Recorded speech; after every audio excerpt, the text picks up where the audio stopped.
altercation between them and around 200 Napoli fans prompted the intervention of authorities. In response, the Frankfurt Ultras could be seen throwing stones, flares, and other projectiles whilst also setting a police car on fire. There was also damage to the cars and motorcycles of innocent bystanders as well as some shops overlooking the Piazza del Gesù. There have been reports of threats made to Italian journalists by Frankfurt Ultras, many of whom arrived without tickets, after a travel ban was imposed by the Italian authorities in an attempt to avoid scenes such as these. While many Frankfurt directors remained in Germany to protest the decision, it evidently did not put countless enraged supporters off, with the damage to Naples thought to be severe. In boxing, Saul Canelo Alvarez will defend his undisputed super middleweight title against England's John Ryder in May in Guadalajara, Mexico, he said today. It will be the first time in more than 11 years that Alvarez has fought at home since stopping Kemet Citron in 5 rounds in Mexico City to retain his WBO lightweight world title.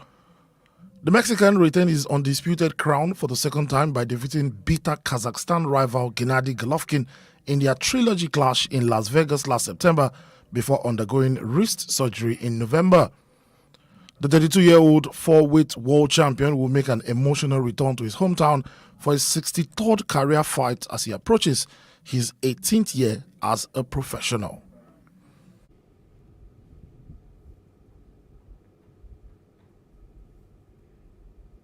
Eight, 7, 6, 5, 4, 3, 2, 1. And sports news wraps it for us on the news now. Just before we go, the main news again. We told you that the federal government has postponed the national population census to May.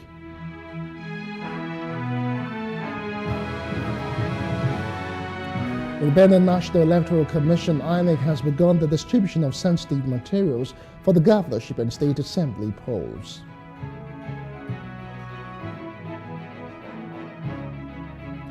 United Secretary of State has met Ethiopian government leaders to repair ties.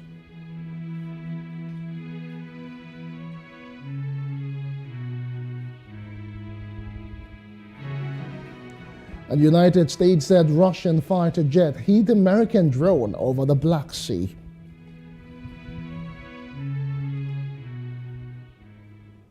And that's the news now. For more stories, please follow us on Facebook, Twitter, and Instagram. And do subscribe to our YouTube channel at PlusTvAfrica and PlusTvAfrica Lifestyle. You can also view us from Limex and Limex.tv and Glow TV apps anywhere in the world. I am Justin Akadonye. Many thanks for watching.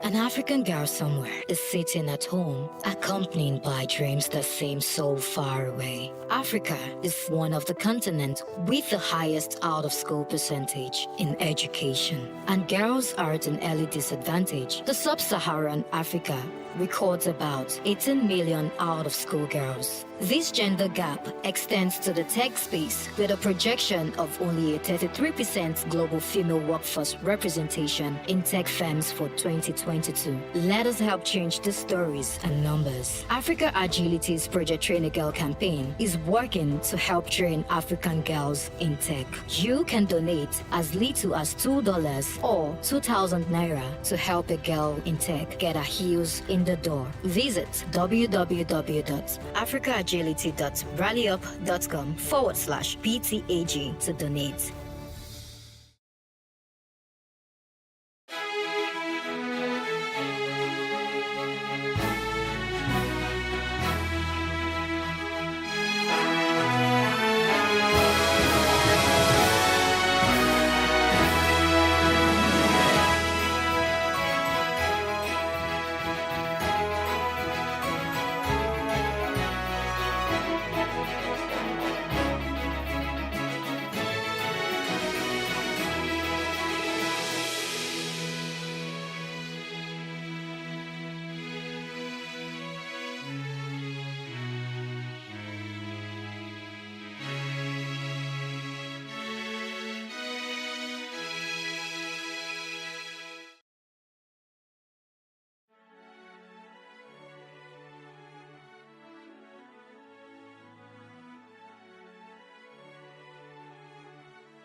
It is engagement we need to have. Those who suffer miscarriages are never taken into account. Members of the National Assembly are also influence peddlers.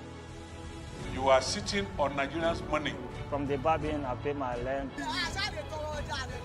From the barbing, I send my children to school. A consultative engagement. No any tangible notification before they ban us. It's one thing for people to be at your back and the heat of the moment, and another thing for them to still be with you when push comes to shove.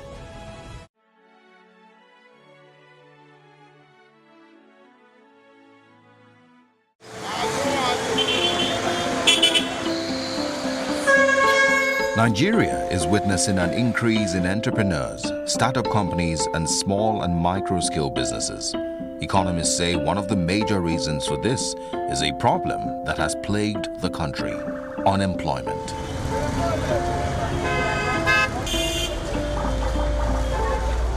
Many Nigerians spend several years at home jobless before securing their first jobs or settling for other options. The National Bureau of Statistics puts the country's unemployment rate at 33.3%, the highest on record.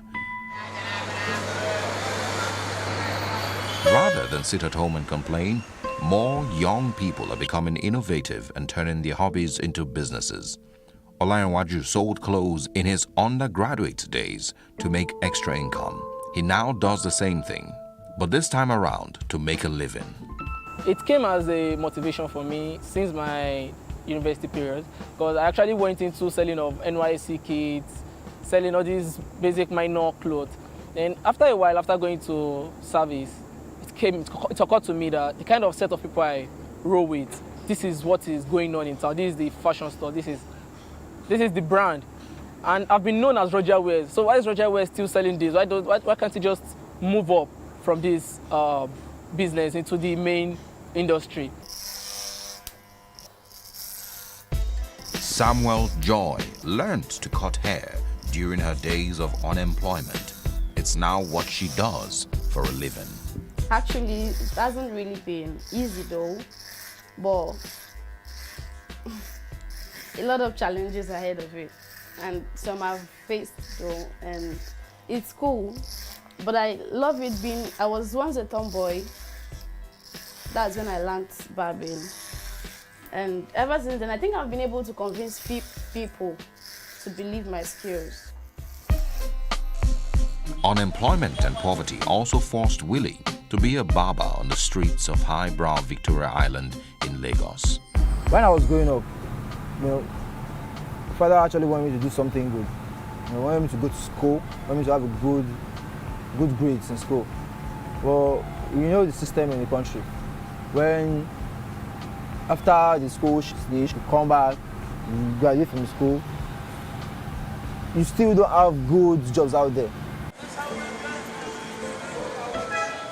On the flip side, unemployment has led to the stagnation of some individuals who find it tough to adapt because of their specializations. Wale Scott, a professional sports broadcaster, lost his job at the peak of his career. His unemployment journey lasted about 7 years.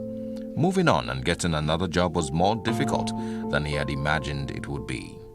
A Wale Scott with all that talent doesn't have a job. But I realized that every office I went to, when I picked myself up, when I get there, the guys who are in my department there are like, I beg, I space no day, because they have job security problems. As in, if this guy comes, he's going to take our job. That was my major reason why I didn't get a job that early. Everybody felt like, it's good. If he comes, he's going to take our job and all that. So I didn't get a job for a long time. All this doesn't mean there aren't people who still get white-collar jobs. But what factors make some people employable and others unemployable? As a job seeker, you need to position yourself to get that fresh information. The longer a job opening is out there, the reduced or the more reduced your chances as a job seeker to get shortlisted. So that's the first thing first is the information and the network. Then the next step is actually your own preparedness, which is your documents, your marketing tool, your CV. Anything that will sell you best should come first on your CV or should be prominent on your CV. There are some schools that if you are a graduate of that school, just put it at the bottom of your CV. So if your CV is a 3-pager, let it be maybe like the second to the last item on your CV. There are some schools that you need to put proudly on the first page, because those schools are considered to be thorough and rigorous in their processes. So how do you apply? If you're applying to an online portal, fine, you have to upload your CV still. Or you could apply to an email. Usually such vacancies, there's always an email for you to send your email. So when applying, ensure that you're applying properly. And the basic rules are, the subject must be the job title you're applying for. So for instance, if it's an accounting role, the subject should be accountant or accounting opening, something like that. Everybody's got talent, but are you actually the right talent for that particular role? Then again, what exactly are you prepared? When I mean the right talent, you have the right skills, you have the right qualification, experience. So all this, and also it has to do with your behavioral attributes for the role. So if you have all this, yes, maybe you could actually get qualified for the role. But when you don't have this, it becomes like a misfit for the role. What makes people unemployable is also a determinant of your readiness. Are you available? Are you actually what we want for that role?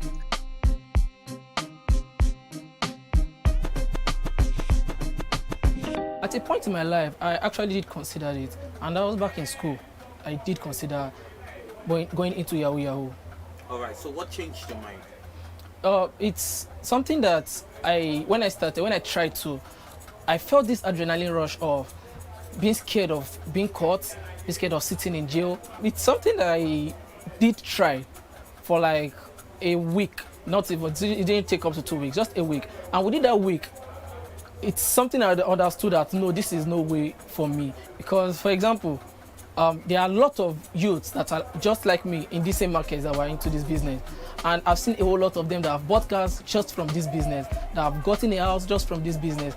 There is no lady that is willing to do something that is illegal. Yeah. It's just due to the, what is it called? The bad economy in our country. Because I see myself as somebody that has really been focused from my childhood. There are some ladies that doesn't have patience in doing some things they do. That's why you see some runs girls around.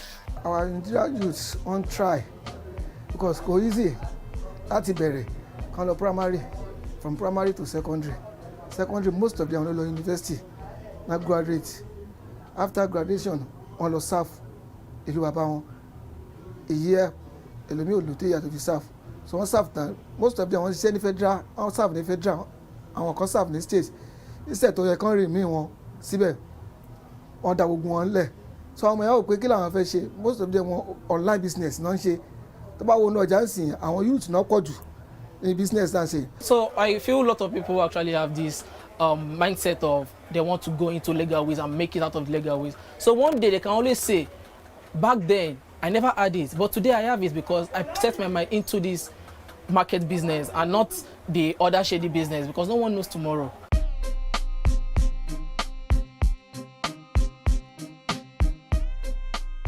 The problem is not the guys from the outside. It's actually from the inside. You don't get any more respect at home anymore. The wifey doesn't respect you anymore. Your mother, your parents don't respect you anymore. And if you are fortunate that you have siblings who actually have jobs during that period, the parents, people around you tend to actually give the respect to those people, and you lose your respect as the elderly one. So the time I felt I lost was the time that I got into drinking, because people at home expect you to come back and they want to talk to you, they want to insult you, and to forget to get a deaf ear to the insult. You get to get drunk, get high, just come home and sleep. Whatever they're saying, you can't hear them. And it's a terrible mental state when you can't bring money out to feed your family, you can't bring money out to take care of the house. The worst part is when you go out in the mornings, early in the morning to go and look for a job and come back in the evening, your neighbors are wondering, where does he go every day, Seth? As in, when it's time for them to pay for the woman that sweeps the floor, he can't pay. Time to pay for the rent, he can't pay. So where does he go every morning? But you can't stay at home as a man. But you still go out all day, come back at night, no luck. And then nobody at home is understanding that there's no luck, it happens. They're like, why would you have luck? Most of my friends are already well made, and probably there are times when they will just call me, what's up? Knowing that I'm this kind of person that likes going to parties, I like going out. What's up, Roger? Come on, let's go out, let's hang out.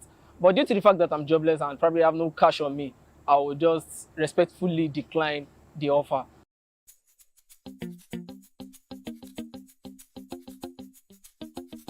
Both the private sector and individual have roles to play as far as employment-related issues are concerned. Take the private sectors, for example.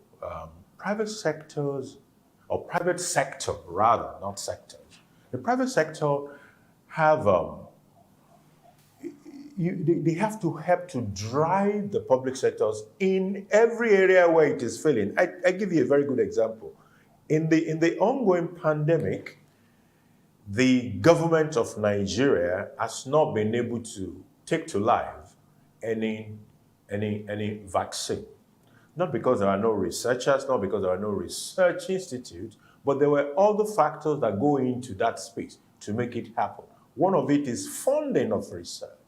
We have to start changing the orientation of people. There is the mentality of quick wealth all around, all over the whole place, which is why a whole lot of young people are involved in Yahoo, in code, and all other things.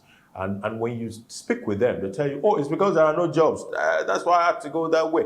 But in the real sense, there is a due paying process period when people are supposed to commit to a job or a role or a work or a vocation and learn the ropes, become experts.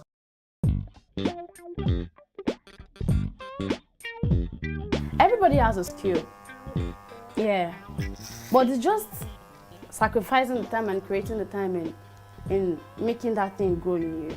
When we talk about vocational trainings, right, I've come just like you said, not like white collar jobs is not for everyone. I mean, we've come to realize that. At the moment at Jobberman, we are in partnership with the MasterCard Foundation. We are upskilling about 5 million. Well, the mandate is 5 million young Nigerians over 5 years, right? And place 3 million of them in work. And of the 3 million of them that we are upskilling, some of the things that have come up is the importance of gig work, the importance of internship. So it's not just having a full-time employment, but having dignified employment, right? And blue-collar jobs also fall under dignified employment. However, because of the country that we're in, a lot of blue-collar jobs are not regarded as dignified, right? So you go anywhere outside the country, so maybe the developed world, and you have like a plumber, you have like a carpenter, and they are regarded and they are respected, right?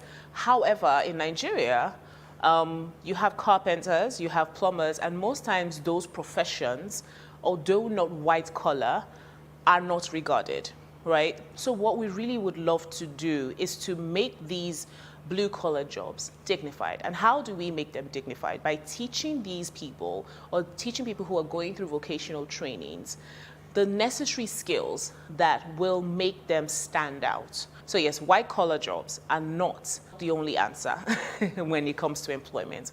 Blue collar jobs as well are our answer to unemployment. After all said and done, changing the public perception that white-collar jobs are the only dignified form of labor may just be a start in the eradication of the stigma of unemployment.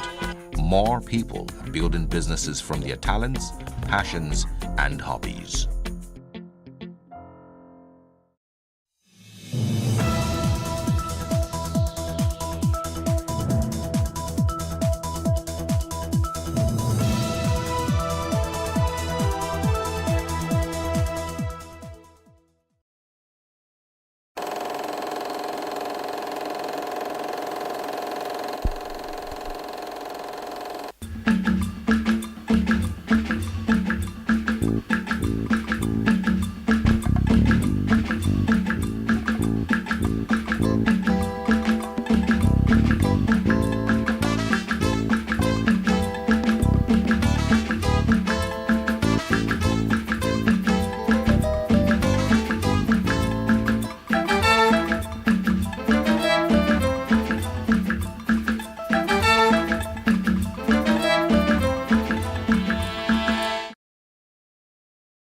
Effiong Efa Inyong, who made waves as a sports journalist on radio, has thrown his hat into the ring to contest the governorship seat in Cross River State.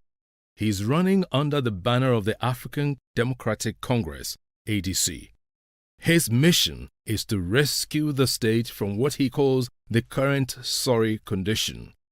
This mission is anchored on 3 R's: reconstruction, reconciliation, and restoration. He seeks to reconcile the various ethnic groups and nationalities. Effiong plans to solve the problems of multiple taxation while introducing firm policies that are sustainable and growth-oriented. He wants to restructure the local government system in the state by enhancing fiscal autonomy and reforming the civil service for optimum results. He is our guest on Timeless Conversations. Effiong Young, you're welcome to Timeless Conversations. Great pleasure to be here. Yeah. And good to see you again. Yes, after a long time. Yes. Now, I know that you're a journalist who's had decades of experience on the field and in the profession, and you had risen to such a height where you'd manage radio and TV channels. Yeah. Now, why are you going into politics? Well, you see, it's more like a call to duty from the inside. I would say that I've always, when you belong to the newsroom, you see things happen. I've seen things happen through the years. I've seen governments, I've seen people, I've seen government people, and I will continually stay by the very nature of our profession. You see everything, you hear everything, even the ones that the public don't see. And sometimes you ask yourself, what can you do about it? How can you contribute? How can you change the narrative if possible? How can you help inform people better from the inside? And because we're at a critical point in our nation's history, where more like at crossroads, where everything you say, if you are not on the government side, you say, oh, because it's not with us, that's why he's saying it. If you speak from your perspective as a journalist, you are saying, oh, because they have not paid him. Maybe he wants something. And it's gotten to that very ridiculous level. Yeah. So, and looking at it all, I now thought that maybe I should stand aside and also join this discussion from the inside. I won't be told that, oh, because you are a journalist. I won't be seen as, oh, because they have not called you to come and partake. I'll be saying it the way it is, as of right, as someone that is also on the field, that is also contending and contesting for office to make a difference. Okay, so now, good explanation, but you use certain expressions in the course of your explanation. You said government people. What do you mean by that? Yeah, government people, because there are people who see themselves as, they have this sense of entitlement. This is our country, this is our state. Those people, that people. So we see them and we refer to them as government people. Those kind of people, government can do no wrong, even when it is very clear and brazen, even when they are adversely affected. But they can't speak because they see themselves as this is our government, because it is our government, or this is our man, or this man comes from my town, because it's my townsman. I cannot say anything against my townsman. Yeah. So I call those people government people. Now let's just step a bit aside to further analyze it. You've been a journalist, a broadcast journalist for all these years. You've seen a lot happen, and you've come to the conclusion that you need to throw your heart into the ring. What are you bringing in? A lot, plenty, especially from where I come from. I come from Bakassi. If there's any people that have been ripped apart, any people that have been raped, that have been injured, that the injustice in Bakassi, you can't delimit it. It's all encompassing. The other day we were talking, I was talking on a program, and I mentioned that until 2 months ago, those of us in Bakassi never knew that the federal government has been paying the government of Cross River State some money called Bakassi Stabilization Fund. That money is collected and it is under the radar. There's no record of it. There's no impact whatsoever. And we were agitating to say, I think we need to get back to the federal government. We need to put a front together and go to the UN and tell them that this, your seeding of Bakassi, is not working. Because all of the agreements that were entered into that was going to be beneficial to the displaced people of Bakassi are not being met. And we're harboring these grievances against the people of the UN, against the federal government and all, only to see the chairman of the Revenue Mobilization Committee come on television to announce that the government of Cross River State has been collecting $500 million every month. I'm coming with the story. That's what the man said, $500 million every month since 2008. When I saw it, it was like, how can? This is not true, this can't be possible. 2 days after, the chief press secretary to the government of Cross River State came up with a release to say it is not $500 million, so it is 500 million naira. Oh, the rest of us were like okay, so you even collect this much. And you go to Bakassi, there's not one borehole to say you can sink a borehole or there's a water treatment for the people to have water to drink. Have been ceded to Cameroon now, is now delineated as an international water space. When you go there to fish, the gendarmes come after you. So the people here, our people now go to that peninsula to steal the opportunity to fish. Now, we couldn't imagine that such funds were coming to Cross River State. And if this fund is called Bakassi Stabilization Fund, you will expect that even if they only to spread it around the state, at least 10%. 10% a good percentage of it. I'm just saying 10. You can take 90. 10% of 100 million 500 is 10% of that's 50. 500. That's 50 million. Yeah. I'm saying that if you go to Bakassi today, there's no health center. Wow. There is no school. There is no water. There's no light. Not to talk. What does it cost to install solar-powered lights in a community as small as Bakassi? But wait, that there is no school, there's no water. You mean that it is inadequate? Not that there's none. There used to be one primary school in Ataima. Yes. Ataima is my village. It caught fire about 2 years ago. And it has not been repaired. So what happened to the pupils or students? They hang around shelters. They hang around shelters. And it's quite pathetic, between wickedness, because it's not politics anymore. It's inhuman. I was doing some calculation the other day. Now, I recall that in this country, when we were growing up, there were these kind of houses that was built by the Shagari administration that some of us mocked at and laughed at. Yes. Now, that kind of accommodation would be luxury to the people, to what we have there. And to build one bungalow or one small house from 100 million at 4 million naira per unit. How many houses will that produce? So if the government really wants to support the people by providing houses and dedicates 100 million naira every month to building those houses, you can begin to count the number of houses they would have built to replace for the displaced people.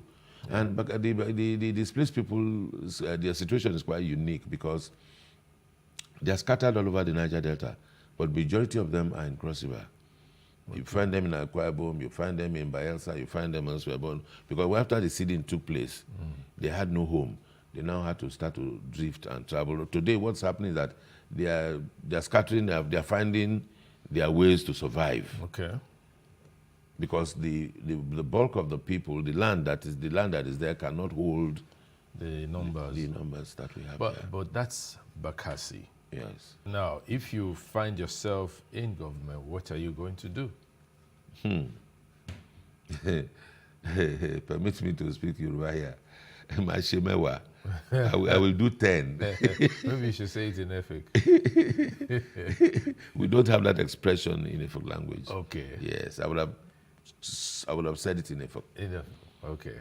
Or let me speak Efik here. Nyanam se moumi kereke kokoro kamaninam. That is, I will do what people don't think that money can do. All right. Because our local people are not expensive people. Yeah. The average Nigerian wants shelter, wants food, needs a place to go and work, needs some security around his home. Sure. That's all the Nigerian wants. And the Nigerian in Bakassi and Cross River is not different from the Nigerian in Lagos. No. Blood runs through everybody's veins. Certainly. Yes. Certainly. So the things to do, one, we will build schools. Two, we will create a tourism industry in Bakassi because what nature has provided in terms of the landscape, the vegetation. In fact, Bakassi is close to Cameroon, records the highest percentage of rainfall in the tropical forest. Oh, really? Yes. I was taught that in geography. I was in the primary, secondary, my early years in the secondary school. Yes. Yeah. I had not even known Bakassi when I got to know that. You hadn't known it? No, I hadn't. I mean, I didn't. Oh, you were not born there? No, I wasn't born there. Where were you born? I was born in Calabar. Yeah. Calabar is the city, the town, and visited Bakassi once or twice while growing up. So that's it's like your ancestral place? Yes, it is. Okay. It is. No, but if you become governor, you're not going to be governor of Bakassi now? No. I'm using Bakassi as an example, following the drift of our conversation. Okay. I mean, you asked about Bakassi. Yes, I did, yes. I had to supply the answers. Yeah. You know, to Cross River State is one unique state. It's the only state in Nigeria where you could travel for 7 hours and you have not reached the last town. Because it is a lengthy state. When you move from Calabar, you are going to Obudu. Yeah. It will take you 7 hours, sometimes 8. Of course, when you consider the state of our roads, state of the roads, yes. It might take you longer than that time. And it is one place that is so endowed with all manner of quality wood. It is one place that is endowed with that nature has made it that as we speak, the forests, Biase, Akampa, that's where you have there's a species, the white monkey, there's this white faced monkey. Yes. The drills that exist there. It is that species of monkey is found only there in the world. That forest is one of the virgin forests in the world that man has not entered. Okay. So the World Wildlife Conservation Federation pays Cross River State to ensure that please don't let people enter. Because this is one of the few virgin things that still exist in the world. And it is not in Bakassi, it is not in Calabar. It is when you're going out of the southern senatorial zone towards the central, that's where you find that forest. Obudu Mountains is in the far north of Cross River State. Yeah, that even appears to be the most iconic. Yes, the weather in Obudu at the top of the mountain is temperate. Yeah. In Cross River, you find almost all of the weathers of this world. By the time you are leaving Obudu towards Vandekia, when you're going into Benue State, you begin to see the savanna. So in Cross River State, you have the typical tropical forest. Yeah. And you also have the temperate forest the temperate climate that you find abroad, and you see the savanna. Yeah. What we don't have in Cross River State is the desert. Okay. But all of these unique features of nature are expressed there. So for people who are exposed, who know what to do with tourism, who know what to do with education, who know what to do with humanity, we will exploit it to the limit. I talked about tourism. I mean, even before now, during the era of Donald Duke, we had a situation in Cross River State where the tourism, the carnival, the dance, the music, and all, the bar was raised to a point where by October, hotels in Calabar and in Cross River State, as far as outside the capital, all get booked. Yeah. Well, got to a point where people begin to make their residences available for people to come on vacation. People started booking for vacation to come to Calabar. But where we are at, the point where we are today is such that, as at that time, hotels were still trying to renovate, getting ready that people will come. Hoping. In December. It never used to be so. So the things I will do will be take us where we made the mistake, repair it from there, and improve upon what we should do. Let me say something, still talking tourism. There are no beaches in Cross River State. And why can't we create beaches? Simply because those that are managing the tourism industry on the government side have not thought it possible, or their thoughts have not drifted to that area. What I will do differently will be, one, we'll use one stone and kill several birds. Okay. Now, in what way? Good. The maritime industry in Cross River State has been existing even before Nigeria's independence. Okay. And ships used to come in and out of the Calabar Channel. Today, ships don't enter there because they say it is shallow.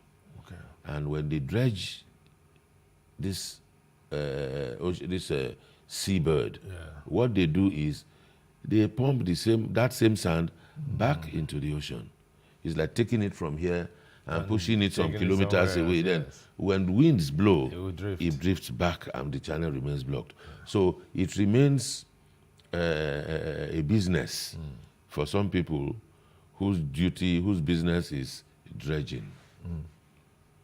What we will do differently is we will pump that sand, dredge that sand, fill the swamps, and create beaches. But wouldn't that create some ecological problems? No, it won't. It will help the ecology of the place. Okay. It will help it in the sense that, one, it will clear the channel so that maritime activity can survive. Because at the end of the day, we have two ports. There's the free trade zone, there's the NPA, and these ports are not working because ships don't come. So by the time we use dredging, we take this sand and use it where we most need them. The mangrove banks of the Cross River, we fill them and create a beach. I mean, in Lagos, we are all alive to the reality of people now live inside where we used to go and watch Bar Beach and see the ocean surge. Okay, Effiong, we're going to take a break now. We'll be back. My guest is Effiong Young. He is the governorship candidate for the ADC in Cross River State. Stay tuned.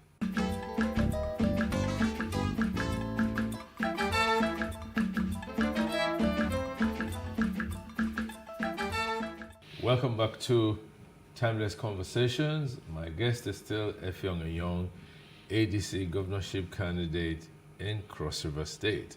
We're talking about what you would do if you got into office, and this led us to a review of some of the happenings there. Let's look at something like education. Education. What's the state of education there in a state that has a population of approximately 4 million?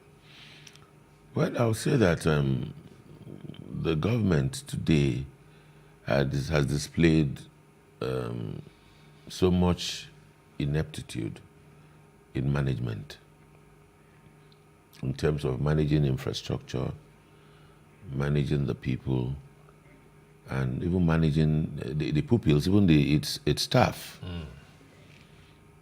And the testimony goes further to say that our governor is a professor, used to be a university teacher. Our deputy governor is a professor, a former vice chancellor of a university. You cannot reconcile them.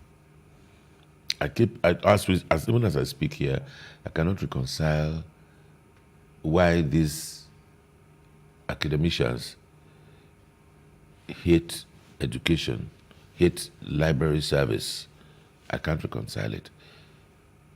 They couldn't even not even managing what they met. Yeah, but you're just talking of brick and mortar. It's just like a testimony to say, okay, look at this. If we cannot maintain this in the list at a time where e-libraries are being developed around the world, at a time when people are taking custody are looking for old materials, getting cartographers to put all of this together for the benefit and betterment of society.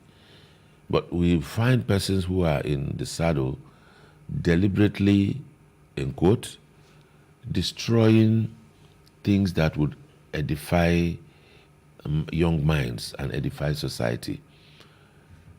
When you go to schools in Cross River State, except for those schools whose Old Boys Association, in association with the missionaries, are reclaiming. Okay, and they're giving back to... And giving back. All students society. Are going back to do one or two things for their school. I understand now. You know, those schools are looking up. But for other schools... Government-owned schools. I talked about the school in Bakassi that got burnt about 2 years ago. It's still not been fixed. There are other rural schools. There are buildings without windows. There are no water in the school. Yeah. So many things are lacking. And one would have thought that when you have people who are as exposed in quote in this context, because right now one will begin to query the level of exposure now, based on what we see as testimonial for what work they are doing. Teacher training education is also not being encouraged, because if the educational system is going to work, and we're looking at training children, then you will see what is it that we're doing about training teachers who are going to be training the children. How have we improved upon that? It's still not there. If you go to the Ministry of Education, the larger part of that building is empty. Why? People have retired from service since 2014 and have not been replaced. So you find empty floors. You can, when I speak, I say you may want to go and verify. Go to our secretariat, the old secretariat in Calabar, and see for yourself that these floors are all empty. In the place of civil servants, our government in Cross River State has preferred instead to appoint SAs. We have more than over 5,000 SAs. 5,000? Yes, SAs, What are they special doing? assistants. There's special assistant for everything. No? In fact, I'm sure if this studio was crossing, there'll be an essay to carry chair, But truly essay speaking, to hold phone. But truly speaking, right? These are things that the government is doing. What are you going to do should you get Definitely, into there'll be a office? complete change. A complete change from all that is going on now. My manifesto has 3 R's: reconciliation, restructuring, and restoration. Okay. We will reconcile the education sector. You know, most times, each time I get to speak, I try as much as possible not to call anybody out. Yeah. Because I'm not at war with anyone. No, it's not war. You know, It's not supposed it's to just be. to say, okay, let us do this. You know, we'll reconcile our education sector. You know, yes, the governor may mean well, but what we see does not show it. So we'll reconcile it. The ones that we need to restructure, we'll restructure completely. And there are things we need to restructure. For instance, the civil service has to be restructured so that people can live life. We used to be called a civil service state, but even that civil service that we used to be called by is almost extinct. And why don't we employ people to work when the jobs are there? I believe simply so that there'll be a lot more, we will not have to pay salaries, there'll be a lot more money to spend, there'll be money to give to SAs, and the failure of it is the fact that it brings about impunity in government and governance. But you know, it is always said that when you're not part of something yet, it's easier to postulate and say, oh, if I were there, this is what I would do. Okay, so now, if you found yourself in government, how are you going to tackle the issue of revenue? Because you need funding to do all of this. Tourism will give us all the money. Tourism? Oh, yes.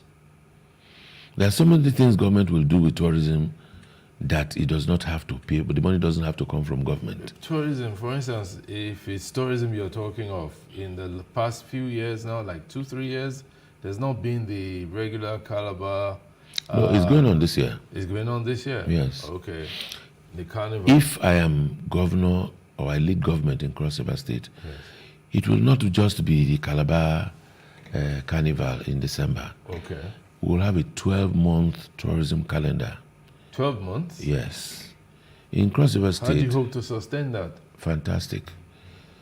We've read about, the world is so small by today's technology.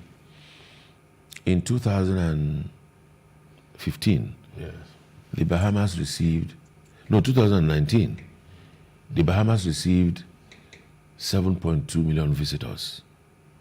What do they have? They have hotels, they have scenarios, they have dances, they have events, they have peace, they have good security. People go to the Bahamas to holiday. In Cross River State, for instance, in 2019, I organized Colors of Cross River State Art Exhibition. During the course of research for that exhibition, I came across a work that is 1,500 years old. What? If you add 4 years from that time to now, it is now 1,504 years old. And 1,500 years old is older than the Nok culture. Yeah, it is. So, meaning that it is some work that people will come from all over the world to see. To see. And that's boosting tourism. Now, if I mentioned the Bahamas, imagine 7 million people, 7.2 million people visiting Cross River State that are foreigners, and they come each with $1,000. Do the mathematics. That's a lot. It means that the tourism industry can fund and turn Cross River State around. There's art exhibition. There should be traditional dance, traditional art, traditional display of masquerades and dance.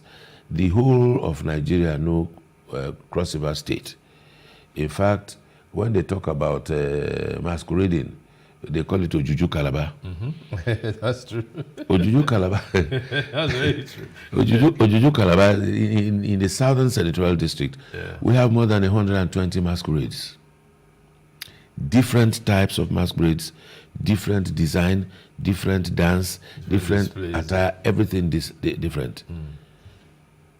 This could be broken down into two as festivals. Yes. Now, food. That's another thing. There's no place in this world that has as much food as Cross River State.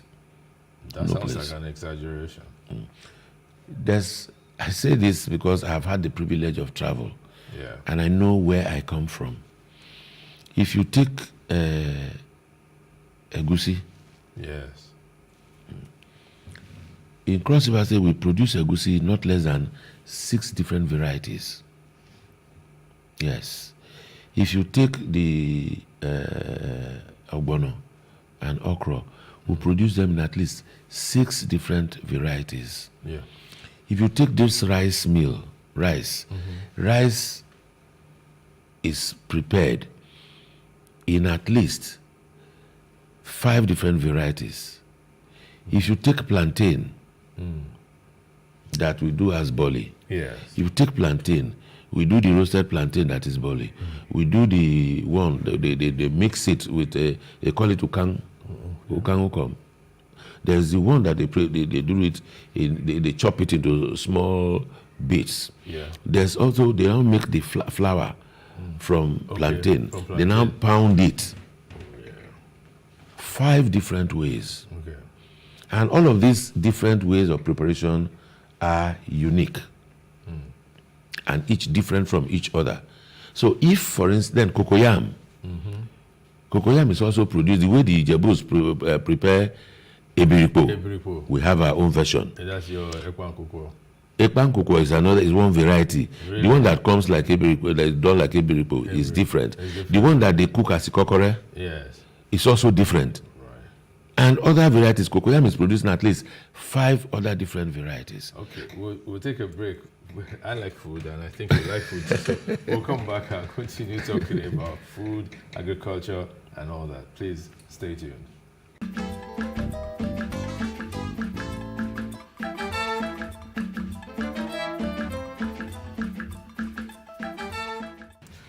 Welcome back to Timeless Conversations. I'm still talking with Effiong Inyong, the governorship candidate for ADC. And we were talking before the break, we were talking about the foods in Cross River State.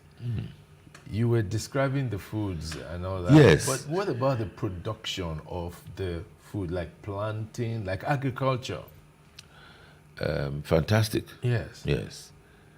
That also shows that there's an industry that is fallow to service these tables, to service the kitchens that will produce these foods.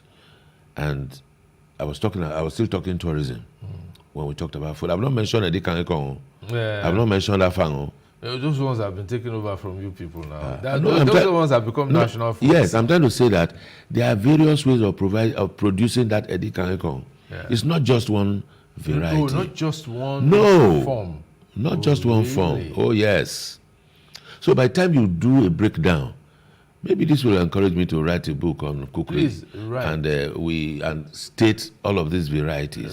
Right. You get? So by the time you have food festivals, and if you're going to showcase all of these foods, you probably will need some festivals to be able to bring all of these for the world to see. And that will still tie it into tourism. That's what I'm saying. Yeah.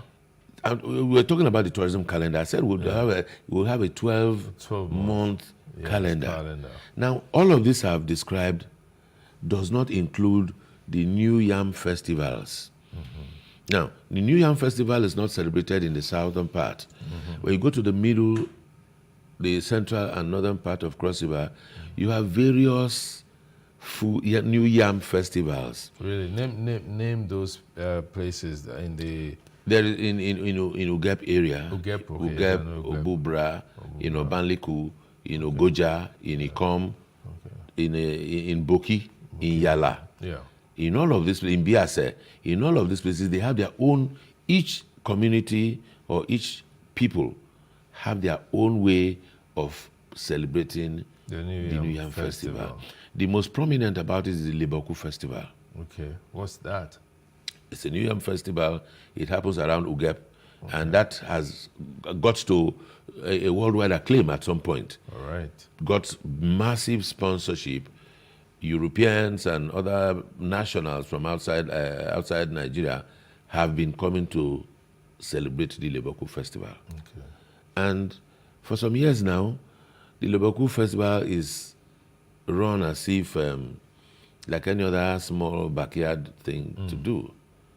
Then we also have contemporary musicians who are not being celebrated. That will form another reason for people to visit Cross River. We also have traditional musicians. The most prominent being the late Inyang Tahenshaw. Okay, Tahenshaw. Yes. But Inyang Tahenshaw was not alone. There are other younger musicians today. One of them, Ifyom Trombone. Okay. Ifyom Trombone is an essay to the governor on entertainment. He's a musician.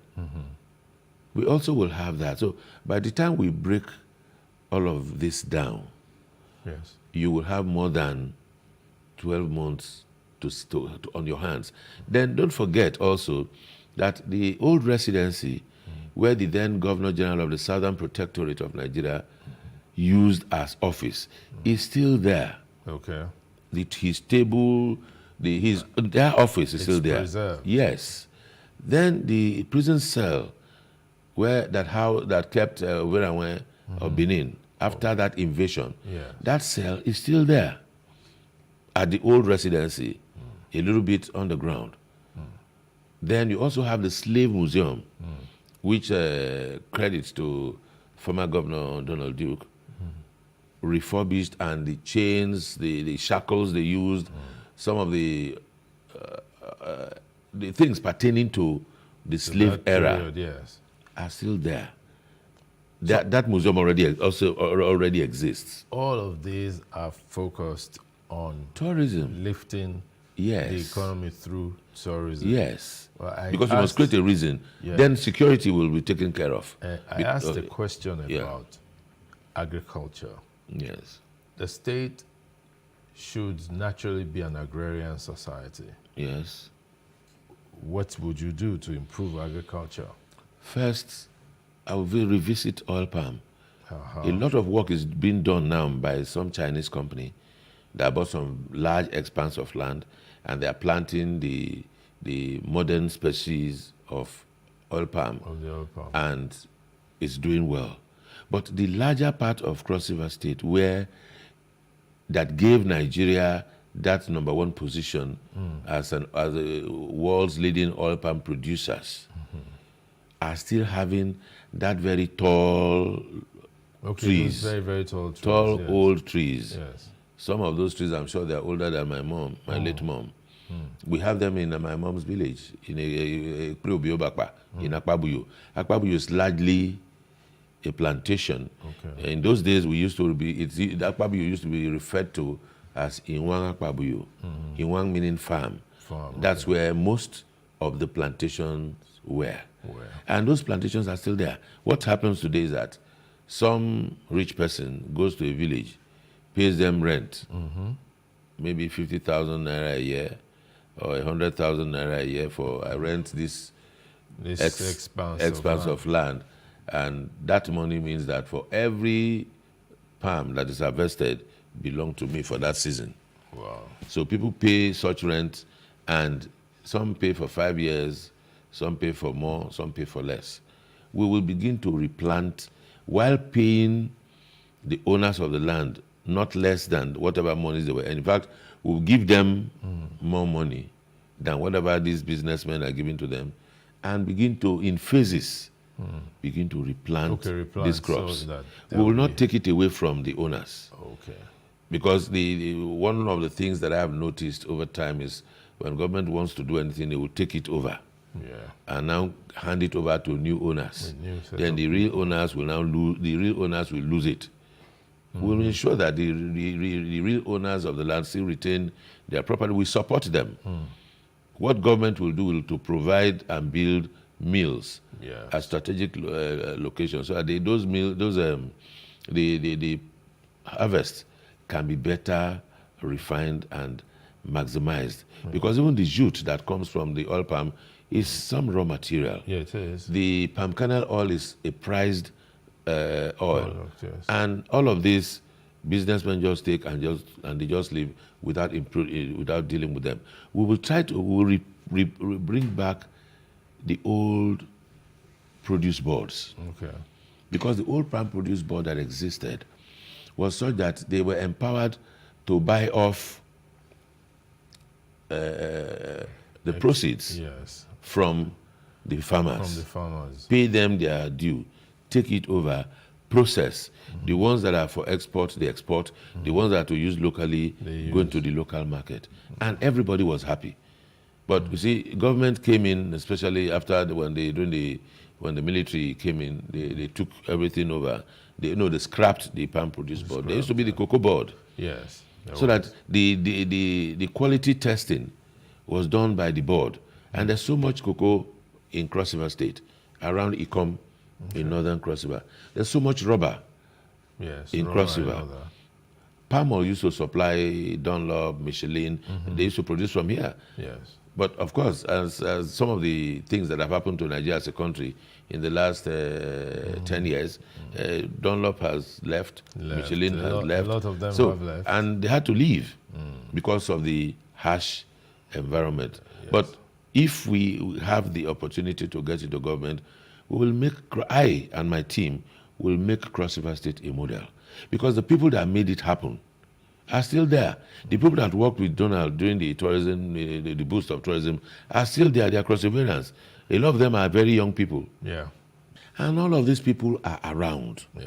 So we will not be reinventing the wheel other than getting people, the correct persons, to fill correct offices, understand their temperament and predicaments, to manage them as well, and things will work. It's not going to be magic at all. Yes. So in everything that we do, we always will ensure that while in government that these things are doable and workable. Monies will come. Yeah, well, talking about money, it brings to mind the fact that many citizens expect a fair chance of good health. And most governments will say things like, oh, it's expensive running free health.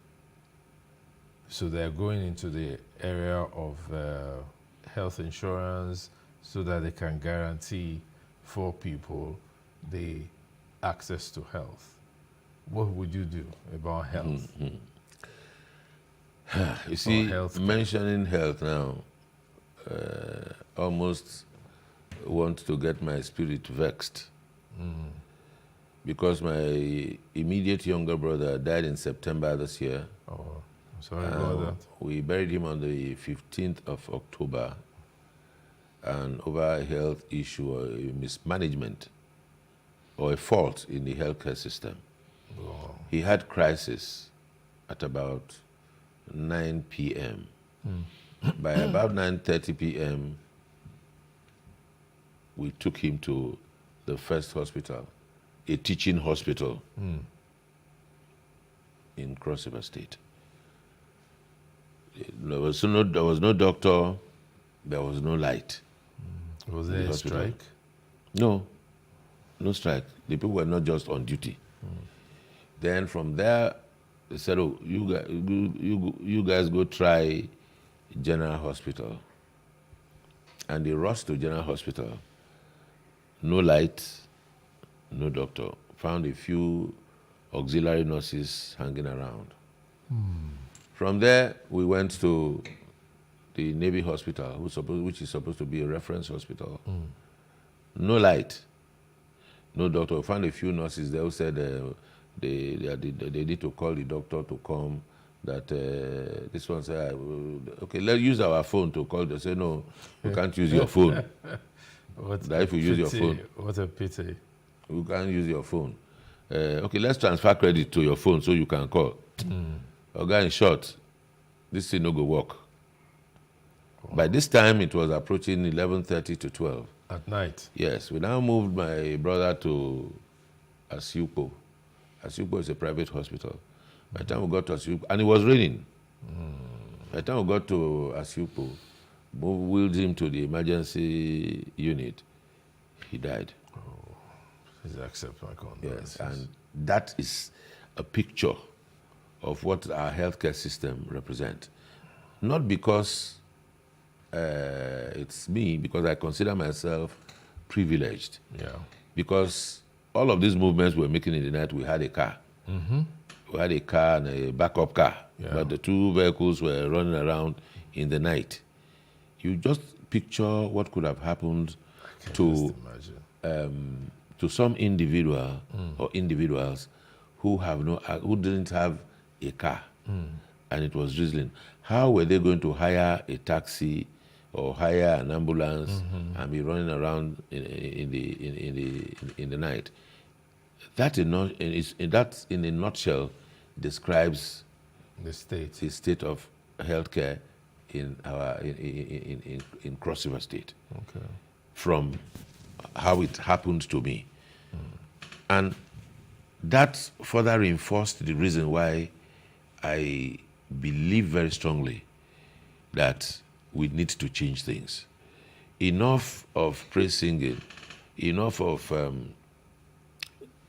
telling the beautiful story. Commissioning and all that. Yes. But, you know, that's the thing. What about the populace, the electorate? What about them? What are their expectations? Are they comfortable with the state of stuff in the country? Don't answer yet. We'll take this short break and then we'll come back and then we will wrap up. Thank you.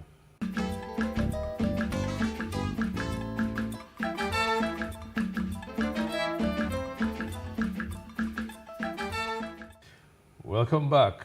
We're still with my friend Effiong Young on Timeless Conversation.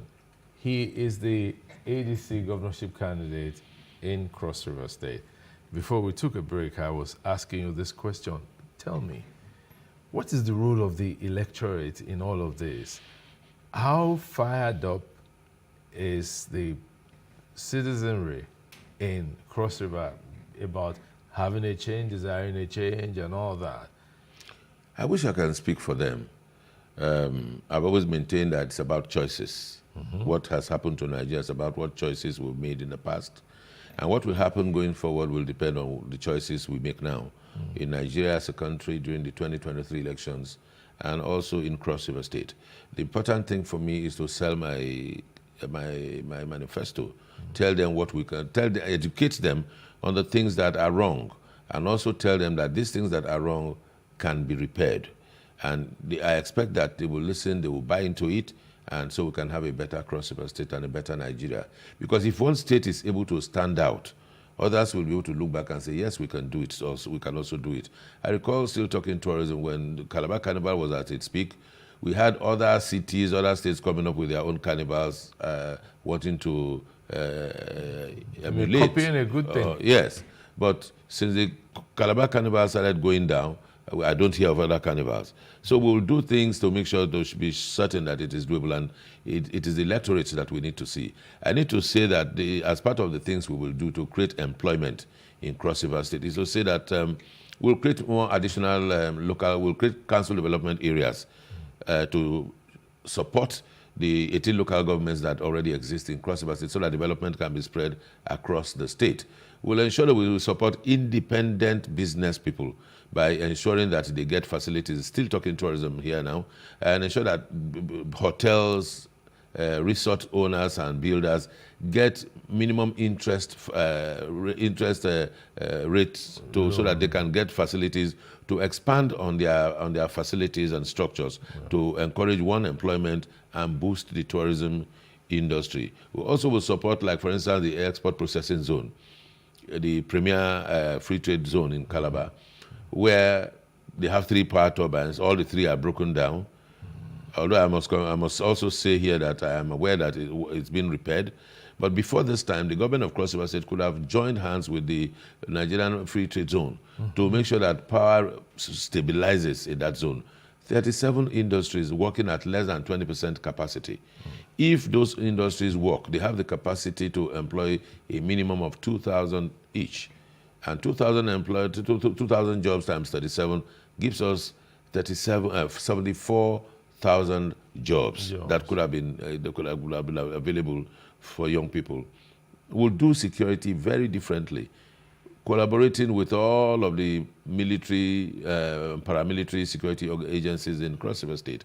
There was a time during the heat of the, I think it was during Yar'Adua's time, President Yar'Adua, the heat of the militant crisis in the Niger Delta. Calabar was about the safest place in that area.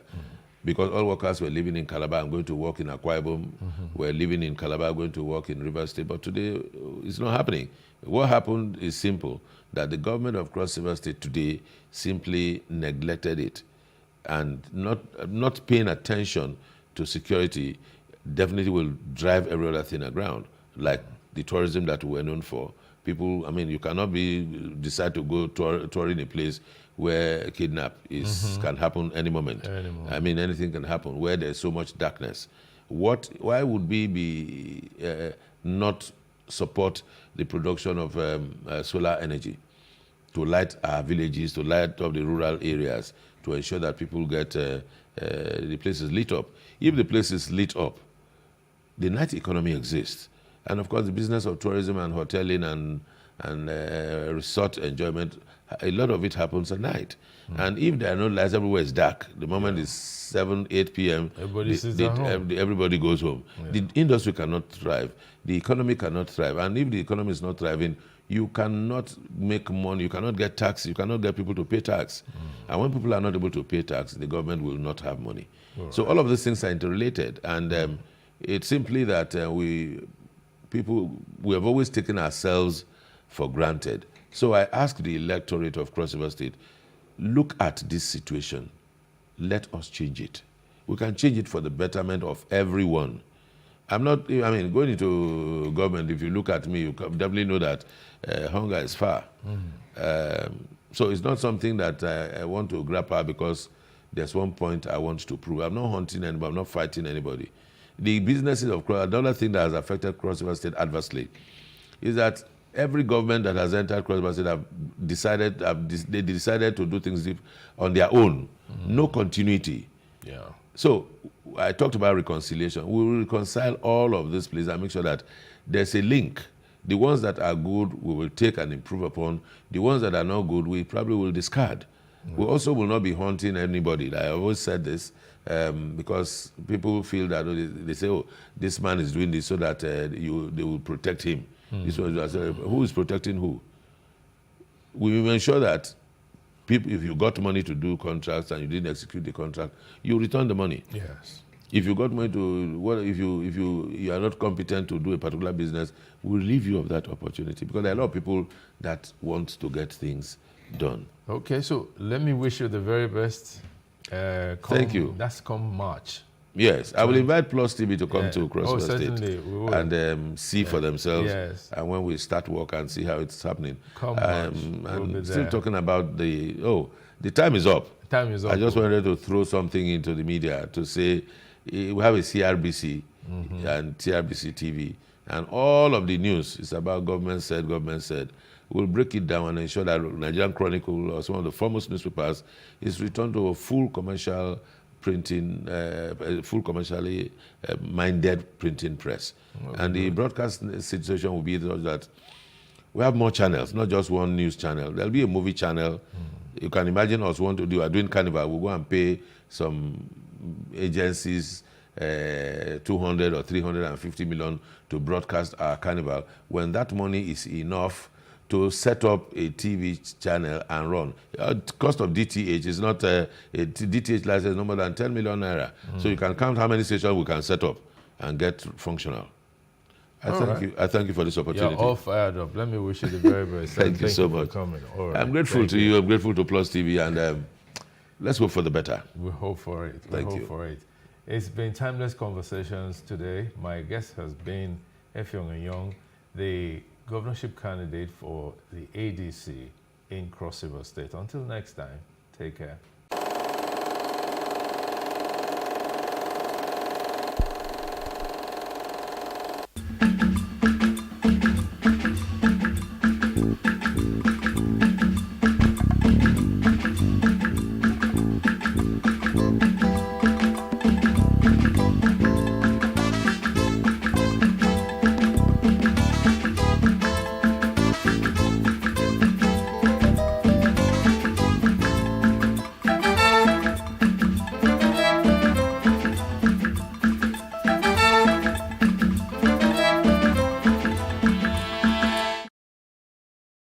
Team building is one sure way of getting people to participate more, because what team building does for you is it helps the people, like your colleagues, understand themselves, and if they understand themselves better, chances are that they can then interact, better with themselves.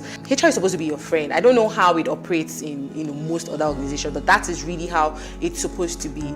So if ever there's a time you're not certain as to what steps to take, what decisions to make, or you just want to double check, HR is your go-to person. I don't know why they're scared of HR, but HR is not supposed to be about that. So HR is actually supposed to be your friend. Yes, but like the police. You want to get people involved in the process. So you want to help them understand why, they are there. You want to help them understand how their little input actually make a difference, a significant difference in the business. When you hear of drug abuse, what comes to your mind? When we say drug abuse, it seems like something that is so distant, but it's happening every day in our homes. 1 in every 4 persons has mental illness. Regardless of your notion of what drug abuse is, you are sure to get the right meaning here. Welcome to Regardless, an anti-drug abuse television show put together by Christ Against Drug Abuse Ministry.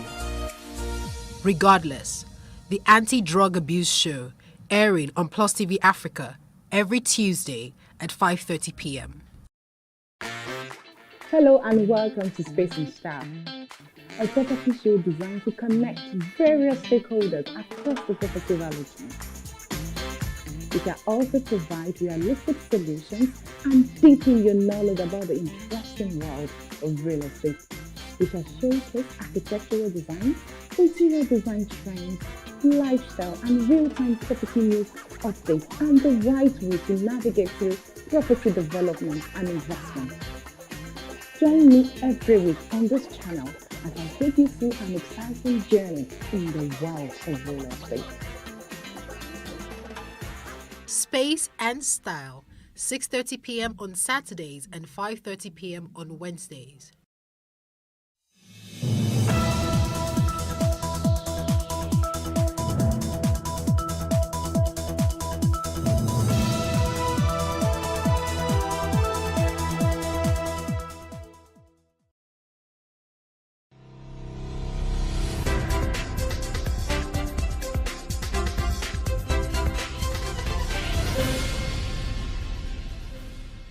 Welcome to Ladies Talking Business, a business lifestyle show where we break down the concept of business to its simplest form.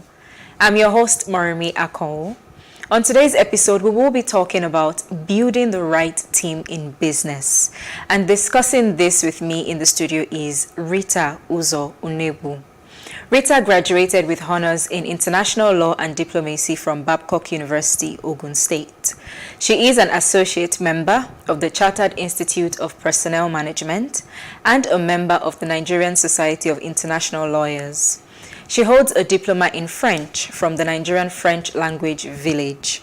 Rita has over 12 years varied experience across several business units like tax consulting and advisory, people operations, training and development, and corporate services.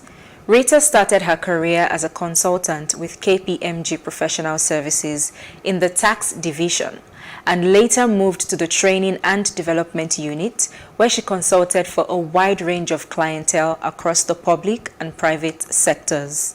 She believes in startup businesses and positions herself to groom and build processes that would grow world-class businesses. She is currently the Chief Operations Officer for Agricorp International Development Limited. Well, welcome to Ladies Talking Business, Rita. Thank you. Thank you. Okay. I know that HR personnel are usually seen as the... okay, let me not say it for my own good. Okay, so what are some of the important skills to look out for when picking a team of employees? Okay, so of course there are several skills that you can consider or look at. So I would probably just restrict my response to maybe 3 or 4 skills. Yes, so I would say top on my list would be the adaptive skills. So you need to be adaptable, yeah?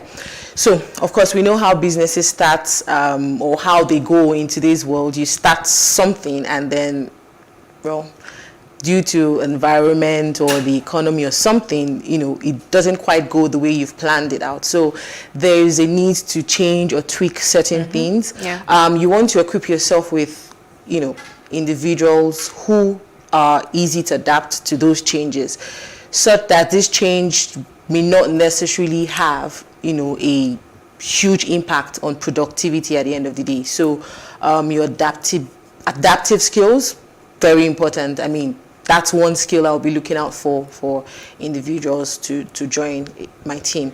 The second will be, I'll talk about relationship management, because you're selling something all of the time. It's either you're selling yourself or you're selling maybe the business services or goods or whatever, the values of the business, but you're always literally selling something. So relationship management would help you, you know, tell the story aligned to, you know, what the business objectives are, as well as, you know, even if it's yourself you're selling, you're basically always telling a story, and you want people who can basically align with your vision and keep telling the story consistently, you know, to achieve good result or results at the end of the day. So I would throw in relationship management somewhere there.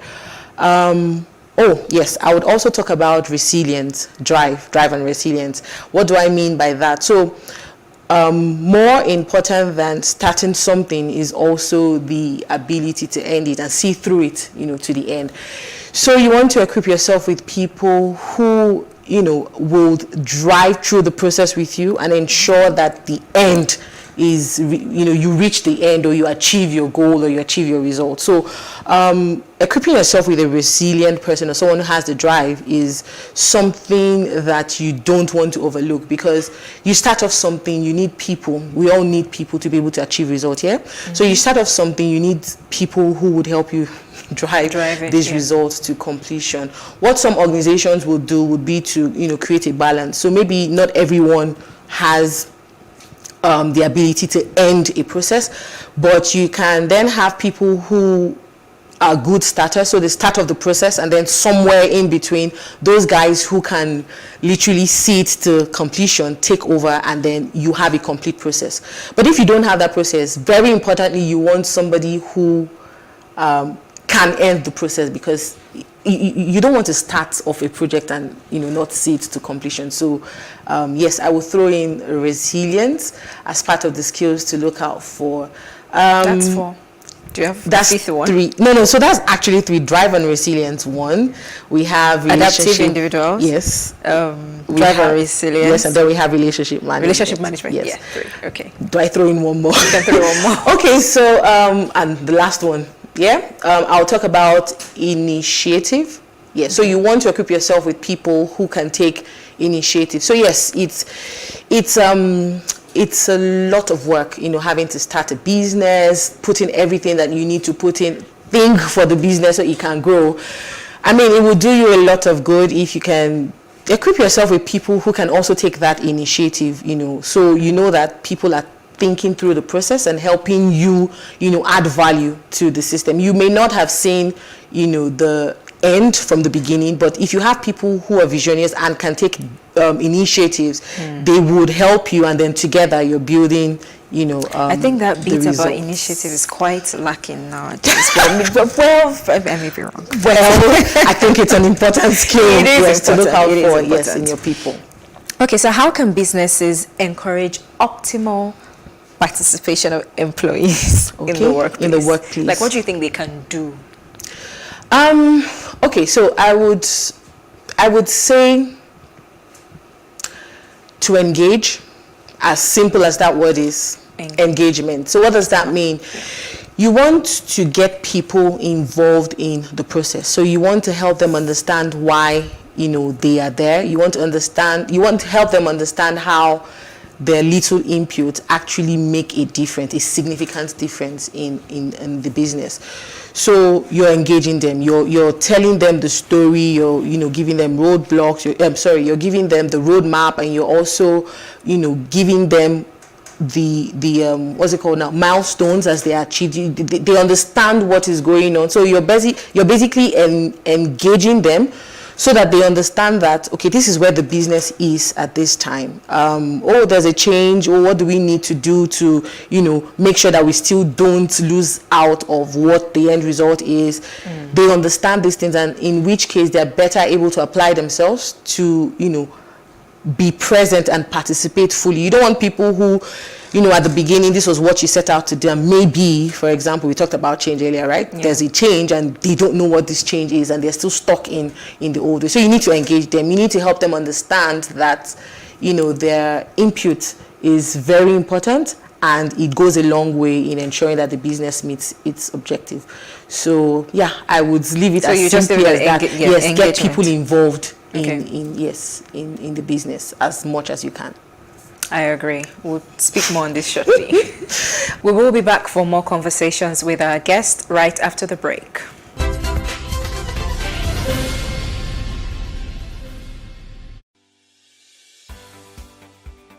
Businesses in Africa can be very challenging. In Nigeria, it is particularly intimidating, and successful builders have learned how to navigate a hostile environment to unlock opportunities. But one major challenge businesses face is how to filter through the noise and identify where their ideal customers exist. Get insight and practical steps from industry players and captains of industries. Hear success stories to help you make informed decisions as you scale your business in Nigeria. Watch Business Insights at this time on PlusTvAfrica.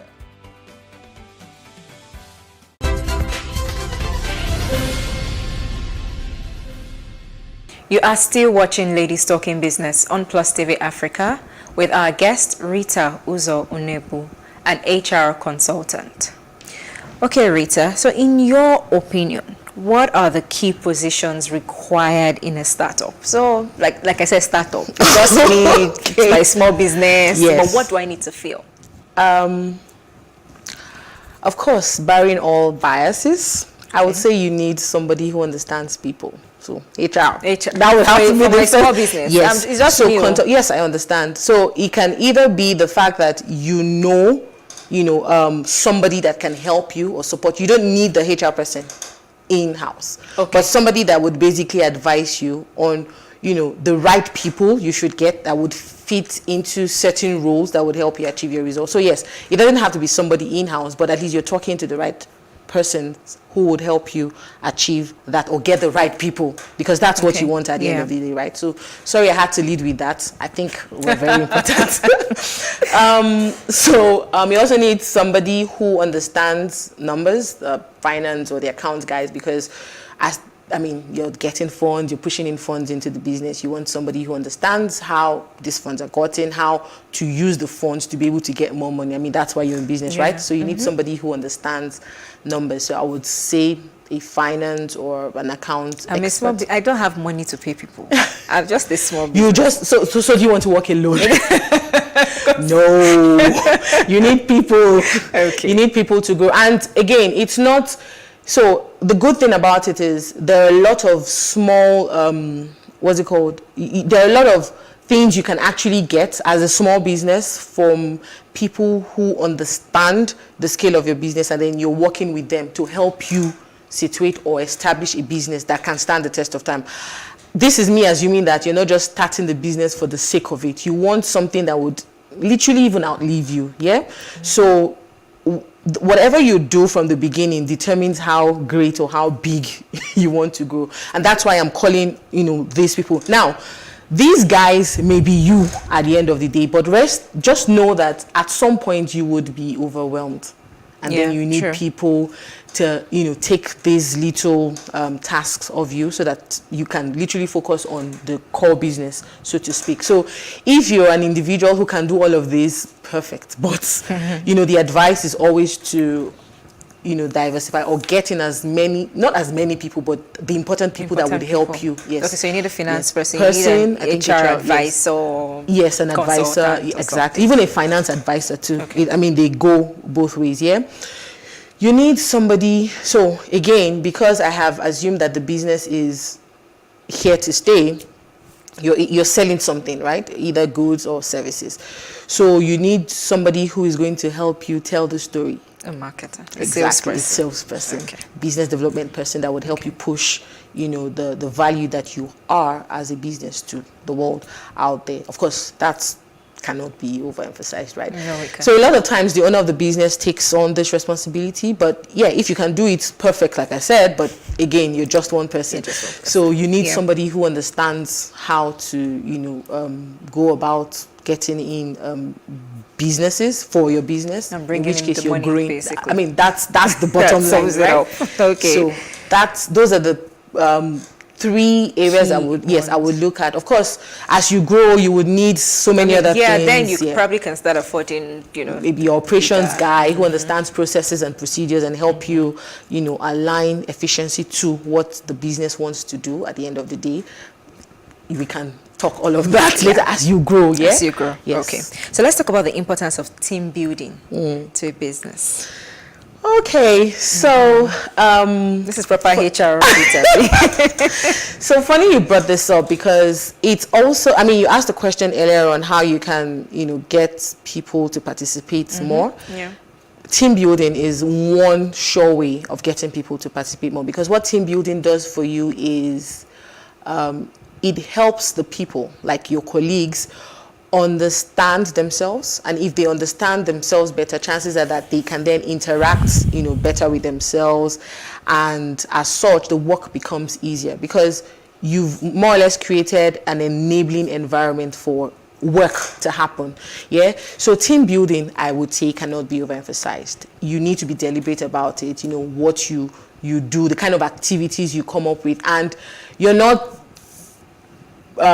doing team building just for the sake of it. Oh, I heard team building is good, let's go for it. No, you're deliberate. You know what you want to achieve. You want to get your people to work together because remember, it's a team, so you need everybody's ideas, everybody's input to achieving results. So you need to be deliberate. You need to, when you say team building, you need to mean team building, and go all out. That's my advice. So team building cannot be overemphasized. So what activities encourage team building? Or what activities you can do for team building? Yeah, you can do for team building. Okay, so I was actually going to say that much later in the chat, but I'll let you say much later. No, but it's fine. Team building is team building. Any activity that helps the team come together. It doesn't have to be work all the time, but you can even introduce some fun work activity where people can interact. So yes, I'll give you this example. Nowadays, there are things called alternate workspaces, and what these means is that I can literally, get up from my workstation, and there's a space that I can go to where I would be meeting people from other departments who don't necessarily have anything to do with my work, but because we're a team, remember, everybody has an input to the bottom line of the business. Because we're a team, we sit down at the alternative space, alternate workspace, interact. So guess what? You might not necessarily be talking about your work, but you're interacting. You're talking with people, of different departments. You loosen up, and then you can go back to your work, even in the alternate space. So this can actually also encourage team building, because that has forced you to get in, even while working, right? So that has forced you to get in touch or be in contact with people, that are not necessarily in your department, but, at the end of the day, you need everybody's input to get the work done. So that's an example. I would maybe elaborate more. We'll talk later. about it after the break. Yes. We will go on a short break now. Please stay with us.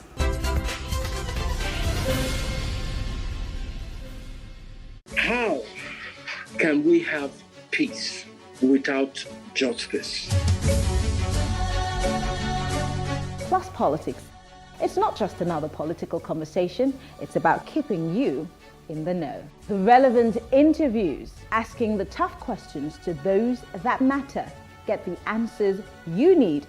Does it mean that the people who were injured, people who were shot at, those who were involved in that stampede are not going to get justice? It is unfortunate, it is sad that we have a government of deaf and dumb.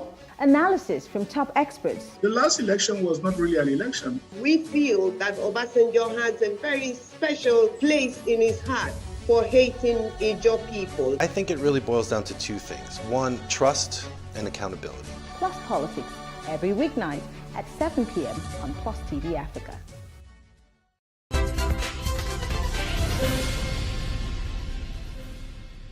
Thanks for staying with us. I'm still here with Rita Uzo Unebu, Chief Operations Officer for AgriCorp International Development Limited. Okay, Rita, employee retention. That's what you just gave to me. Okay. I mean, some businesses have really high turnovers. So what can you do to keep your employees to stay? Okay, so I saw this coming, right?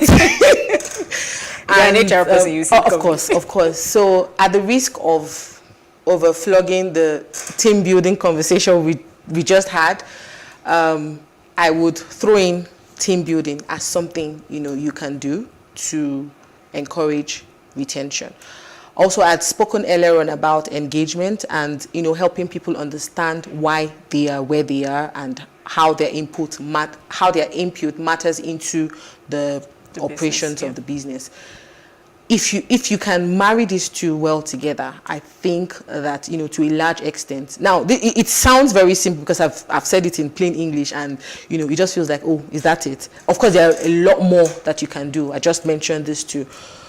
But just like I had said earlier on, there are actually deliberate steps. There are things that you need to focus on. So you're not paying, for example, lip service to a team building activity. You know what it is you want to achieve and you're deliberate about it. Maybe what I can then do is to give you an example of what we do at AgriCorp, right? Okay. So we more or less seize every opportunity. Yeah, we're a small team, but it seems like everybody's doing everything that they can to ensure that the business grows. So we literally always seize the opportunity to bond. What do I mean? It could be a Feel Good Friday, which literally happens almost all the time because hey, this work, we're done. That's it. We're tired. Fridays, it feel good. Exactly. People just do things, and you're literally. So as HR, you're literally, how the transactional HR can be. Oh, you can't do this in the office. You can't do that in the office. But on these days, you have to let go. Down. Exactly. You have to let go.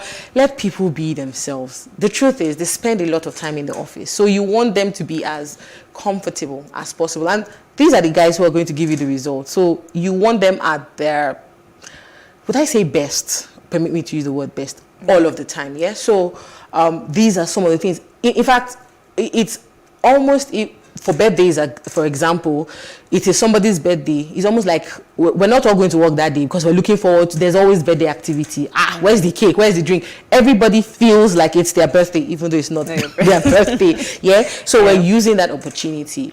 It even goes as far as an example. My brother just came in. They don't know my brother. They don't know who he is. But he's in town. We want to do a get together. You guys, come through, and everybody's falling in, so it's deliberate. It is something, and then it is something that they're also looking forward to, because people just want to unwind, people just want to chill. I think since COVID, work isn't the same. It's not the same. Truly, and people need to even capitalize on that. I was going to come to that. So yes, there was the introduction of work from home and everything.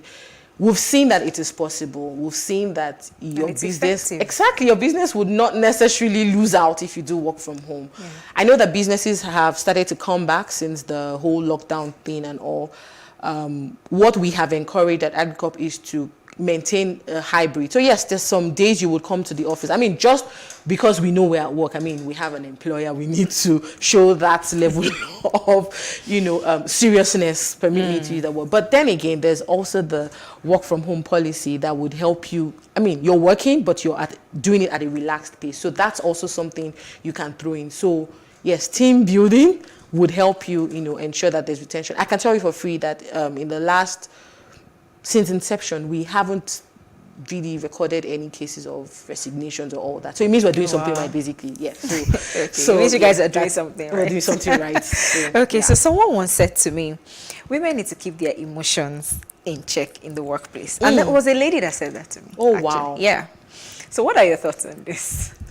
Why women, because she was coming from the angle of it's we women that have hormones that make us behave. Oh, wow.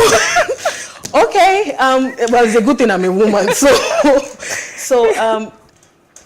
I wouldn't quite answer it from a women perspective. Okay. I would instead look at it from a people perspective, because there are a lot of times you can bring in extra baggage into the work, and I don't think it's a women thing, really. Well, I mean, the reason she said that was because she's like, and if you try to correct them, they say, oh, that's how I am. No. Now, you probably won't hear a man say that at the workplace. So we can't tell that. Maybe that is the interaction she's had with a fellow woman. But, I mean, I'm just struggling with women. I mean, making it a women thing. Nah. For me, it was because it came from a woman. You were a bit taken aback. We're the ones who curse or allow some of these statements people make, about us get to us. Because it's not a women thing.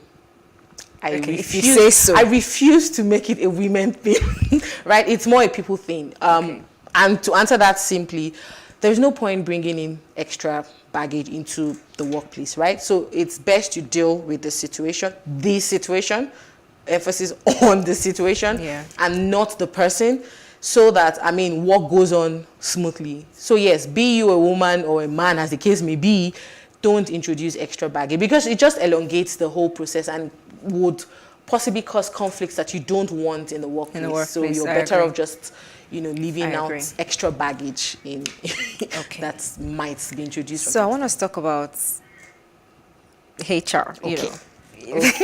Every time I talk about HR, you smile. Yep. What qualities must one possess to be a successful HR person? You want us to go there? Yes. Okay. Just give me brief points. Brief. Yes. Okay. I'm going to do this like I'm in a classroom. Yes. So I'll go. Okay. Number one on my list. Patience. Okay. That one, because you're having to deal with all sorts of personalities. As a matter of fact, sometimes, in fact, most times, the things you're having to deal with are things that go against your own belief as a person. But you can't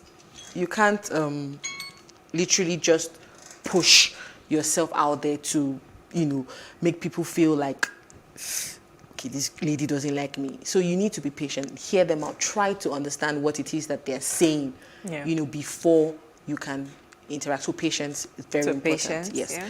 You also need to have very good communication skills. Now, what do I mean by communication skills? So a lot of times HR is supposed to say it as it is, right? But at the same time, you're considering the person's feelings. Exactly, feelings and person. But that doesn't mean you wouldn't say it as it is. So you need to find a fine balance, in your communication of the issue. So that is a skill that you need to have as HR. So all that drama of this is how I am, you need to deal with it. You can't be that, in HR. You need to strike a good balance. Okay. Can I go on? Yeah, you can give me one more point. One more. So, of course, you can't.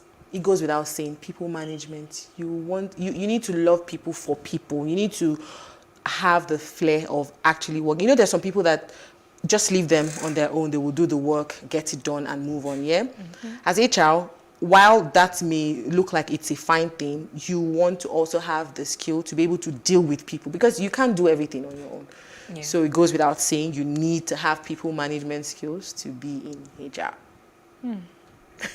Well, so at what point do I know I need to see HR?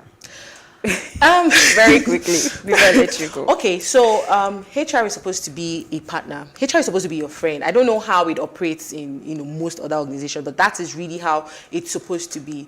So if ever there's a time you're not certain as to what steps to take, what decisions to make, or you just want to double check, HR is your go-to person, because they're your partner. They're actually there to make the work go on. They're actually there to consolidate everyone's effort to ensure that the work goes on. So if you have those doubts, if you have to be clear about certain things, please contact HR. I mean, that's my advice. I know they're scared. I don't know why they're scared of HR. Trouble is looming somewhere. I don't know why they're scared of HR, but I mean, HR is not supposed to be about that. So HR is actually supposed to be your friend. Yes, but like the police force. Okay, no, actually better than the police force. We're your friend, we're your partner. We're supposed to walk you through, the process and ensure that work gets done the way it's supposed to get done in order to achieve business results. Amazing. Thank you so much for this. Thank you. Hilarious conversation, Rita. I had fun. Thank you. Thank you so much. Thanks for joining us today on this episode of Ladies Talking Business. Do join us this same time next week for another episode. Do follow us on PlusTvAfrica Lifestyle on YouTube for more. I'm Morimi Akon. See you next time.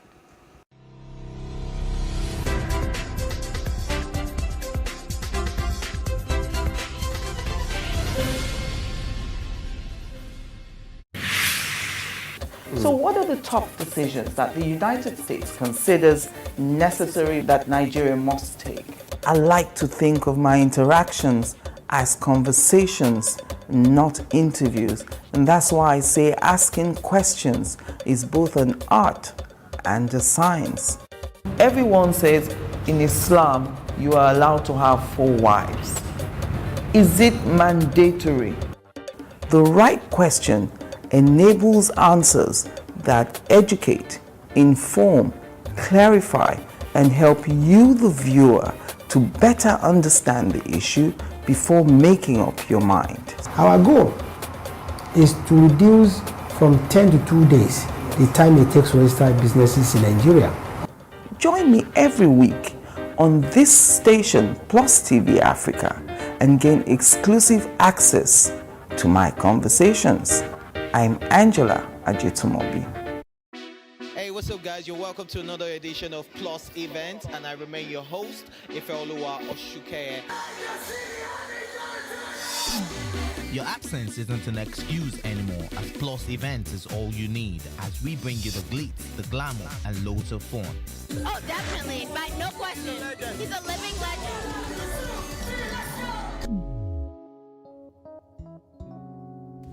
Oh, God forbid, Holy Ghost fire, I know. I just want to be blown away. I want to be wild. This is 11 years of doing it.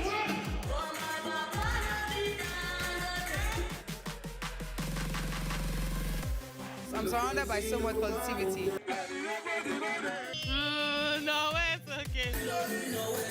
Yo, what's up, my people? It's your boy Starboy Terry. You're watching Plus Event on Plus TV. Stay glued to Plus TV Africa every Saturday and Sunday, 4:30 p.m. West African time.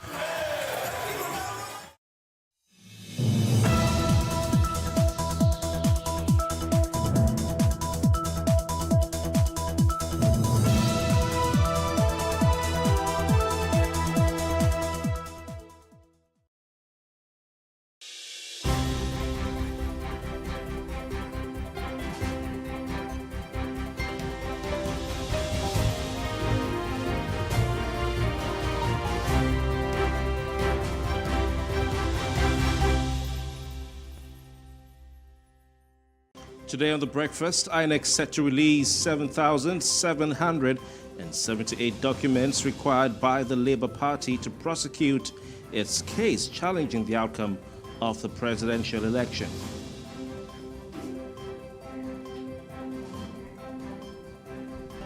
Also on The Breakfast, report from 2022 says says 1.1 to 1.4 million people have glaucoma in Nigeria. What are the key lessons of the last decade of this campaign?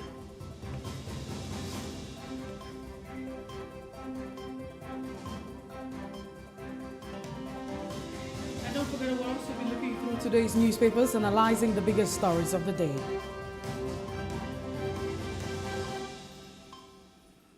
Welcome to Breakfast. It's a brand new day, and we're here with discussions and analysis of the issues of the day. That's what we bring you right here on The Breakfast. My name is Kofi Bartels. And I am Messi Bopo. It's good to be back on your screen. All right, and we implore you to sit back, relax, and enjoy the program as we have very interesting discussions and very interesting guests ahead. The pressure is getting worse, is what Gen Z would normally say. The pressure is getting worse. And that's a caption one of the news blogs and news websites put up in description to describe what exactly we're about to show you. And the first story on our top trending segment. We roll the tape, and when we come back, we'll talk about the background to that video. You cannot change it from being Igbo. That is it. You want to know? At the end of the day, yes, I am running for re-election. And it's not other reason than the fact you're everything. How is it you can do that? Because you never Igbo. And the way you say you cannot change it from being Igbo. That is it. You want to know? At the end of the day, yes, I am running for re-election. And it's not other reason than the fact. That caption, the pressure is getting worse. It's a Gen Z term. And that's the way, like I said, a news blog put it in describing this incident. Of course, that's Honorable Desmond Elliott, who happens to be a member of Lagos State House of Assembly representing the good people of Surulere Constituency 1. And he's filmed there. People are always with their phones these days. Desmond Elliott is here. They took their phone up and they want to film. He is filmed there asking, reaching out to his constituents at a church service. And just informing them that he's partly Igbo. His mom is from the southeastern part of Nigeria, and it's something nobody can take away from him. And pushing his credentials, maybe to appeal to those in the congregation, the congregants who may be largely Igbo speaking. And you can see they responded and reacted to what he had to say. But the background to this will not be complete if we don't tell it. Of course, Desmond Elliott has been the recipient of a public backlash following his utterances and his remarks on the floor of the Lagos State House of Assembly in the aftermath of the NSAS protests, and then the riots that followed after the NSAS protests.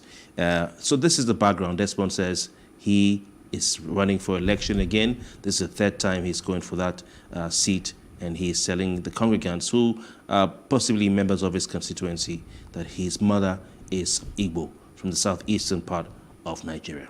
Now, Kofi, this is actually going to speak to the fact that there might just be a disconnect with Desmond Elliott and what the people think. Now, I don't know, because you trying to say, okay, Desmond Elliott is reflecting his Igbo dialect, trying to speak in Igbo. Yeah, I'm giving the background. No, I understand. Not you, okay. Not my view. No, not your view. I mean, of course, what has actually been done, you don't need to have that spoken in, black and white. I mean, you don't need that to be written in the exact sentence for you to understand what that means. So, but this is actually beyond what's going on in Nigeria.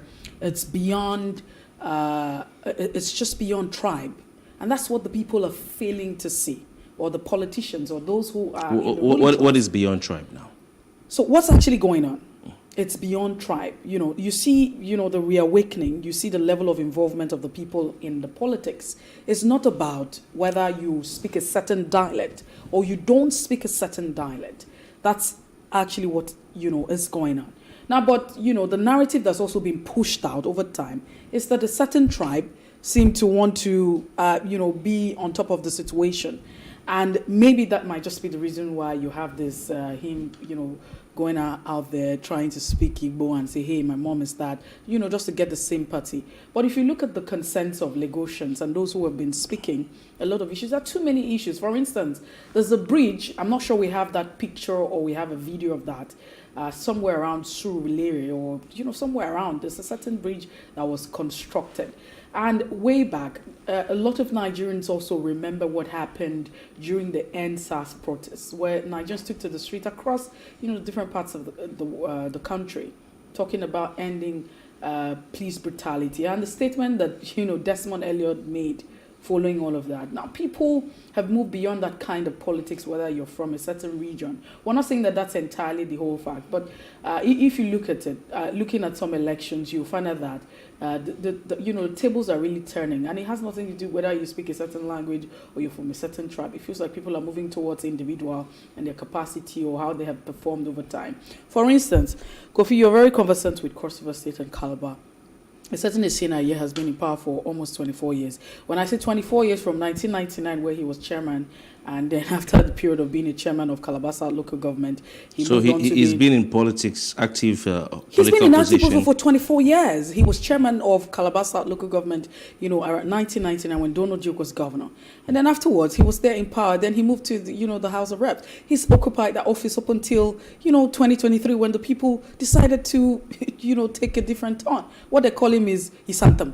And if you look at the meaning of Isantam, it's called hippopotamus, right? It's so okay. he's occupied that office. So my point is, people, you don't mean to use a derogatory remark, but it's just it's not derogatory. I'm not trying to say he's an elephant. He cannot be moved, sort of. No, that's not even derogatory. I think that word is used to to describe strength. His strength, yes. Yeah. So it's not in a sense to say that he's but I'm just saying that it feels like there's a disconnect. It feels like the elites or those who are vying, politicians are not getting the message that the people are moving away from tribe and where you're from, and then they're looking at you as a person, your credibility. They're looking at your person as an individual.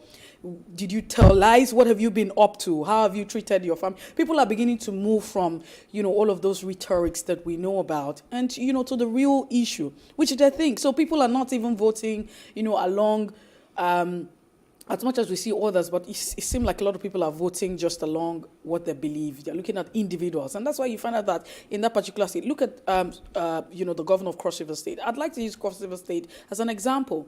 Ayade wanted to go back, again to the Senate, or he wanted to go back to the Senate. He came from the Senate to become the governor. Now he wants to go back, to becoming, Senate, going back to the Senate. And the people, spoke. That's exactly what it is. So, well, I understand the narrative that's been pushed out, but it's unfortunate that those who should understand that we're in a very sensitive situation, politicians and the ruling class, that we're in a very sensitive period. There shouldn't be the one pushing the card of ethnicity, tribalism, and what have you, but unfortunately that's what's going on. And the people are speaking, and so if you have this kind of video, it probably might not say, in its real sentence, Desmond Elliot has not come out to say, hey, I'm Igbo, I have some passion. But, putting all of that out, appealing to the Igbo community and speaking the dialect might just mean that you don't understand what the people are saying. The people are not pleased with the way a representation has been done over the years, how their interest has been represented. And I've cited two examples. I've used the states that we both are conversant with, and we have seen how the people have acted. 2 times now. the people decided to speak. Would you ever imagine that a sitting governor, that those who are in position of authority would be overturned and the people would, unseat someone who has been in power for 24 years? It's a lot. And so, that's where we are, Kofi. All right. Mercy, you've said a lot. There's a lot to unpack here. Desmond, of course, you've said that this isn't a time for people to vote for those who speak their language. People are becoming wiser and are looking for more than just that. It's a time when the people are saying, okay, well, we're not going to vote my brother or my sister anymore. I'm going to vote you for competence and that for capacity to deliver. That's true. That's true. But at the same time, we see this going on, this happening not just with Desmond.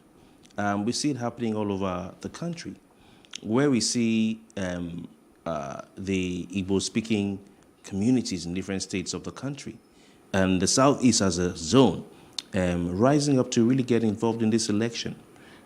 We've traditionally seen low votes from the Southeast. The lowest amount of number of voters in terms of geopolitical zone, you find them in the Southeast. But there's a sizable and significant Southeastern population in the local diaspora, if you want to call it that.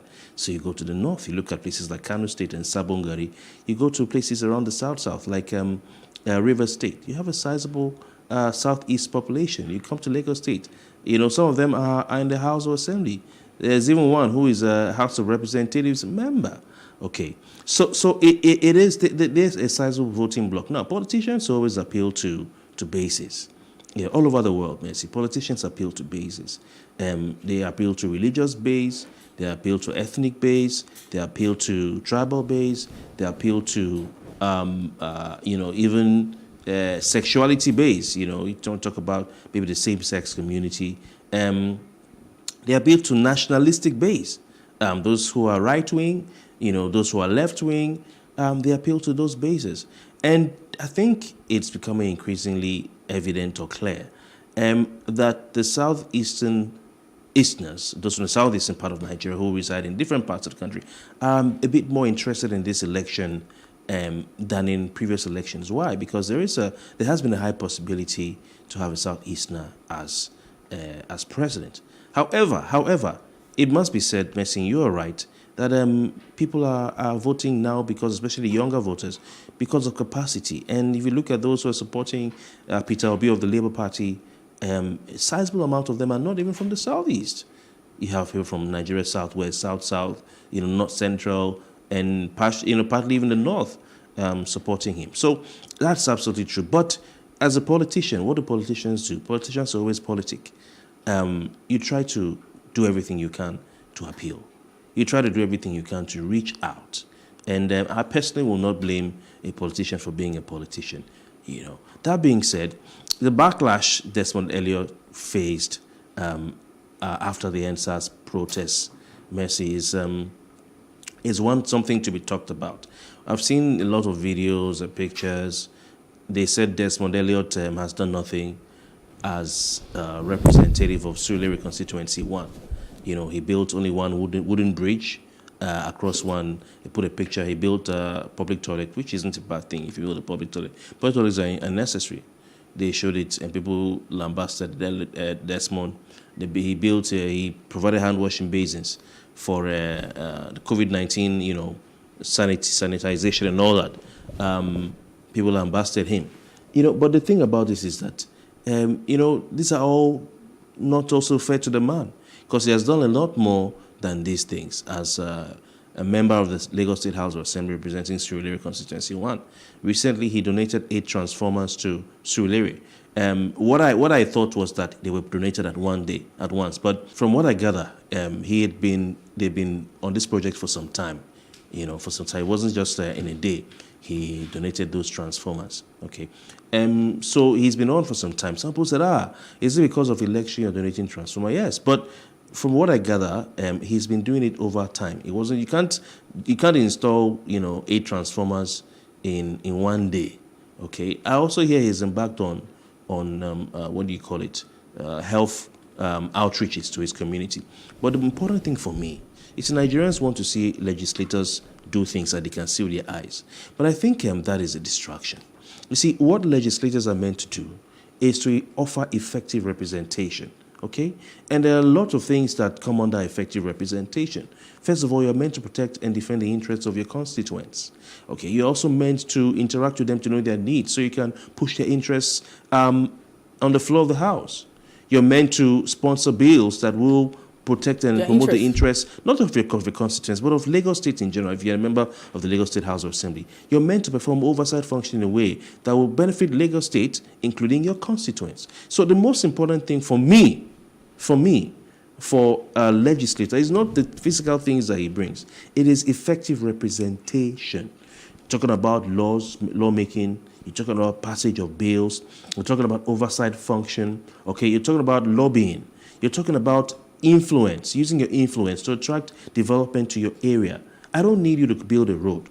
Okay, those are the things that they used to do. I'm compromising. I don't need you to give me effective representation that will translate to things that are more than this. So the question I'll ask for those who say, what has he done or has he built roads, is I think we should look more at the effective representation. And some will say, oh, Speaker of the House of Representatives, Gbajabiamila, who is from that constituency, has done a lot of things.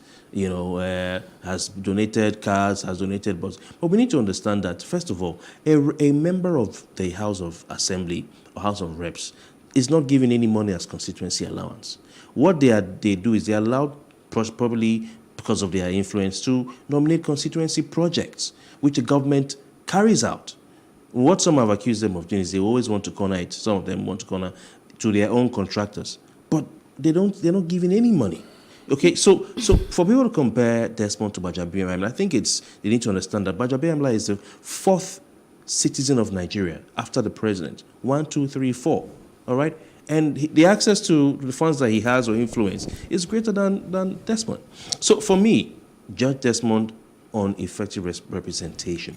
He has come out to say he's sorry, Messi. Just finally, he has come to say he's sorry for what he said, on the floor of the Lagos State House Assembly. The two things he said. First of all, he talked about those who looted stuff, shops and all that. Those pregnant women who went there. This picture is actually from that session, maybe.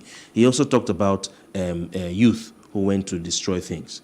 Okay. Then he talked about those who were on social media. He called them children. Now, Desmond came out to apologize for that. It remains to be seen if that will translate to support for him. People will forgive him. Some will say that he did nothing wrong, so there was nothing for him to apologize. But finally, there's a catch here. The catch is that he has a challenger who is popular. Why? Because he watched him on screen. One of the actors from Far From Home. Now, I'm not a fan of this boy from Far From Home in the movie because his character was a bad character. But as an actor, he is a good actor. And he's also from Nollywood, which is Desmond's constituency. So it makes it a very interesting, how do I call it now? A very interesting plot that the person who is challenging you is from your constituency, and he is representing Labour Party. So that is amazing. You have a youngster, a Gen Zer, an actor who's also a Nollywood member. Sure you can say Gen Z. That might just be a millennial maybe. Yeah, exactly. Okay. Who's yes. in between, not a yes. Gen Z. Because he looks, yes. The character that he played was that of a Gen Z, but necessarily if you look at it, is in the millennial. So the plot is set, for that battle. Yeah, but just before we move to the next one, for the want of time, Kofi, I think that it's within the confines. It's within the space of the people to decide. We have spoke about what we have spoke about, and whether or not it's in the character of politicians to go about lobbying and trying to seek for whatever it is, like votes and appeal at every base, whatever opportunity they have, and that's because the people have set the tune in that way. And now the people are changing the dynamics. It's also important, to dance to the tune of the people.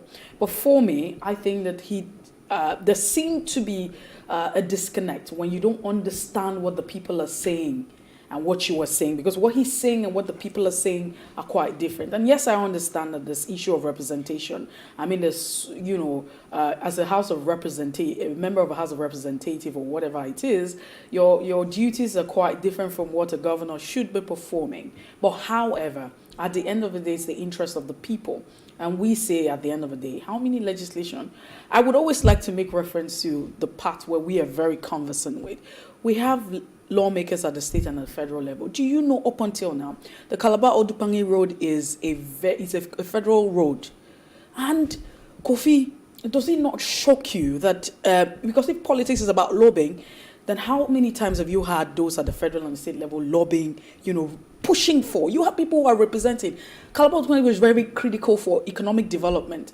Unfortunately, the state is geographically located as it should be. It is nobody's fault that, that state is where it is. But you have states, like you have people who are representing at the state level and at the national level, and what have they done? You also have a neighboring state where economic activities, you find out that there's, you want to say there's a twin relationship. How far have they fared?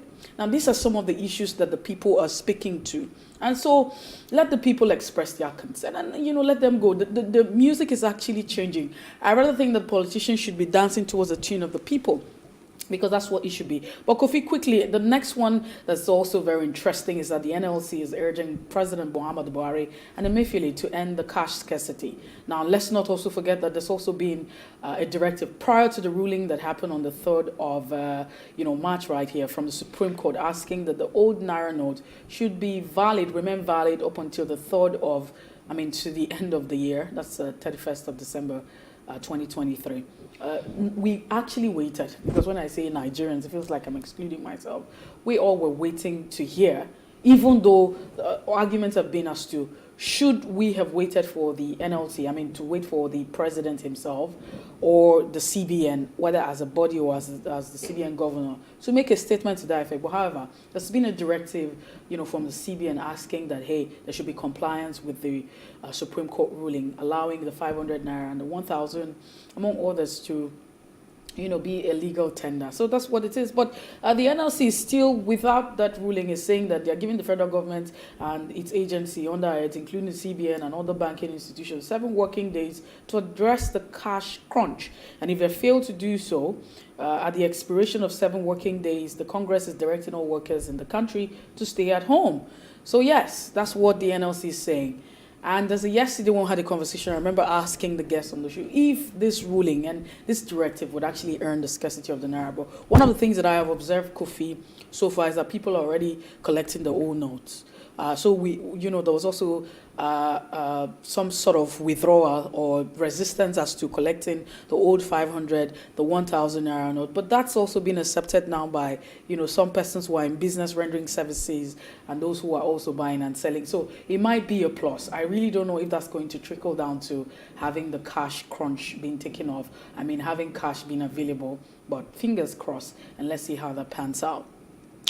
All right, let's not waste. I won't say too much on that. I'll just say let's keep our fingers crossed on that, and of course see what happens. The NLC, through its chairman Joe Ajero, seem to be stepping up to the plate. They've been quiet and silent. It's their party now that they're asking Nigerians to vote for, though they are not meant to be partisan with the funds of NLC. Okay, but the Labour Party is said to represent Labour. Okay, now when things are pinching Nigerians, the issues that are pinched, do you come out? Or do you only come out when it involves the welfare of workers? When we talk about the youth, we talk about police brutality and other things. What do you say? Because the NLC should be leading some of these charges, some of these things.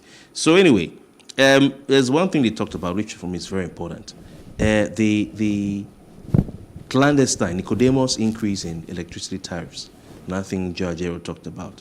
In that statement, Nicodemusly, Messi, Nigerians just woke up and realized that whatever they were paying for electricity was not sufficing. For those who use prepaid meters, it was getting finished in a matter of days. Nobody explained anything.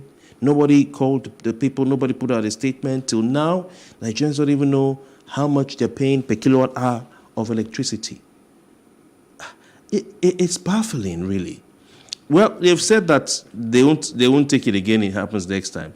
But I think the NLC should have included this in the protest, because people are going through a lot with what's happening in the economy. That you load 5,000 Naira on prepaid meter and then it will last you up to 4 days when you're even using next to nothing. So I think they should have included that in their in list of demands. But we see what happens. I think at this point, people will not mind if there's a shutdown of the country, because already, I mean, have we not shut down? Hey, when you don't have money to buy food, you don't have money to pay for your transportation, you know, what are we doing? Anyway, the last one is that the Nigeria Railway Corporation, in reaction to the accident, very unfortunate accident that took the lives of people who were just trying to get to work at the PWD Junction rail crossing in Lagos, in Ikeja, Lagos. The Nigerian Rail Corporation is saying they're going to construct several overhead bridges at 11 level crossings in Lagos. So where the cars or vehicles normally cross, they're going to build overhead bridges. I know that some time ago they said they don't have funds to reconstruct the protective barriers at that place. You know, they don't have funds. And I wonder where they're going to get the money from to construct these bridges. It's not cheap. It's not cheap, you know. And this thing should have been done before now. Good. You know, and we should have had some of these safety devices, okay? Not just somebody waving a flag, actually a barrier stopping you from crossing if the train is coming. So they're complicit in all of this. Anyway. Well, first of all, I mean, I think you have raised valid questions as to why haven't we had this before now, and it's a good development. That's on the one hand. When you talk about the funds, as long as they have the will, the funds will come out. It's not rocket science. I haven't seen any country or an economy that complains of that says, oh, we have a lot of resources. I'm yet to see, including, you know, those we look up to, the United States of America, the United Kingdom, China, Russia, Germany, just begin to mention, you know, powerful countries in the world. You ask yourself, have you ever seen, you know, a time where these persons wake up and say, hey, we have a lot of resources? So yes, I don't think that funds will be the issue. If they have the will, they will find a way to solve it. And that's still part of the issue of governance and ensuring that lives and properties are protected. It is government responsibility. They don't need to forget about that part. Whoever is responsible need to think in that direction. But Kofi, you know, also another thing that you have also mentioned, like I have highlighted, is that why haven't we thought about this? There should be all of that barriers. I mean, looking at the pictures of people having to, you know, find a way to scramble to cross, it's also a very disturbing one. Now, let's come back to town. Let's come back to, you know, normal vehicles and all of the flyovers that we have, or pedestrian bridge that we have in the cities. Now, what's the level of compliance? Over time, you find out that people do not use this you know, sometimes, so you have those who will use it and those who will not use it for several reasons. Now, those who don't use it, especially at, you know, some time of the day or whatever time of the day is, it's for security reasons. Because even you have those bridges, you have the fact that the security of the persons are also in question, where people can also be there, you know, to cause mayhem. And so most times people resort to wanting to cross when the barriers have been put in place. So I'm also wondering, even if we have the barriers put in place, would you not still have people who want to find a way to break the barriers for whatever reason, whether the accident will happen and the barriers are broken, or they'll find a way to break it and then cross, using that part, you know, to cross. So I think that we should look at the reason why people, even when we have the barriers for normal vehicle pedestrians, why people are not using it. And one of the major, you know, reason or a factor that I have seen real time, and I know for sure, is the issue of security. Now, most times for the pedestrian bridge, you have people afraid for their safety and security when they are using the pedestrian bridge. And I think that government should pay attention to this, where, you know, there's no security, you don't have, I don't know if we're going to be deploying police officers. How many police officers do we really have? But those, you know, overhead bridges are not very safe. And so people are scared. Most times they don't want to use it because someone could be there just to, you know, ambush them, take their bags, take their phones, or follow them, stab them. And it could be very lonely. So yes, that's also another concern. It's a good thing that we have it, and then we progress to thinking about providing security. But that's it this morning. We have to move on because we have Kola Wale, who is joining us via phone, by the way, for Off the Press this morning. Please stay with us. Good morning. We're back with Off the Press on the breakfast this morning, and Tunde Kola Wale joins us via phone. Tunde, it's good to have you join us. Good morning. Good morning, Mercy. Thanks for having me. Well, thank you for joining as well. We'll start off with the Punch newspaper. Banks ration all notes. NLC insists on 7-day ultimatum. Talking about the Naira crisis. Then you find customers lament as CBN retains withdrawals, old notes deposit limits. Well, The limit is still there. I think every other time you're being told that you have 5 million naira. Your limit says 5 million. You can't spend more than that. Fuel station traders and motorists accept old currencies. POS agents / charges. Okay, feels like we're returning to normalcy. CBN mum on disbursement of old 1,000 and 500 naira notes to banks. That's what you find. These are the riders. Now, but moving away from that, you find another header that says dollar shortage, banks / travel allowance, and foreign school fees. Okay. And foreign airlines trap funds hit $743 million. And then you also find another that says almost 13 million cyber attacks recorded during the polls, according to the federal government. Just before we move away, INEC will prosecute electoral offenders with speed. But how do you find them? Have you been able to apprehend any? That's the question. Review 1,000 NIN fee. Council tells the NIMC, and Oyo SDP candidate withdraws and backs Markinde. That's what you find this morning on the Punch. Let's quickly go to the Nation newspaper with these headlines. The big one there, banks limit customers to 20,000 naira over the counter. Right after that, branches expect more allocation from the Central Bank of Nigeria. Don't reject notes, say governors. Foreign airlines trapped cash, now $743.7 million. Federal government promises to clear backlogs. 3 years after, China reopens borders to foreigners. And, of course, we have a lady kills landlord over electricity bill. A really bizarre one there. And Rivers Assembly candidate abducted. Some of the headlines on the front page of The Nation. Well, we look at the Guardian newspaper this morning, reporting what's quite related to what the Punch has this morning on its front page. Naira crisis, slow compliance despite CBN order, and banks ration old notes. I take that again. Naira crisis, slow compliance despite CBN order, and banks ration old notes. Business owners, traders defer CBN and reject old 500 and 1,000 naira note. CBN silent and return bank notes, warehouse cash. Residual notes amount to drop in ocean, and analysts insist. You also find e-payment recorded series of failure transaction in February. Ariwa charges CBN to disburse old and new notes to the bank. So there might just be partial compliance, with the use of the old and the old notes apparently. Now, rule of law, over 130 CSOs and lawyers insist bar must go. Don't present Igbo senator with EFCC baggage, as Senate President says, Ohaneze. Don't present Igbo senator with EFCC baggage, as Senate President says Ohaneze. Delta PDP Gilbert candidate escapes assassination. And then you ask yourself, what's the essence of the peace accord? The governorship poll, INEC, NSA read riot acts and warn against violence. That's it this morning on The Guardian.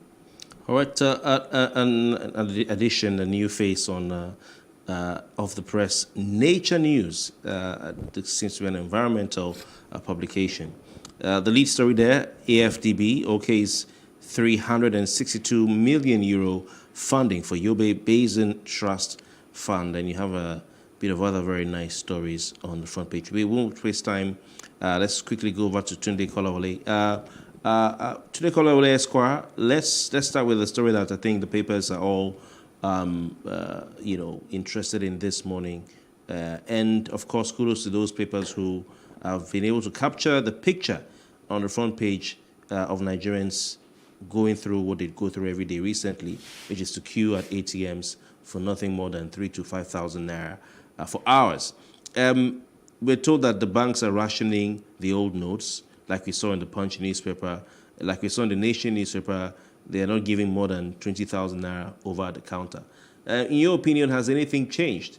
We've been shouting Supreme Court, rule of law. Has anything changed? Well, a little has changed. The mere fact that the Central Bank of Nigeria has given directives to the banks to start accepting the old note, that is the 1,500 naira note. You will want to say that at least that is a compliance. A step into full compliance with the decision of the Supreme Court, with the Naira redesignation. The challenge in there is that there are not enough money yet in circulation. Immediately the Naira was designed, the Central Bank of Nigeria started mopping up all the old notes that they don't want to spend again.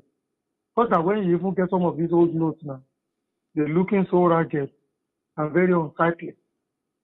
Furthermore, we are all living through this. There is no exception to the rule. I go to the bank, and most of the things you have mentioned being reported in the paper is what I go through when I also go to the bank. The issue now is, do we have to subject ourselves to this inhumanity, this very crude way of managing the nation's currency? The answer is no. Secondly, is the economy likely to recover from the contraction that this redesignation of the Naira has really caused? Furthermore, we are also reading in the newspaper that fake currency, that the new Naira is already in circulation. So when you look at all the ramifications of all these things, it would appear that we have merely cut our own losses in order to spite ourselves. The tragedy that this Naira redesignation has befalling on Nigerians is what we will be counting and measuring in the next 10, 15 years to come. We may not be seeing it physically now, besides the suffering that the people go through when they go to the bank. But what about the economic implications of all these things? So I think the CBN and MP's government has not done well at all. In some other countries of the world, the bandwagon effect of what they have done, the ripple effect, would have taken a toll on the government of the day. Okay, I want us to turn our attention to the Punch now, where the umpire, INEC's chairman, is quoted to say that they are willing and are ready to prosecute electoral offenders with speed, hoping that the police would hand over case files on electoral offenders to INEC for prosecution. I'd quickly like you to share your thoughts on that particular one. Have we made any arrests? Those who have been involved, those who have also made inciting statements, we saw that. Also suppressing and threatening voters, even in Lagos State. Have we seen any arrest that has been made? And do you believe, on the statement of the umpire? Well, from what we read in the newspapers, it would appear that arrests were made in different parts of the country. You will recollect, I think in Kano, a member of the House of Reps is already being prosecuted by the police for very egregious crimes, motor arson, infliction of grievous bodily harm on people. I'm also aware, I think in Bauchi, another House of Reps, or is it a senator, has been declared wanted. I think it's a member of House of Reps, has been declared wanted by the police in connection with the last election.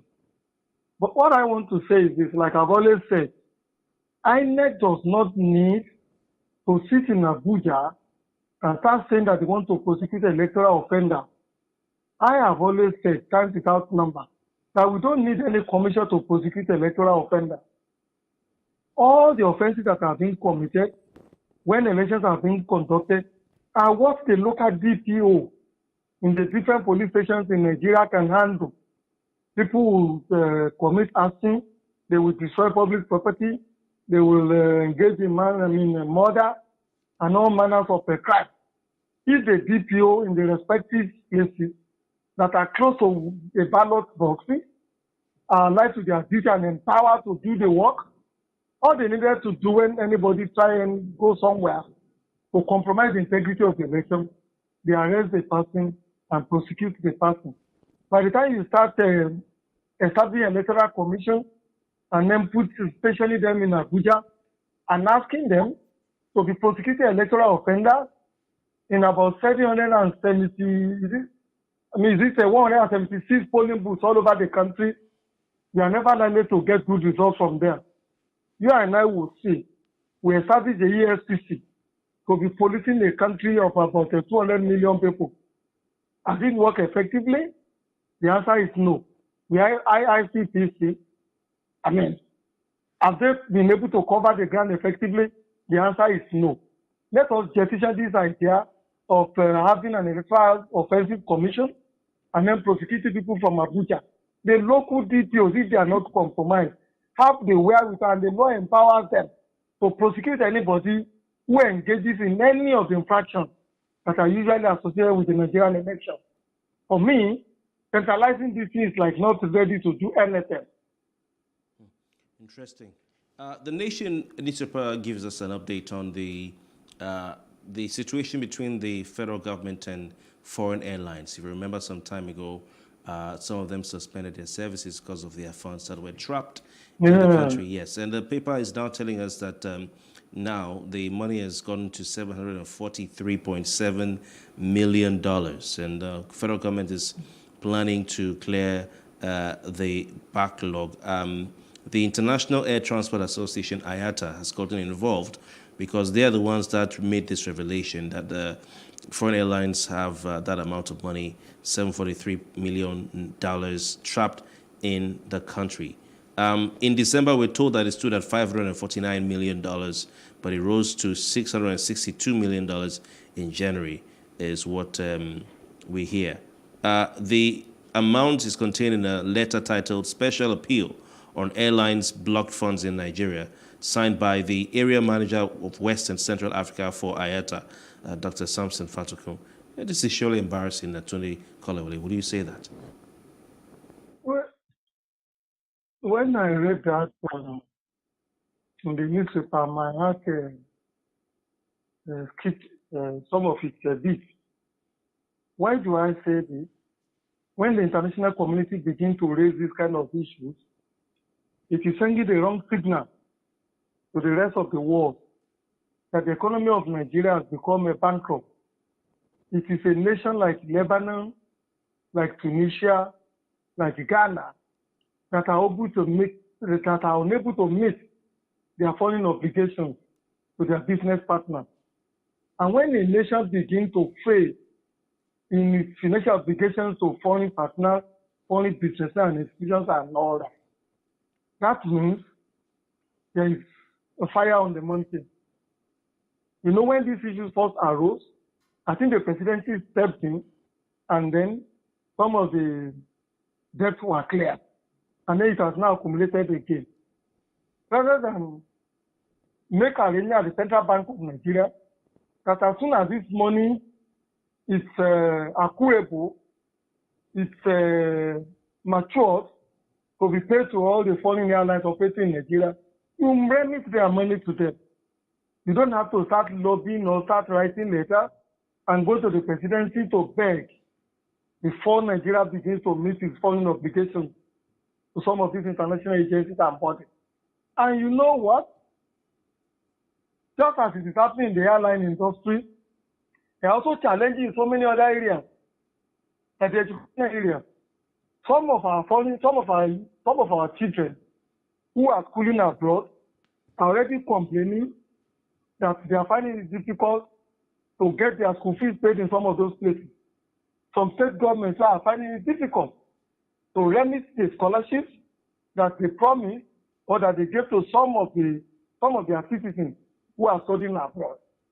So this is a very, very serious matter, and I would want to say that these are things that the military should take serious interest in, rather than designing the Naira and then begin to play politics while still sitting as a CBN governor. It's not a cheering news at all, especially when we look at the ramifications. These are Nigeria's obligations to its foreign business partners and associates. Well, I'd also like us to, to look at the Guardian newspaper this morning, and still with that, it talks about the rule of law, the fact that you have 130 CSOs and lawyers insisting that Bauer must go. Can you hear me? Yeah. Can you repeat that, please? Can you repeat that? So yes, on the Guardian, you have a caption or a headline that says, "The rule of law. Over 130 CSOs and lawyers insist that Bauer must go." So what are your thoughts, really, as regards this? You mean the EFCC boss? The position of the CSOs and lawyers. Yes. On the rule of law? Exactly. Oh, well, you don't need any specialist to realize that the rule of law has been receding for so many years now, especially under President Muhammadu Buhari and the APC government. And it is not surprising. Why do I say this?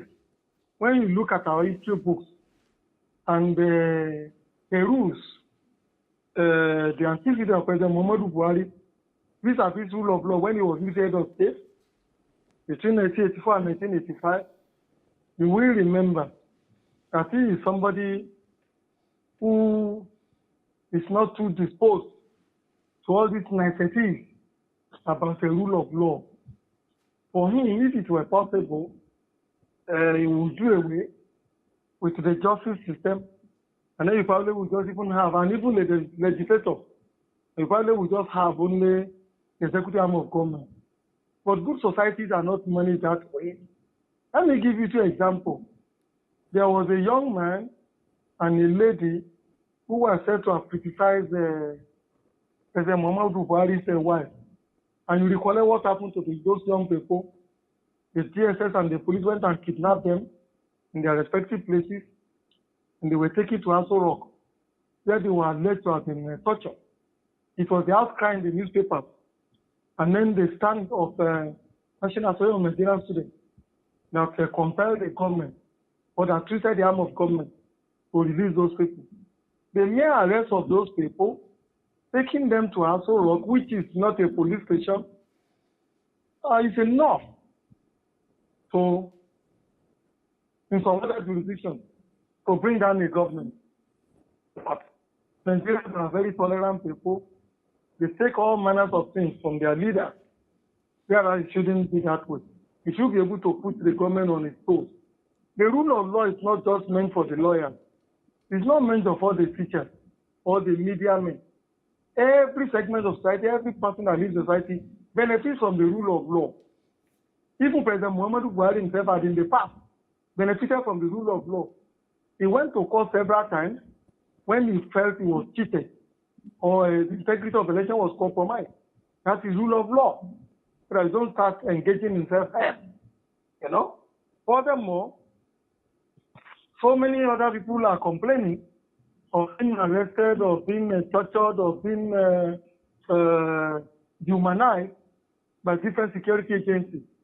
And we have never seen this government forcing our population. I really don't. I think I like us to stay, with the crux of the conversation here. Now, I want you to look at the crux or the content of which these frontliners, 130 of them, are pushing for. They're saying that Abdurrashid Bauer, of course, the chairman of the Economic and Financial Crimes Commission, has to go over alleged politicization and disobedience of court orders and infringement on human rights of Nigerians, among others. And so they have joined 20 constitutional lawyers by, saying that, hey, he has to go.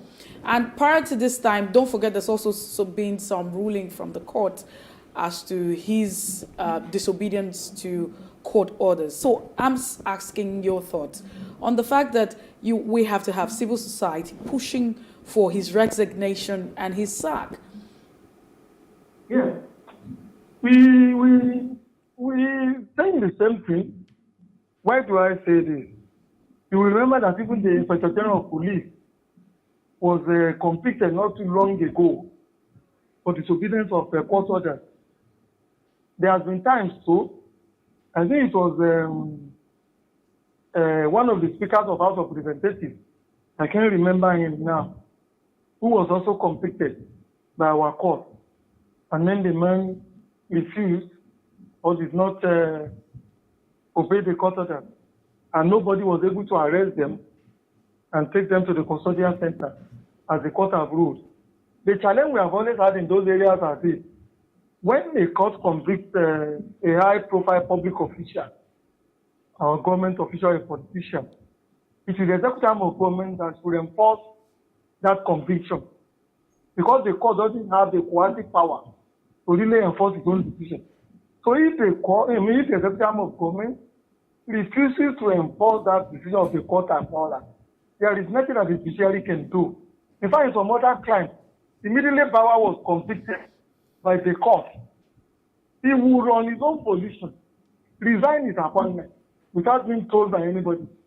And if he didn't resign, those who appointed him, the people in government, the president or prime minister or whatever, would compel him to leave the office or remove him. Or his case will be tabled at the National Assembly, because his appointment is usually confirmed by the National Assembly, I think the Senate. And then a petition will be written to the Senate or thereabouts and say, look, this man, for court order, convicted and all that. But he has refused to submit himself to the custodian people. And from there, the executive arm of government would wield a big stick. But here, like I said, because we have no respect for the rule of law, very highly placed individuals, very big people in government, times without number, have always disobeyed court order. And there has been no consequences. That is why we are in this. The approach to it is two-way. It's either we compel such person to voluntarily resign the appointment, or we put the heat on the executive arm of government to remove them from those places. And if we still don't get result from those places, then the National Assembly, or under whatever jurisdiction that they might be, should be compelled to remove them from the as public officials. That one won't be the first person. The idea of police, the big army officers and all that, they have also in the past. But Tunde Kolawole now, how do we enthrone the rule of law? I mean, just quickly, as you know, Kofi comes in there. Very, very simple. We must get into governance those who have respect for the rule of law. Secondly, we need to overhaul our policing system. The situation in which the police and all the different security agencies see themselves as beholding, as responsible to only the executive arm of government, to only keep the executive in power, then you cannot have the rule of law as a play. And of course, too, you must encourage the Nigerian people to always insist on their rights, no matter how difficult, no matter how bad, no matter how expensive it could sometimes become. It's a failure of most of our people turning the other cheek when they are slapped, or leaving everything to God, that has led to some of this rot that we see in the area of the picture. And of course, too, we must make sure that those who get the defense and the lawyers who ply their case in the court and all that are committed to the rule of law. Remember Justice Ginevi in Lagos, when he gave an order, and then the military at that point refused to obey his order.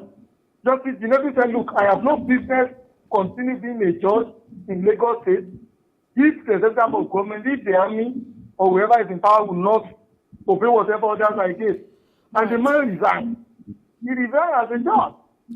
And if you have 1 or 2, 3 people, 1 or 2, 3 judges who are able to do that, I am sure we'll be on the path to ensuring that we have the rule of law deeply ingrained in our DNA. All right, then let's see how, what happens. I mean, let's see if we ever get to that point. But we here will continue to talk about these issues and raise, pointers to the fact that we haven't really been great and doing well as regards the respect for the rule of law. And that's it this morning on Off the Press with Tunde Kolawole. Thank you so much. He's a legal practitioner. Tunde, thank you so much. We wish you the same then. Tunde Kolawole is a legal practitioner. He joined the show this morning from Lagos, and we appreciate your time. We'll take a break. When we return, it will be time for us to look at our first major conversation right here. And the consent for us would be that Labour Party is going to inspect election materials, which will help, the prosecution of their case. However, the umpire has also accepted and will be set to release several documents to help, with this entire process. Please stay with us. All right, welcome back. It's still The Breakfast on Plus TV Africa. Set for our first major conversation, Chairman of the Independent National Electoral Commission, Professor Mahmood Yakubu, has declared that the electoral umpire has nothing to hide when it comes to making materials and documents used in the February 25 presidential election results available to political parties. Yakubu stated this when he received the Labour Party's legal team on Monday, led by Dr. Levi Uzoku, at the Commission's headquarters in Abuja. The legal team made up of about 60 lawyers. Yes, you heard it right. About 60 lawyers were at INEC to discuss modalities for obtaining key documents that will assist the Labour Party in prosecuting its case at the Presidential Election Petitions Court. Now, the meeting with INEC officials, which was held at the Commission's national headquarters, as we said, seems to be the start of the process to inspect the electoral materials used in the February 25 presidential poll. After the meeting, Uzoku, speaking to pressmen, said the team visited INEC because it was yet to receive any electoral materials for inspection on behalf of their client. Now, recall that the party had earlier obtained a court judgment directing INEC to allow it inspect the materials used for the February 25 polls. Let's look at what this represents for the legal tussle that lies ahead. We have joining us this morning, I guess, Dr. Moshola Deji. He's a public or political scientist, and he joins us live this time, not via Zoom, from Singapore. All right, you're welcome. Great to have you.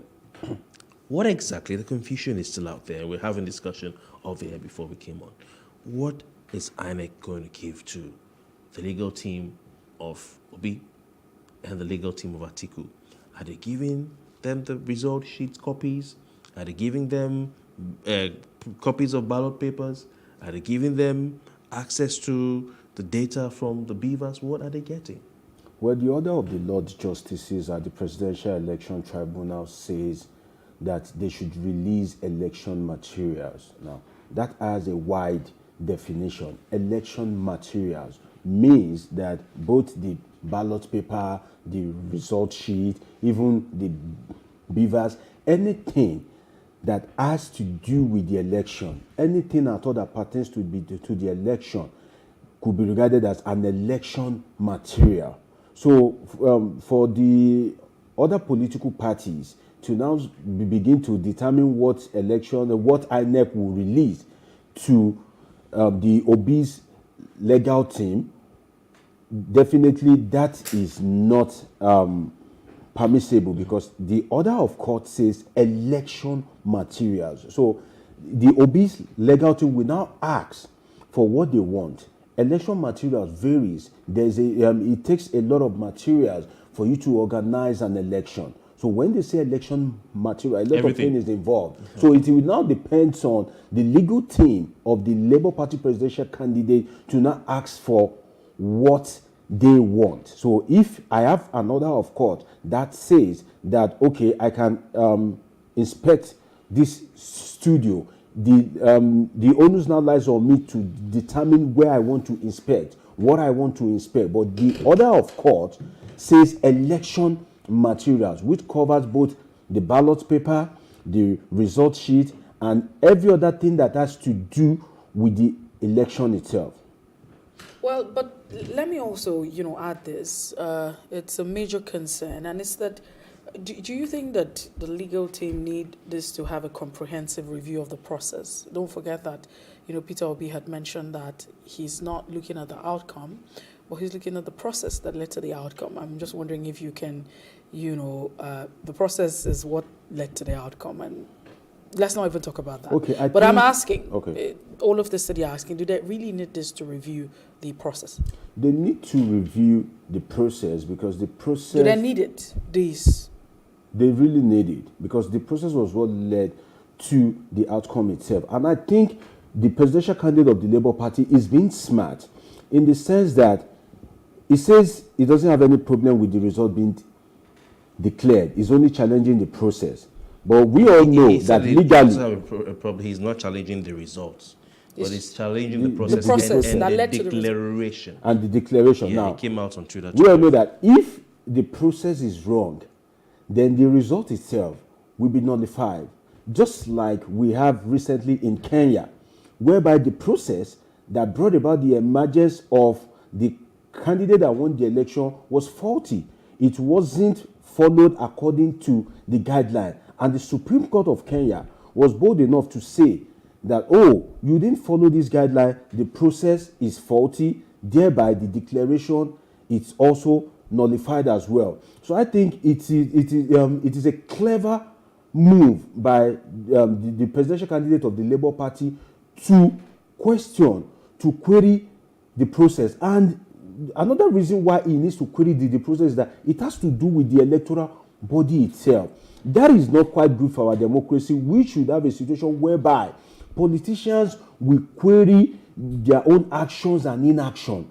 But in this case, they are querying the conduct of the electoral umpire itself, which is supposed to be unbiased, which is supposed to follow what it has stated in black and white. But the electoral umpire haven't allegedly failed to follow its own guideline.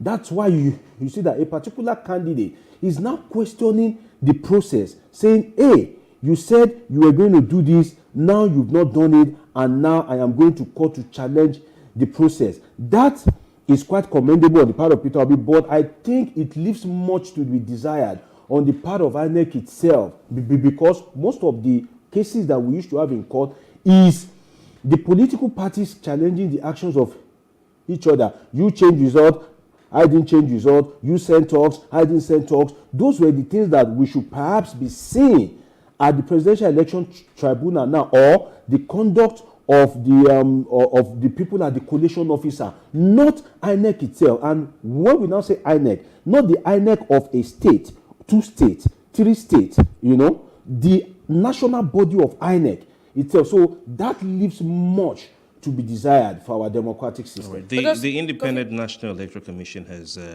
had some things to say about this. I like the way one of the papers put it. I think it was a Punch who said that beavers, political parties, can't regulate INEC, says Okoye. And I'm talking about the head of information and voter education at the Independent National Electoral Commission, who said, your political parties, you can't regulate us. We regulate you.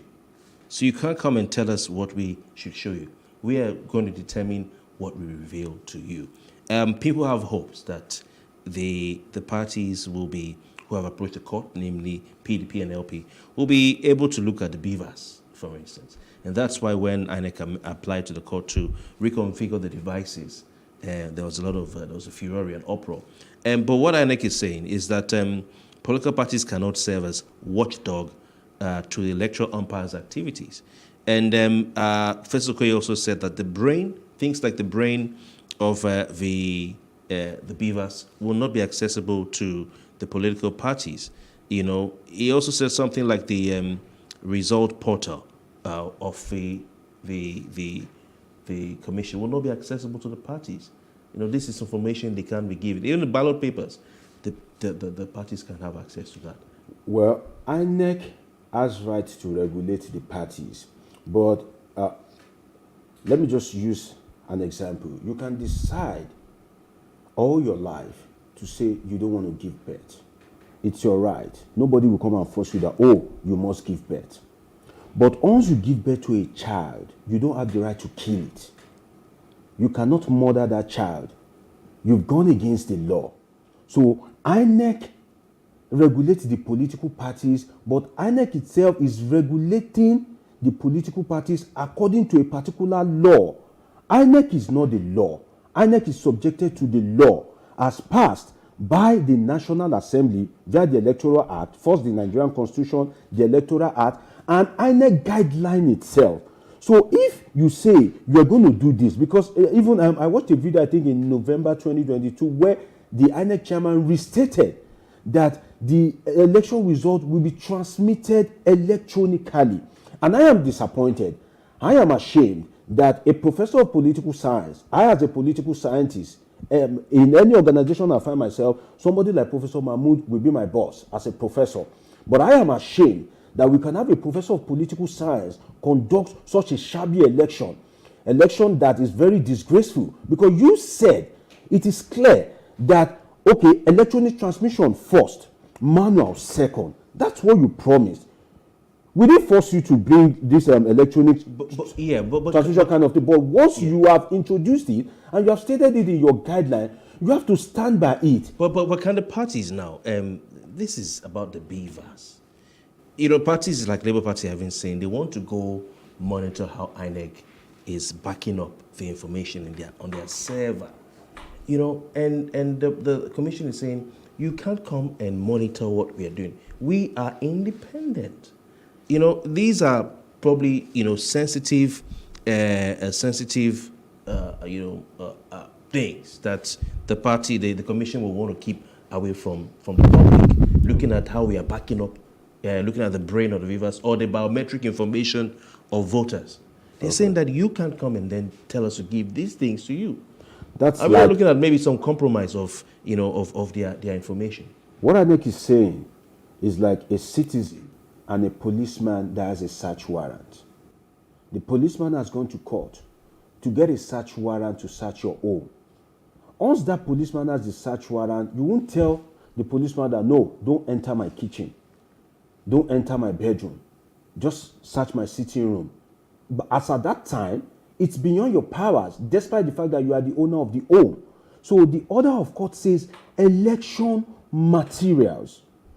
Election material, that is anything that has to do with the election. So what would INEC be hiding? Whether it is APC, whether it is PDP, whether it is Labour Party or any other political party, what are you hiding? Why won't you allow them access to anything just for the sake of transparency? You have failed in the first instance. People are disappointed. Now they are challenging the process itself. Why can't you allow them to have that transparency? The politics that I think INEC is playing, which should not be tolerated in our democratic system, is that if people had uploaded the result, if the electronic had come first, definitely anything INEC declared can easily be challenged.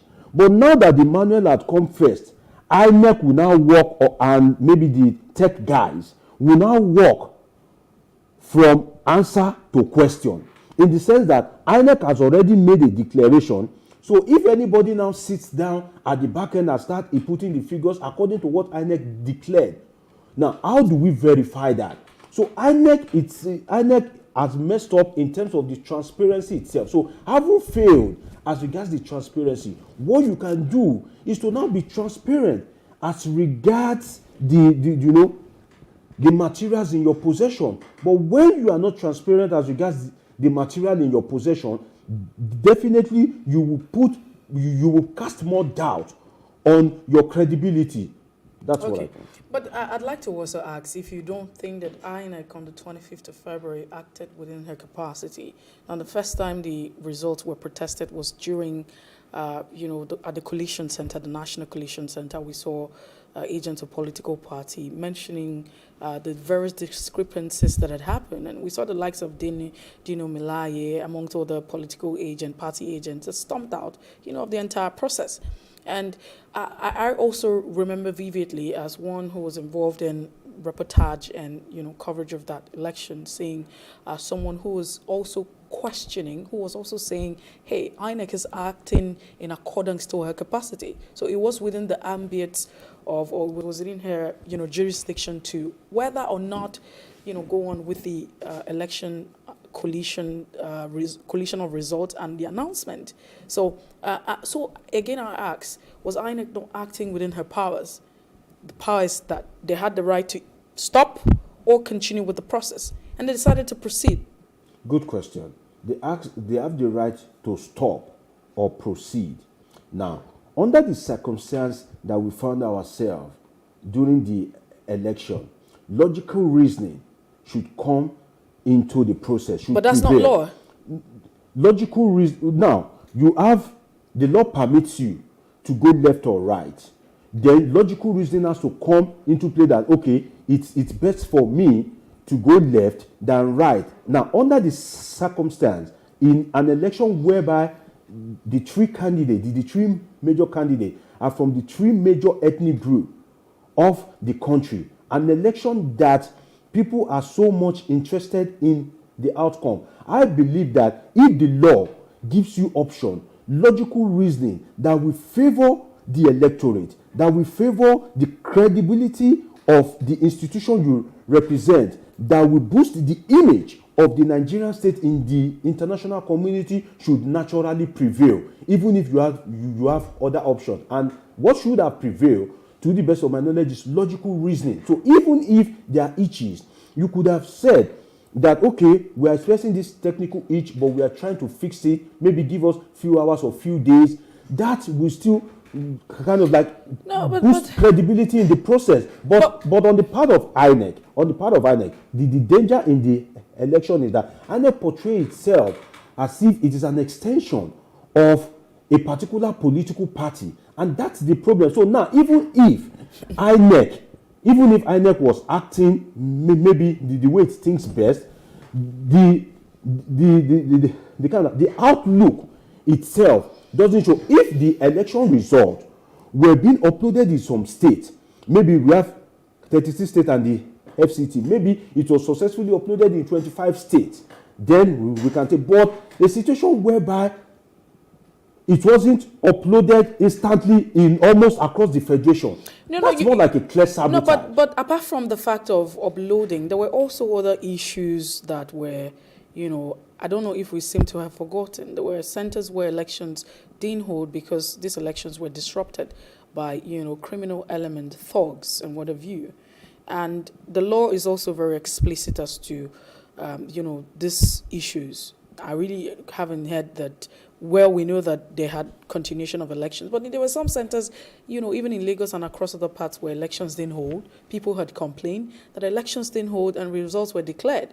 Now, there are also some parts where election held, but they were disrupted. And the Electoral Act also has been very explicit. Let's come back to the issue of INEC having the jurisdiction. It's within her jurisdiction to decide whether or not to continue at the time where they were being questioned and there were a lot of reports as to the results that were being announced. But don't you think that we should be blaming the law now, the Electoral Act, and, including the Constitution, because we see a lot of lacunas. You can't expressly say what exactly is logic reasoning. It's not stated there. So because what you're saying now might just be what you should think it is, but it's not clearly stated. And even what is clearly stated has not been respected. And so when you now leave things to the decision or choices of people and hope that the umpire should be, rational. What if that is rationality? Going ahead, to declare the results and announce the results and continue with the collation center despite all of the complaints. So should we not be blaming the Electoral Act and our Constitution for all of these gaps? Well, I think the Electoral Act, as it stands now, would give us a more credible election than the one we had during the... So you're saying there are no lacunas? Are you saying there are no lacunas? I'm not.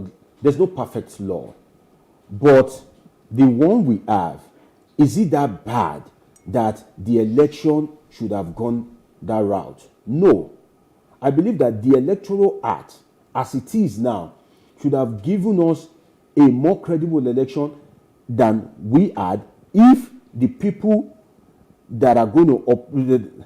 that are the decision makers decide to follow the Electoral Act truly. I'm not saying, I need to be clear, that I'm not saying that logical reasoning should be above the law. No.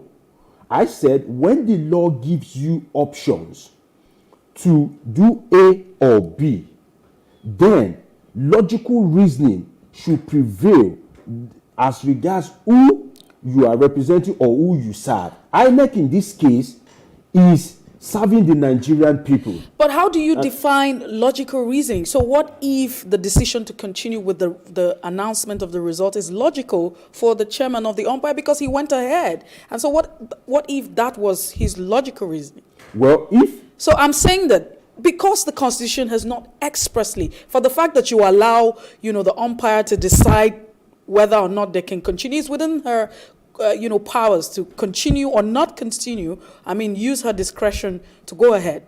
Now, how do you define discretion? Discretion is relative, depending on who is defining it. Okay. That's the point. So again, it shows that we're not being very precise. Maybe we didn't see this coming, and that's why the Electoral Act was not able to capture some of these excesses. Well, INEC guideline for the election is what I stand by. Before the game, you said, okay, this is going to be the rule of the game. No offside. And when the game starts, you can't change at the middle of the game. If you are going to change, then you need to seek the consent of the participant of the game itself, which is the political parties. The political parties are well represented at the collation center. Nigerians are watching. Now, what is the value of an election that the citizens at which you conducted the election for doubt the transparency?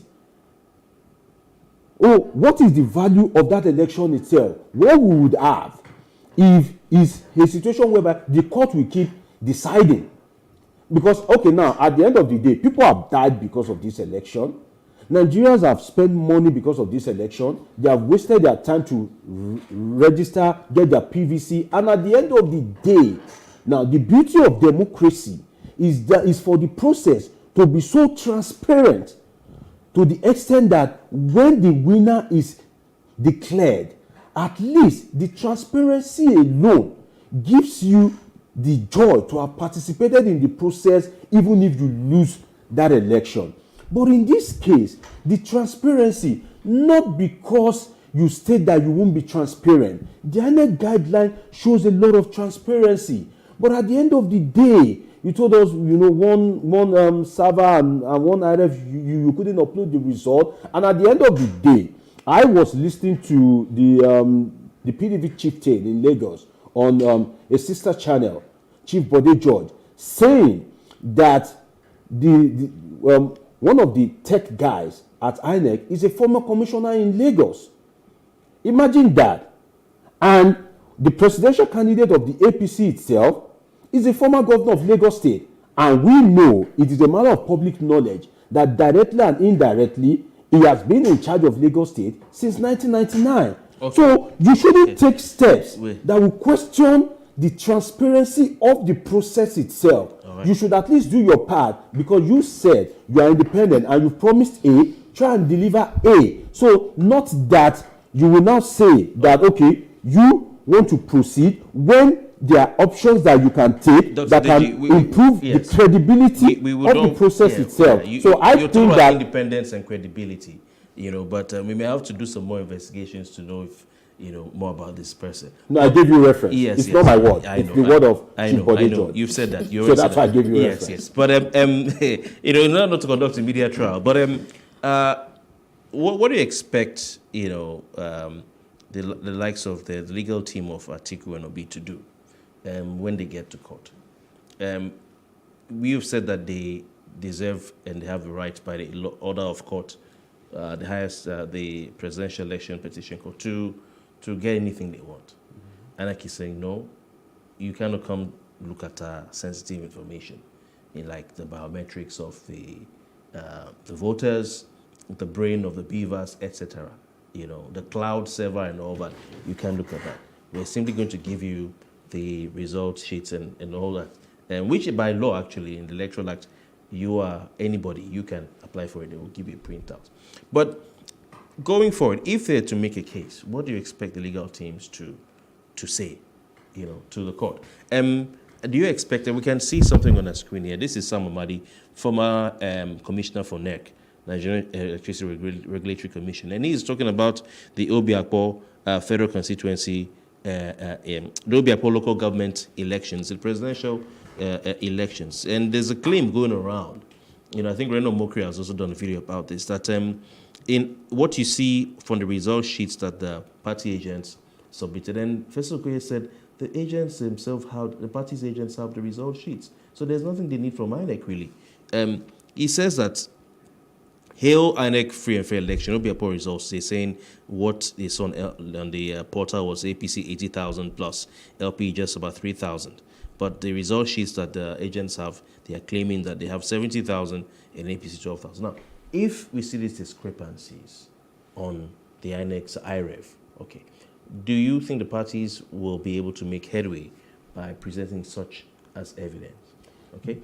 I'm going to add a sub-question to this. Bearing in mind what happened between Oyetola and Adeleke in Osun State, where, yes, the electoral access, if you see a notice of voting, cancel the election and order a fresh election right there at the polling unit. But the courts, they counted everything and said Oyetola is the winner. And they are saying that even if they were to order a fresh election, the result of that fresh election would not affect the outcome of the election. So I want you to look at that if they have this evidence. Okay, now, let me start with this. There's a football match, and your opponent scores, and you are doubting whether it is a goal. Then the referee team says you can't look at the VAR.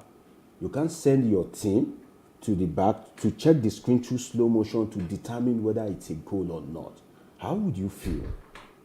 You will feel bad. So I think that there's really nothing to hide. But the result, the result, yes, the result, as uploaded by INEC has its own tech guys. Peter Obi, Bola Ahmed Tinubu, Atiku Abubakar should bring their own tech guys, and they review it together. Okay, but if I'm Labour Party now. Okay, guys, I'm not Labour Party. It's just an example. People are attacking me on Twitter. I'm Labour Party now, for instance. And I say, INEC, you have this result that shows XYZ, like Obiakpo, where somebody is making this claim. But I have different results. And even look at PDP too, says, yeah, we have this result. And it's different from what you presented. Of course, it's okay, fine. Yes, indeed, that is the case. We are going to recount everything. And we'll give it to Labour Party or PDP. But that count does not affect the overall result of the election. Even if we add all those votes for you, we had it for you, Atiku, it still will not make you the winner. Tinubu will still edge you.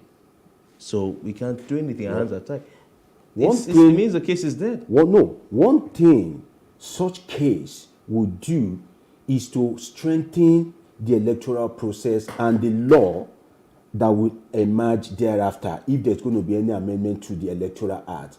Law comes through the pronouncement of the court, through the different judgment, especially at the Supreme Court level and at the appeal court, as the case is right now. So even if it's not going to maybe benefit or change the outcome, for the fact that it will strengthen our electoral system, it will strengthen our legal political jurisprudence, I think it's worth pursuing, sincerely. But it seems to be a fait accompli or an exercise of futility, because if the parties are seeking to be declared winner, nothing may come out of it. Well, the thing is, we never can say. It depends on how the parties were able to present their argument in court. It depends on the logicality of their argument and their prayer in court. The court is not Father Christmas. If they are praying for annulment and they can prove it, then maybe at the discretion of the court, it can be granted. Do you foresee the Obi legal team or the Atiku legal team being able to put together enough numbers and result sheets where you have discrepancies, if the court says, okay, fine, we'll take it, to make up the numbers? That's where Peter Obi is being smart, in the sense that he is challenging the process. If he successfully challenged the process, the result will be annulled. We have to go. So we see the wisdom in what Obi is saying, where it says challenging the process and the declaration, but not the outcome. So Obi's advisors are very smart, because they might have done the collation In fairness, Bola Tinubu may have won fair and square. But INEC itself might end up putting Bola Tinubu himself in problem. Okay. Because at the end of the day, if Obi successfully challenge the process, if the process is wrong, the outcome is wrong. Okay. That's it. So Obi is being smart, being clever to challenge the process, and if he could prove his case that INEC has not followed his guideline, then the election at the wisdom of the court might be annulled. Now, to whose disadvantage? Bola Ahmed Tinubu. So why should INEC itself play against its own rule? We have to go. We're out of time. I want to thank you so much for your time, Dr. Moshola Deji, political scientist. Thank you. Interesting analysis. We look forward to more interactions with you while you're still with us. Well, that's my pleasure. All right. We have to move on, Mercy. Well, that's it this morning. Thank you so much for being part of the show, Dr. Moshola Deji. We'll just take a break now, and when we return, it'll be time for us to be looking at our second conversation now. It's the week for glaucoma. We'll talk about this. Glaucoma globally, it's a global issue, and we'll be having, experts in the studio this morning. Stay with us. Good morning. We're back with the breakfast. And just briefly, we'll look at the fact that this is a glaucoma week for awareness, and the World Glaucoma Week was launched in 2010 by the World Glaucoma Patient Association and World Glaucoma Association to provide a forum for anyone seeking to enhance eye health to better comprehend the serious implication of glaucoma. However, glaucoma is believed to be the cause of blindness in 4.5 million individuals, according to the WHO. Glaucoma is a major cause of permanent blindness in India, affecting approximately 12 million people and leaving 1.2 million blind. At the community level, more than 90% of glaucoma cases go undiagnosed. Now, in 2022, it was estimated that 1.4 million people have glaucoma in Nigeria. Now, glaucoma is one of the leading causes of blindness in Nigeria, according to that statistics and the world as a whole. Now, due to the low awareness rate, that's also some statistics saying that there have been more cases of glaucoma caused blindness, which could have been avoided. Now, early detection, according to experts, says it can be reduced and the risks of going blind due to glaucoma. Now, these can be assured by awareness programs and thorough eye screening. But the question for me is, 10 years after the awareness campaign program, 2023 makes it 10 years. How far have we fared? We have professionals, I beg your pardon, who are in the studio this morning. We have a Dr. Onehi. Did I get it? Yes, Dr. Onehi. Dr. Onehi is here, and Dr. Mir is also here this morning. Good morning. Thank you for joining us. Thank you very much. Good morning. All right, so quickly, let's even, maybe I'll start with you. Ladies first, that's what they say. Oh, yes. Oh, yes. Can you please bring us up to speed now? For those who are watching, and we know that this is week for, the campaign and awareness, what exactly is glaucoma? So glaucoma essentially is something we define as a multifactorial disorder. And this multifactorial disorder has to do with three different things. We are looking at the intraocular pressure, we're looking at your optic nerve and your visual field. So once these three are affected, then they can cause severe damage to your optic nerve, and eventually it will lead to blindness. Now the problem with glaucoma now is because once the optic nerve is damaged, it really cannot be repaired or reversed. So it is the second leading cause of irreversible blindness. And so why we tell people that as much as you can, try to come into the clinic, have your eyes tested. Prevention is actually the key to catching it. So it's pretty much nicknamed the silent thief of sight. And that is because it has no symptoms, no signs. People literally wake up blind.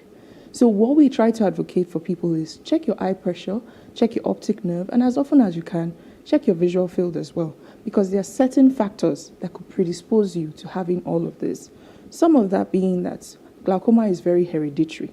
So when you have a family member who has gone blind, a risk factor. Oh yes, that's the number one risk factor. And so the thing is, with Nigerians, we're not very health conscious, because I mean, Nigeria is Nigeria. There's a lot going on. So before you even present in the clinic, you really have to have something going on with you. But that luxury is not afforded us when we are dealing with glaucoma. With glaucoma, if you do not attack it early enough, damage would already go on, and that damage cannot come back again. So once you have a family history, somebody has gone blind in the family, or you know somebody who has glaucoma in the family, at least once a year, you're expected to have your eyes tested. Another thing is for people who are very long-sighted or short-sighted. This is just because of the structure of the eye. Patients who are over the age of 40 as well tend to present with glaucoma, and people that are melaninated, that's when we talk about black people, Africans, we have a very serious risk factor. And that's because our iris, what we call our iris, so you have people who have blue eyes, green eyes, gray eyes, and we have our black eyes or brown eyes. Exactly. So with our brown eyes, our iris has melanin in them. And these melanin pigments from time to time can come off and block what we call the anterior chamber angle. And this also can lead to glaucoma. So it pretty much just has to do with either overproduction of the aqueous humor or lack of drainage of the aqueous humor. So that is what we're actually targeting when we are dealing with glaucoma. How do we manage that situation to make sure that the pressure does not continue to cause damage? And as it, you know what, we'll get back to how we manage because we're almost out of time. But quickly, I'd like to come to you now. Yes. And let's talk about the fact that 10 years, 2023 makes it 10 years since, the campaign and awareness has been created. And how would you rate, the level of awareness in Nigeria, Africa, and globally? It doesn't look like for Nigeria that we have recorded some kind of success. No, we have. I think as a professional body, we take this month, not just this week, which is a glaucoma week, to go out on the streets, and most of the professionals, the eye clinic, actually do a free eye pressure check, right? And we have a lot of people on the streets canvassing for pressure check, right? And if you even have issues like blood pressure, it's very, very important that it's a disposing factor to having glaucoma. Not to put fear into anybody. As much as it is irreversible, it is also preventable. So it's a leading cause of blindness, and it's also a preventable blindness. You also remember that I reeled out statistics, and we're looking at 1.4 million. Would you say that that's a lot of progress in terms of awareness for Nigeria? So the thing with glaucoma is, to be frank with you, I don't know what causes glaucoma, right? But I know what are the risk factors of glaucoma. So the first risk factors are genetic. Right, so if your parents have BP or glaucoma, there's a tendency that is passed down to the offspring. If you're more than 40, everybody's going to age. Everybody's going to be more than 40. Those are risk factors too. No, I understand. I understand all of that. But my point is, we're looking at the level of awareness, and the lessons will be, the question will be 10 years after. What are the key lessons that we've learned? For Nigeria now, if we look at statistics from 2022, saying that 1.4 million people have glaucoma in Nigeria, is that really impressive? Do you say, if we say that we can't prevent it, we can prevent it, but there's no cure to it. Yes. Are we saying that we have recorded some level of awareness? Are people checking? Because if you have this figure, that's a lot. Yes. 1.4 million is a lot. Yes. Numbers or persons who probably have glaucoma. So, in terms of the level of awareness, and since the inception of this campaign, however, do you think that we have done enough to create the awareness to reduce persons that have glaucoma? Because if you dictate early, you can treat. That's what you said. Yes, I think we could even increase the number of people being captured. If we go into the villages, the rural areas, there are a lot of people that are not being served there. So those people too can be captured, and being able to go to the roots, to the grassroots, where healthcare is not really at the optimal, right? So I think we can do a lot more in that aspect, where I think largely we've done a lot. The government have also done a lot. The state government, Lagos state government, we work together with all the health professionals, the eye care people, the ophthalmologists, the optometrists, we all come together to make sure that we save everybody. Okay, so let me get back to you now, Dr. Mary. So quickly, what do we now do, to reduce the number of persons who are on this list? Now that we have this, and we're just talking about cases that are reported, we haven't looked at cases that are not reported. But generally, what can be done to reduce the pressure and to ensure that people are aware? Okay, so like he said, the challenge we have especially is with the people in the rural areas. So when you have a case that is underreported, most times you are not getting the right statistics or the accurate number of people. So what every eye clinic in Nigeria or around the world at this time is trying to do is offer free eye tests all through this week, starting on Sunday and until Saturday, frankly speaking. But because Lagos decides on Saturday, we're there till Friday, just offering you free eye test, having your pressures checked. So you really don't have to have any problem. Just walk in, take advantage of the free eye test. Once you have your eyes tested, then it's a starting process. Once we're able to know, okay, everything is fine as of this year, next year you take an advantage again. When they look at you and there's anything suspicious, then they flag it and then they start further testing. But when you don't present to the clinic, there is almost nothing that can be done. And like we said, it's silent. So you will never wake up saying, oh, I'm feeling pain or anything. One day you just wake up and then there's no more vision. So that's why we always advocate people come into the clinic. Wherever you are, most clinics at this time, they are running free eye tests. So just walk into any clinic, have your eyes tested, and then let's see what happens from there. All right, then we have to go for the want of time, but we'll definitely have this conversation some other time. Hopefully still the week or the month of it, and so we hope that we have you some other time in the studio. Thank you so much, lady and gentlemen, Dr. Mary and Onia. I hope we got that well. My name is Messi Ibopo, and that's the size of a conversation this morning on The Breakfast. We'll join the newsroom at 9 o'clock for the news brief. Please stay with us. Good morning.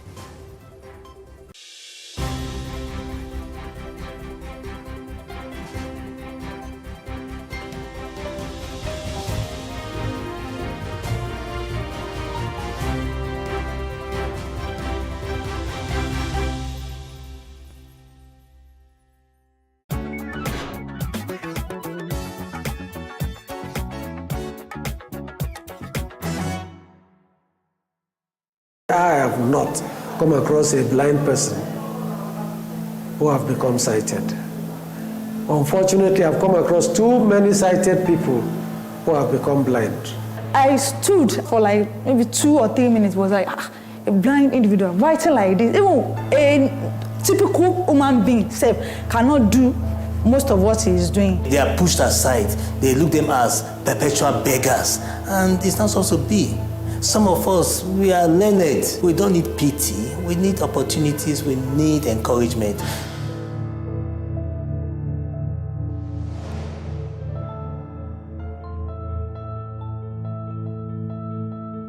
A February 2021 report by the World Health Organization says that globally, 2.2 billion people have a visual impairment.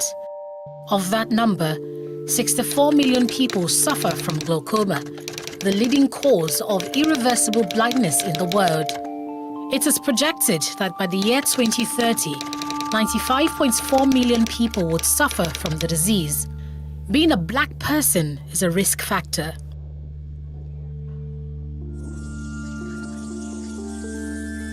At Ikeja Junior High School, Lagos, Nigeria, there are 55 steps from one end of the hallway to the other. There are 18 steps down the stairwell and 15 steps between classes. Cyril Ujime counted them all because he needed the figures as well as his white cane to find his way around work. It's more than the cost price. Cyril is a 48-year-old visually impaired mathematician. He teaches math here to students with and without hearing disabilities in junior secondary classes 1 to 3. This situation presents a peculiar communication challenge. Imagine they will do sign language, I cannot see what they are signing. I will talk, they cannot hear what I'm saying. So if they want to talk, I cannot even hear them. They will make noise with it. And it has really been a very difficult situation. How are you today? Fine, fine. I had to learn a little bit of sign language, and that gladdened their heart. They love seeing me making that effort to communicate with them. Unfortunately, they feel, because I cannot see them back, they feel saddened about it, that I'm not seeing them sign back to me, communicating with me in their own way. Here's where 30-year-old Tawalkat Babatunde comes in. Take note, it's over the cost price, not the selling price. She's a sign language specialist at the school.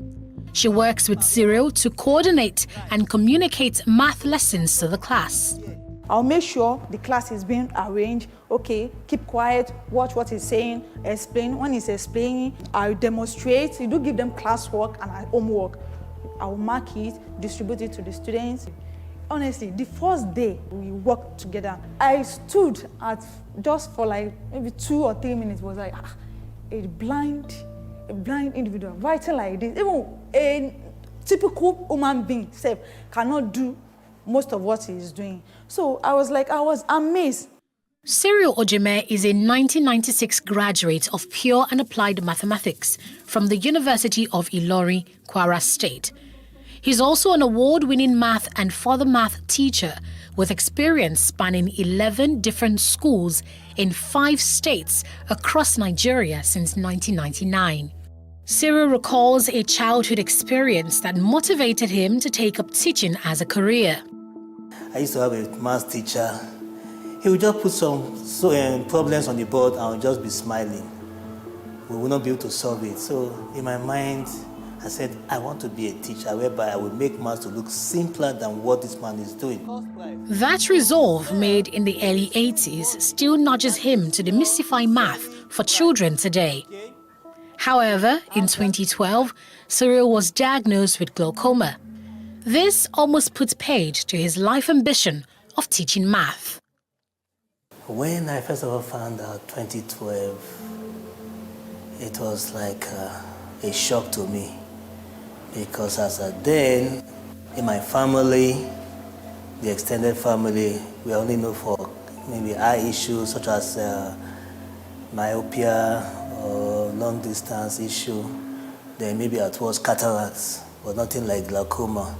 So it was a surprise to me. And when it started, it was as if it was an insect in my eye that was blurring my vision.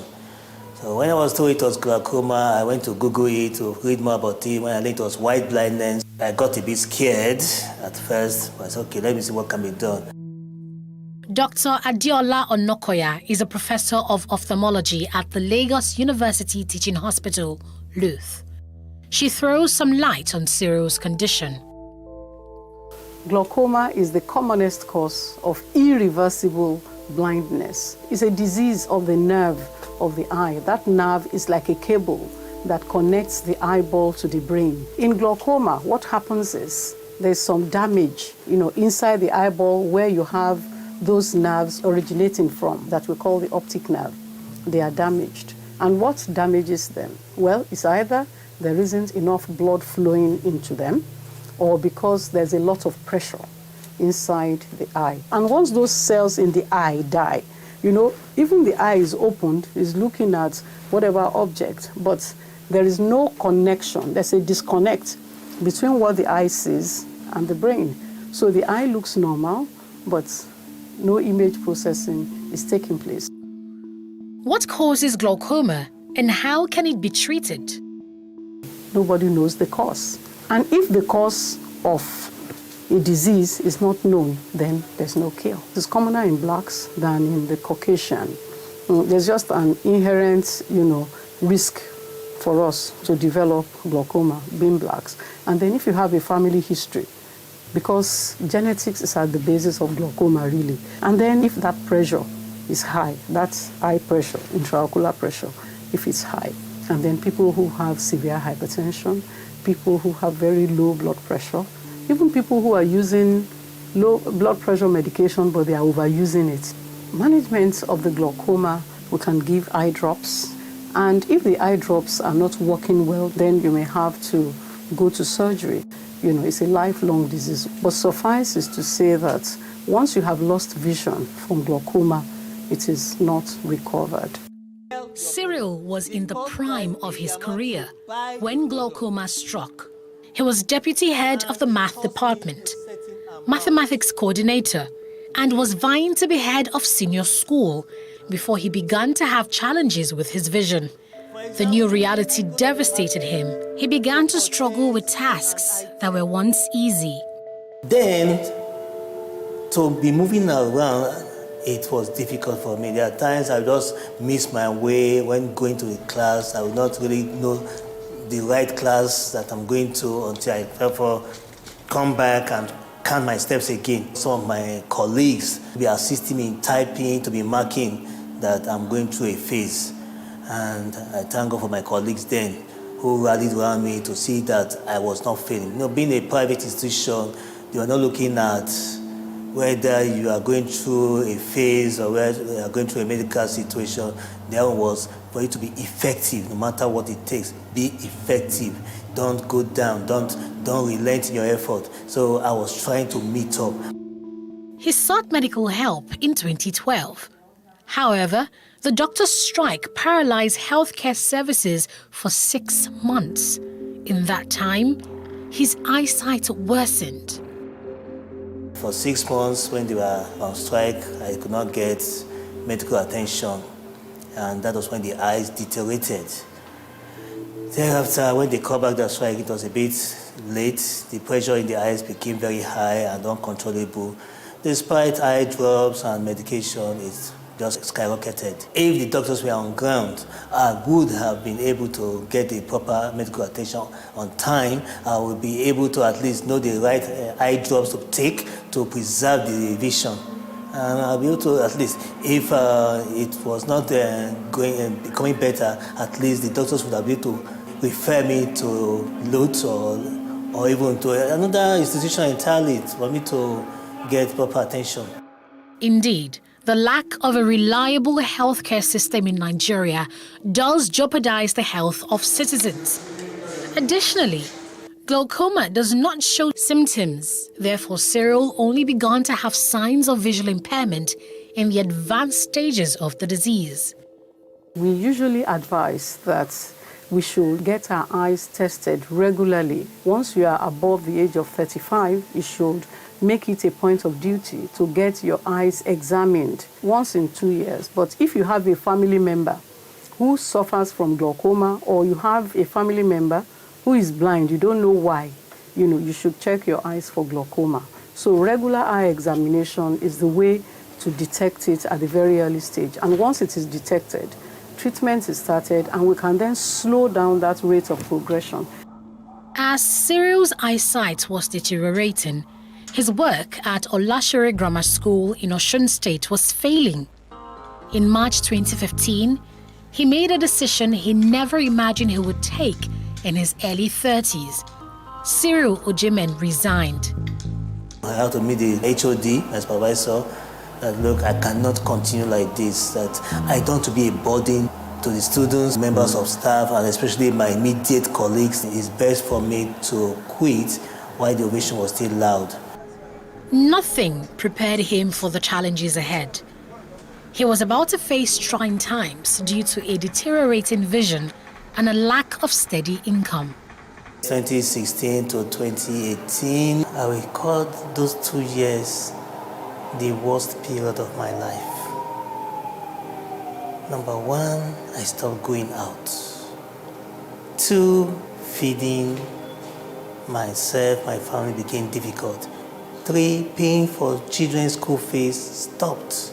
After exhausting my gratuity, nothing was coming in, a lot of expenditure came in, no income.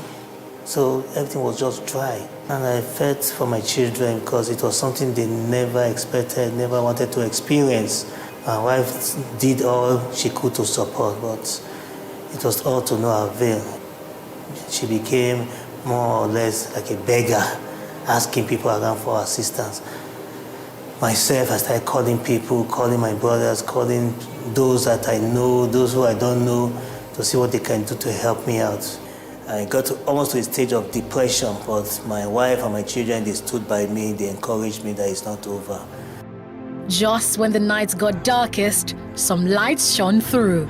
Cyril got to know of the Federal Nigeria Society for the Blind at Kappa, Oshodi.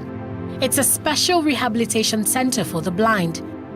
He didn't have the funds to enroll for the vocational training course. His friends and family began an online campaign to crowdfund his rehabilitation.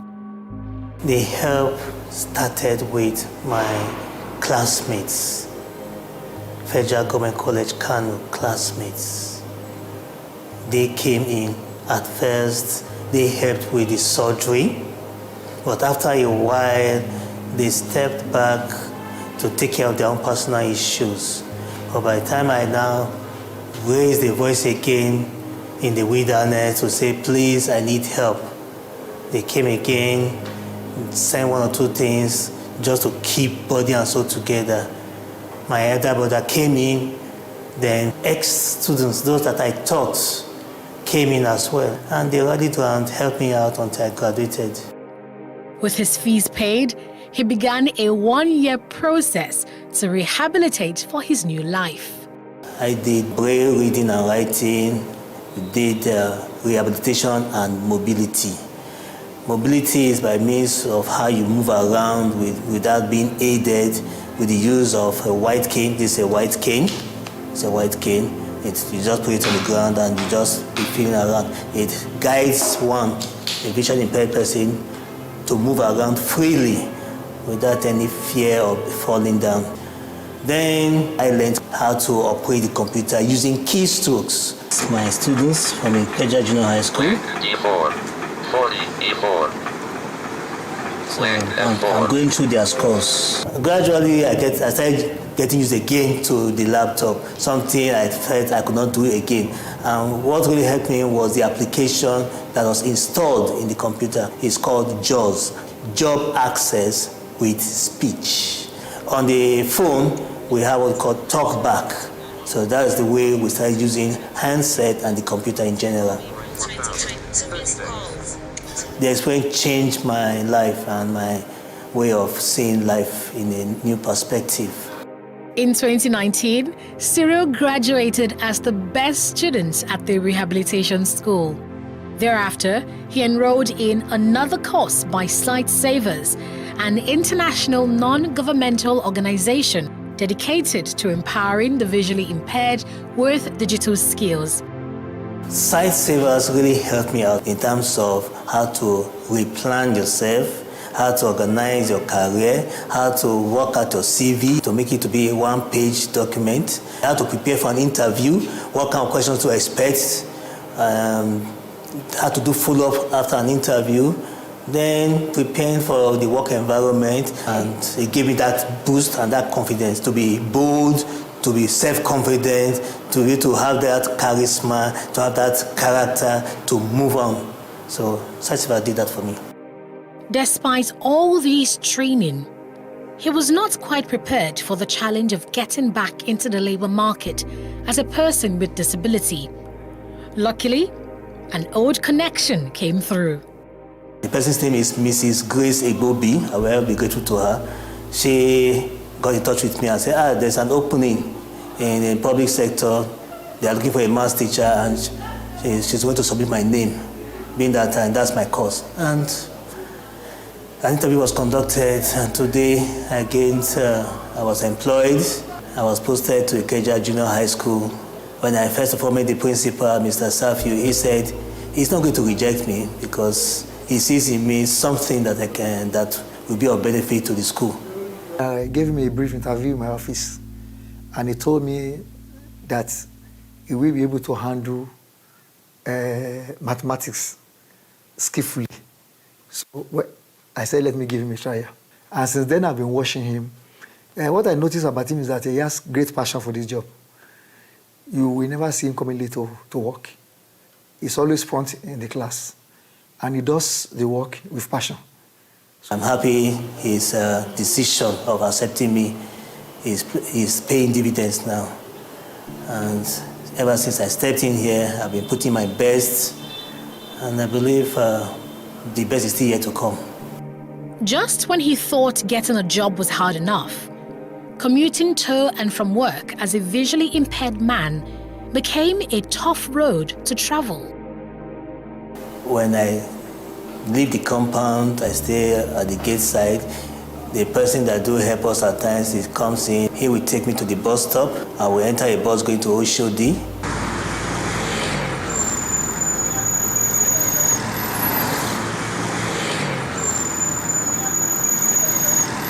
I will drop at Kappa. From Kappa, I will take a bus coming down to PWD. Drop at PWD. When I get down, God has been faithful. Somebody is always there. They will take me across the railway track and to the other side, bring me over to this side, to the GRA side, drop me at the gate. At times it will be a teacher, a fellow teacher. At times it will be a student. At times just be a passerby who has a maker of kindness in him or her. This is David Okon, former president of the Nigeria Association of the Blind. He is the current chairman of the association's education committee. Okon was born sighted, but became blind as an infant. Like Cyril, he had a hard time securing a job despite his skills and education. He's now a staunch advocate for equal opportunities for persons with disabilities. Blind people can work as long as they have the education that is required. They need training like other people.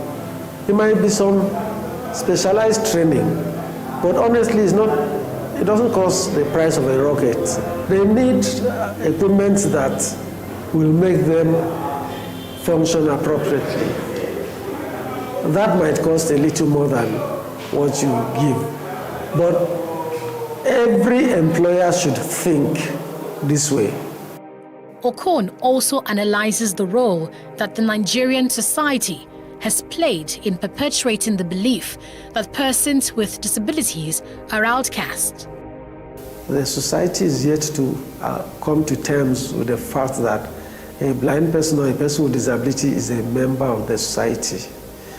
Or they see him as that lesser being. You can even hear things like, this handsome man or this beautiful girl or lady is blind. That is just nothing but pity. But are they ready to see you as an equal stakeholder in the society, in the organization, in the workplace, in school environment, even in the church? The answer is not in the affirmative for now.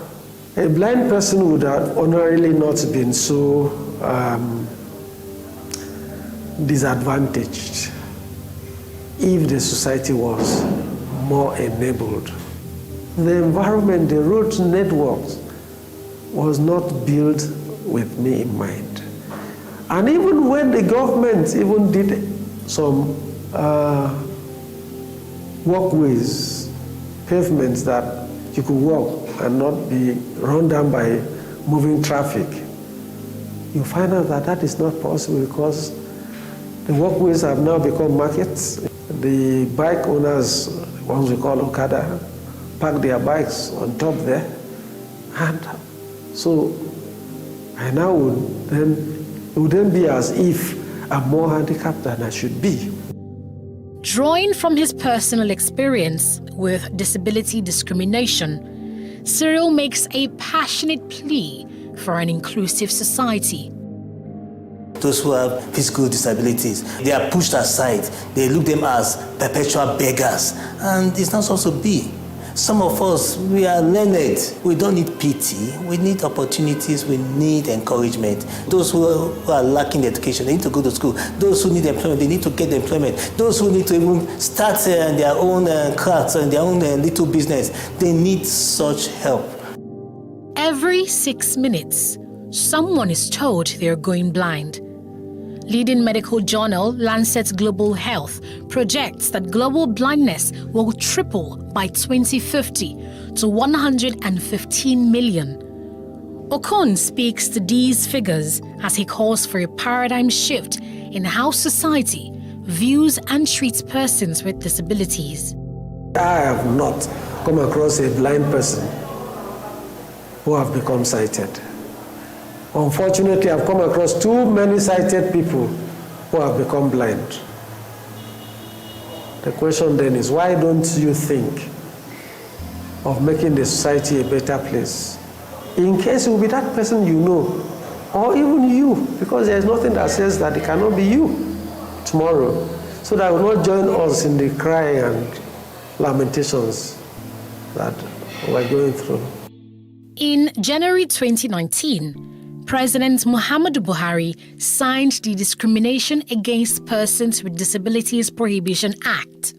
The act criminalizes discrimination against persons with disabilities and requires all public organizations to reserve at least 5% of employment opportunities for these persons. But that law has the challenge of enforcement.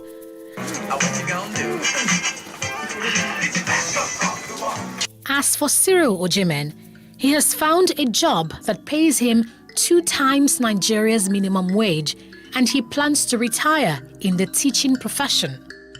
However, many other PWDs are not as lucky. They can be found on the streets, begging for alms to survive, or locked up in homes, hidden by their families for fear of discrimination.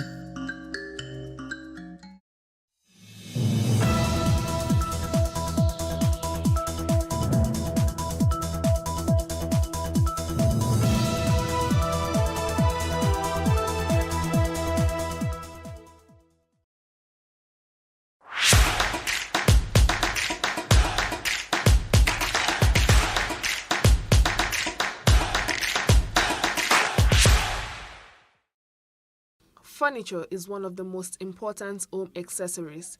It adds style and elegance beside their primary functional designs. They contribute to the beautification and aesthetics of a place. The world production of furniture is estimated at over $350 billion, out of which the Nigeria's market share is 50 billion naira. The furniture industry has improved in Nigeria from just the roadside carpentry to the creative arts of combining wood, metal, cushion to give glamour and beauty to chairs, tables, wardrobes, cabinets, and other household furniture. The market for the furniture industry would always be in demand because everyone needs furniture for countless reasons. In Lagos, there is a furniture market where you find all types of artisans, materials, and tools for furniture making. The market is well coordinated with a chairman and organized rules. Wíwà láyé ọjà wa yìí ó mọ̀ lọ bí 70 bí 70 ọdún. Tí mo bá wò dáadáa ọ̀nà karùn-ún níbi tá a wà yìí. A ti kọ́kọ́ wà ní Watchtower ní Ṣómólúrí. Wọ́n ń pè ibì kan ní Enípákó ní Onípànù ńbẹ̀ yẹn. Àwa náà lè Nípákó tá wà ńbẹ̀ nígbà náà lọ́hùn. Lẹ́yìn ìgbà yẹn a ti tún wà ní ilé epo Àjíìpù tó wà ní Fádèyí ibi tí bíríìjì ẹlẹ́sẹ̀ wà ń jọ sí. Lẹ́yìn tá a kúrò ńbẹ̀ la ṣẹ̀ṣẹ̀ wá lọ sí Káyọ̀dé níbi táwọn onírin wà nísìn. A kúrò ńbẹ̀ ní 1977 la wá wọ́ sí bíbá yìí.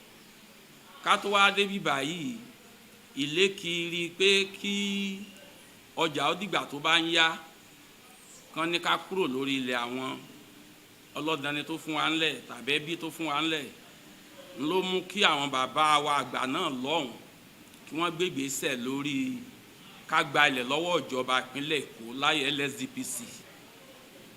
So àtìgbà yẹn la ti wá béèrè fún ilẹ̀ tó jẹ́ pé ó jẹ́ àyè ibi tíjọba yà sọ́tọ̀ fún kátàkárà tàbí iléeṣẹ́. Ìdí tó gbé wa débì nìyẹn. So ìjọba Lagos State ló fún wa níbí láyé LSDPC. Èmi lálága karùn-ún. Àwọn alága tán ti lọ. Ẹ̀yẹn la ní John Oyè. Bàbá dàgbà wọn wá sọ́jà mọ́. Ó di mẹ́ta bẹ́ẹ̀ yẹn. Gbà tí bàbá dàgbà tán wá sọ́jà wọn ni Sùbẹ́rù Àkànó. Nànà wà tún bọ́ síbẹ̀. Àwọn kú ní April 2016. Ìgbà ló ṣẹ̀ wá kan èmi Isiaka orí oyè. Títí dìgbà tá a wá wà yìí. Kì í ṣe pé a lè lé 105 èèyàn. Èyí táyìn lóyìnbó ń pè ní 500. Jù bẹ́ẹ̀ lọ ní omi ò sọ pé 500 jù bẹ́ẹ̀ lọ. Àtẹnírà àtẹníntà. A lè 105. Lọ́kùnrin lóbìnrin. A kà wọn ọmọọṣẹ́ ẹ̀kọ́ṣẹ́ o. Tó yẹ pé ń kọ́ṣẹ́ furniture, upholstery, weather, oríṣiríṣi iṣẹ́ tó jẹ mọ́ building materials tó jẹ mọ́ nǹkan kọ́lé torí ń ta base lé lórí gan nìyẹn. Àti pákó, plywood, oríṣiríṣi nǹkan kọ́lé tó dérí páànù, cement, kọ́kọ́rọ́ ìṣó gbogbo nǹkan kọ́lé àwọn kan wà tán tún kọ́ lọ́wọ́lọ́wọ́ báyìí àwọn kan wà tó yẹ pé ibi náà ti kọ́ ibi náà tún wà 100,000 tètè ẹ̀ ní àjùbá ń lọ àpọ̀ lórí tẹ environmental tó sọ wàá rí i pé ńgbà tí wọn náà débi láàárọ̀ yìí ò lè wọlé a ti bẹ̀rẹ̀ environmental lágo 7 a parí ẹ̀ lágo 9:30 tó ra nígbàgbọ́ nú Ọlọ́run tá a bá dúró lágo 9:30 yẹn kò sẹ́ni tó gbọ́dọ̀ tajà hàn ní tàwọn ò ní rà environmental gbogbo ọjà ti mọ́ so mùsùlùmí á gbàdúrà àwọn ẹgbẹ́ ní àjọ nígbàgbọ́ àwọn náà á gbàdúrà ìyẹn ló máa gbé adago 10 kálukú tó padà sẹ́nu iṣẹ́ gẹ́gẹ́ bí ètò tíjọba filẹ̀ bọ́jà wa yìí ṣe tó yẹ àti bó ṣe rí o lè rí ibi tán gbé ń ta ọtí bí tó dẹ́ni tó ti mu tí yó ó lè hùwà kíwà àgbà kéèyàn ó jalè ẹni bá ti jalè a máa lè kúrò lọ́jà ni àdẹ̀gbà kéèyàn ó jà gbogbo nǹkan tó wù kó lè rí bó ṣe bí ẹni tó wá fẹjọ́ sùn alága tó bá ti dọ́dọ̀ alága pe àwọn ọmọ ìgbìmọ̀ agbọ́tọ̀ tún agbátòsí tó bá yẹ ká fi ṣàtúnṣe bẹ̀ á dẹ̀ ṣe a lè dẹ́lòmíì lẹ́jọ́ pé òkè lọ gbélé ọ̀sẹ̀ 2 ẹni tí ń tajà ojoojúmọ́ tó mọ tó ń rí lójúmọ́ ta ni kó lọ gbélé ọ̀sẹ̀ 2 ọ̀sẹ̀ kan tó bá padà dé sẹ́mọ̀ para àárọ̀ n tó mú jà wájọ́ sí tírú ẹ̀ bá ti ń bọ̀ á mọ̀ pé kó ń lọ fẹjọ́ sùn òun lọ́nà àbáyọ so ara àwọn ètò tán bàbá rẹ̀ ti làálẹ̀ nìyẹn ó dẹ̀ wà bẹ́ẹ̀ títí dè ní ìní àbí ó dẹ̀ ṣe máa rí lọ náà nìyẹn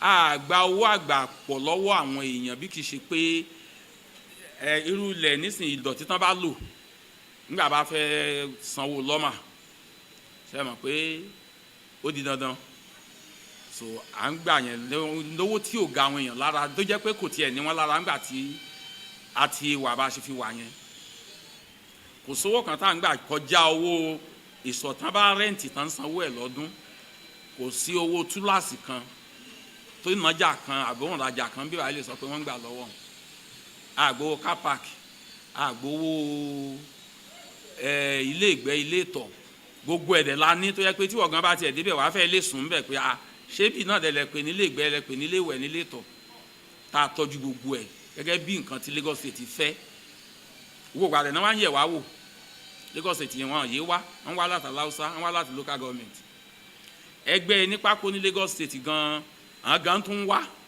tó dáa jẹ́ kókó kan nínú ọjà tó jẹ́ ọmọ ẹgbẹ́ Lagos State Building Materials and Building Materials Association ajẹ́ kókó kan so bá a ṣe ń tò díẹ̀ nìyẹn tọ́lọ́ndẹ̀ fún wa tó challenge ta ní pọ̀ díẹ̀ ó kàn yẹ pé bórílẹ̀-èdè wa ṣe fi ń lọ ni tí gẹ́gẹ́ bí wọn náà ṣe rí ńgbà tẹ wọnú ọjà àwọn iṣẹ́ tó ń jáde níbí báyìí ọ̀pọ̀ ẹ̀ ní tán bá gbé déta tán bá sọ fún wọn pé wọ́n import ẹ̀ ni wọ́n ní jiyàn torí aláwọn òṣìṣẹ́ tí wọ́n kájú ẹ̀ anything furniture bó jẹ́ ìtàn fi irin ṣe bó jẹ́ ìtàn fi igi ṣe bó jẹ́ ìtàn fi bọ́ọ̀dù plywood ṣe ṣùgbọ́n ọ̀pọ̀ nǹkan tá à ń wí ló nídìí ọ̀pọ̀ owó materials tá a dẹ̀ ń lò jù local materials ní tó yẹ jẹ́ pé tán bá ṣe finishing ẹ̀ tán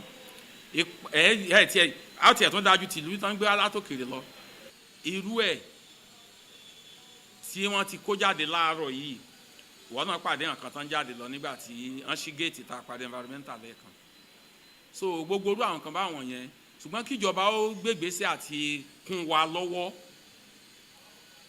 kí nǹkan yẹn lè di tí ó kárí gbogbo Áfíríkà tí ò ní mọ Nàìjíríà nìkan bọ́jà wa ṣe fi rí yìí láti Àbújá àwọn kan wà tó yẹ pé ní showroom wọn ibi náà ti wọ́n ń produce sales wọn ọjà tó ń tà ibi náà ti ń ṣe tán lọ kó sí showroom náà báyìí ti tan náà sí adúpẹ́ lọ́dọ̀ Ọlọ́run fi ń pọ́n wa ló dẹ̀ fi ń yìn wá so tíjọba bá kún wa lọ́wọ́ nípa pé kán finance wa béèyàn bá ṣe lówó ṣòwò mọ́ ni a ṣe jèrè mọ́ bẹ́ẹ̀ náà dẹ̀ ni a ṣe rágbéga lẹ́nu òwò yẹn tó wò ní nìyẹn wàá rí i pé ẹni tó ń fi 1,000 ṣòwò èrè ẹ̀ ò lè dàbí ẹni tó ń fi 10,000 ṣe ẹni tó ń fi 1 million ṣòwò a lè fi wẹ́n tó ń fi 50 million ṣe béèyàn bá ṣe lówó ṣòwò mọ́ náà lè rí ẹ̀ ó ṣe pọ̀ tó náà dẹ̀ ni ayé á fi mọ̀ ọ́ sí. Well, I've been in the business for a very long time because I started the business with my dad around 1985. I'm still in secondary school then.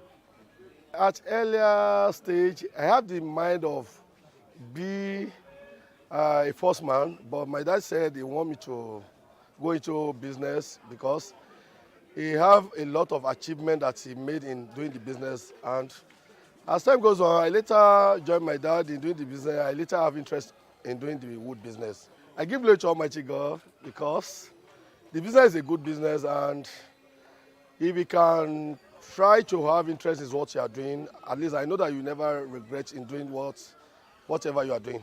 We have a lot of different type of woods that is even uncountable, most especially in southwest here. We get wood from different states in Nigeria here.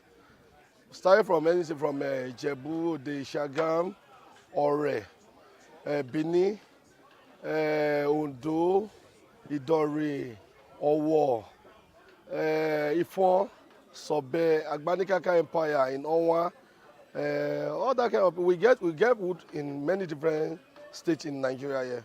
Just for example, we have mahogany. Mahogany is a redwood and they're used for furniture wood. Just like bed, shelf, door, architrave and so on. They're used for many things. We also have black afara, we have mazonia, we have teak, we have abora, we have idigbo, we have eku, and so on and so forth. And that's what we are even be using for a very long time in Nigeria here before they started bringing the imported board and all these things. The wood serve more longer than the board. The board have different type. You have the one that lasts longer, and which we have the one that don't even last longer. But I still prefer, due to me, I still prefer the wood than using the board. If I'm doing anything in my house, I always prefer using the wood. The difference there is not very much, but difference between the local one, the local board and the wood that we use here, the wood lasts longer than the imported board, and most of this imported board, they process the wood here, which they even take down to that place to go and made as board, and they'll still bring it back for us here. That due to the government, because the government supposed to even work on that, which if at all, if something will even happen like that, what we have here, they're supposed to produce it here. Not that they will take it over there and they later do the processing and they later bring it for us here, which is not even an idea. I didn't even support that. We encounter a lot of challenges on that because bringing the imported boards down to Nigeria make the wood business to go down, which at least the way we even enjoy doing the business, the wood business before, is quite different from the way we enjoy it now. In Nigeria, yeah, some people know the quality of the wood, which they still patronize us. Most especially, some of my father's customers that they are in old age, they normally even tell their children and most of their colleagues and family that if you want to do something like this, it's even more better for you to go for wood, because now people are now coming back to get the wood and to use it for whatever they want to use it than before that. Everybody just faced the imported material that this was, but because what they see that they gain a lot, and the time of using the Nigeria something here, they see that is even more get lasting than using the imported wood. Under the normal procedure, you're supposed to learn whatever you want to do. Probably because if you don't even learn, you will not be able to go far in doing it, because along the line, you see people that they will tell you that they want to supply you wood. At the end of the day, they will just collect money from you, and which the something will not be done. But once you learn what you want to do, after all, if anybody even want to bring what is not supposed to bring into the business, you say, no, that's not the way I'm supposed to go. This is the right way I'm supposed to go. It depends on how the person have the sense and the knowledge of learning. Because some people may even be there between 1 year, they will capture whatever they want to capture about learning about the wood or to do a wood business. But some people, they have a dull brain. Maybe they'll use about 3 to 4 years. Wàá rí i pé mo sọ ọ́nà ọ̀rọ̀ mi pé à ń tà à ń rà ni. Àwọn ọlọ́dàn ni tí wọ́n wá rẹ́ǹtì ṣọ́ọ̀bù ń bí ọ̀pọ̀ wọn ni wọ́n na pàápàá ọmọ kéékèèké ìsìn ìmí parí ní polytechnic àwọn tó parí lọ́fà tó parí Yaba tó parí káàkiri tẹ́ pé bíi náà tí wọ́n ń ṣiṣẹ́ wọn. So àwọn ọmọ yẹn ń gbé sórí social media but àwa gẹ́gẹ́ bíi bàbá ọjà tẹni ó lọ́jà àwọn ò tí ì wọ social media tó mọ̀ pé ayé ìjọ́sí ńlòbí ń sọ fọ́mọ pé iṣẹ́ ìdandan ni kò kọ́ níbi tí ayé dé nísìn iṣẹ́ tó bá wu ọmọ láti kọ́ nígbà tó ọmọ báyìí ti sọ fún ìyá àti bàbá ẹ̀ pé iṣẹ́ yìí ló wu òun kọ́ àwọn tó mọ̀ wá ń bí báyìí tán mọ irú nǹkan tó ń jáde ń bí àwọn amọ̀mọ̀ wá sọ́dọ̀ ọ̀gá tí wọ́n mọ̀ tó ń ṣiṣẹ́ lábẹ́ àkóso ọjà títí wa tírú ọ̀gá yẹn bá ti wá gbọmọṣẹ́ yẹn á jẹ́ káwa tá a já lákòóso ọjà ó mọ̀ pé ọmọọmọṣẹ́ kan wá fóun o iṣẹ́ báyìí tó fẹ́ kọ́ rẹ̀ iṣẹ́ tó fẹ́ ṣe rẹ̀ á dẹ̀ fàdúrà sí pé kán máa lọ ṣe irú àwọn bẹ́ẹ̀ yẹn pọ̀ tó jẹ́ pé ńgbà kọ́ṣẹ́ tán ibi náà ti tó ń ṣiṣẹ́ yẹn náà tán bá ti kọ́ṣẹ́ yẹn èyí tó bá ráyè síbi á dúró ń bí èyí tí ò ráyè bọ̀tọ̀ pọ̀ wọn gan-an dúró ń bí torí wọ́n mọ nǹkan tí ibi ń bí ẹ sì mọ̀ pọ̀rọ̀ ṣẹ́rè ó kò èèyàn mọ̀ tán bọ́n bá kọ́ ṣiṣẹ́ mi tó bá dàbí pé ó fẹ́ pa wọn lórí asáré lọ fún bọ́ọ̀gá tó kọ́ wọn àwọn ọ̀gá tó pọ̀ mí sọmọ pé ọ̀tọ̀ lọ̀gá ọ̀tọ̀ tún ni ọ̀gá so wọ́n pọ̀ mí báyìí bẹ́ẹ̀ ìgbà tí state government fún wa nílẹ̀ ń bí ọ̀pọ̀ nǹkan náà máa fún wa ṣùgbọ́n nígbà tán tiẹ̀ ti fún wa nílẹ̀ tá a ti ń rí bí tajà wa rajà wa àwa náà ò béèrè mọ́ òbọ̀ tó bá gbé wa lọ́la à ń retí ẹ̀ o tó dáadéhùn wa ni kò máa fún wa ní transformer tó máa fún wa níná ìgbà tán ò fún wa àwa la lọ rà fúnra wa wọn làwọn ò fún wa ní tar road àwa la mọ̀ bá ń ṣe ń ṣe ọ̀nà wa ọ̀pọ̀lọpọ̀ tóbi dórí omi but bí náà ṣe ń wá ìgbà tí nepa tí nàìjíríà ń rí bákan láti ìgbà kan tí náà ò déédéé ọ̀pọ̀ wa láti ra generator ọ̀pọ̀ àwọn oníṣẹ́ ọwọ́ yẹn torí ń gbé yẹn bá gbaṣẹ́ níṣẹ́ tí nepa fún wa níná tó dẹ̀ lásìkò tó dá fún eníṣẹ́ ò ní fẹ́ gbọ́ pé iná ni ò sí ó mú ká pọ̀ wa ra generator gbogbo àwọn ọmọ táwọn wí gbogbo àwọn ọ̀gá wọn yìí náà ní generator tán fi ń ṣiṣẹ́ wọn. The furniture market is not without its challenges. The unavailability of raw materials and the constant lack of power supply does not just affect the furniture industry, but the Nigerian manufacturing industry as a whole. Challenges pọ̀ gan-an níbi iṣẹ́ yìí. Ìgbà míì wà tó yẹ pé iná máa disturb wa. A ní rí iná ṣiṣẹ́. Generator tá a dẹ̀ ń lò kò powerful bí iná. Ó ti yé yín. So àwọn challenges tá a máa ń face a máa ń dojú kọ lórí iṣẹ́ nìyẹn. So táwọn oníṣẹ́ bá dẹ̀ lọ́wọ́ fẹ́ gbéṣẹ́ kò dẹ̀ sí nǹkan tá a lè ṣe ju pé ká wá means láti fi parí iṣẹ́ yẹn. Iná generator náà la lè lò.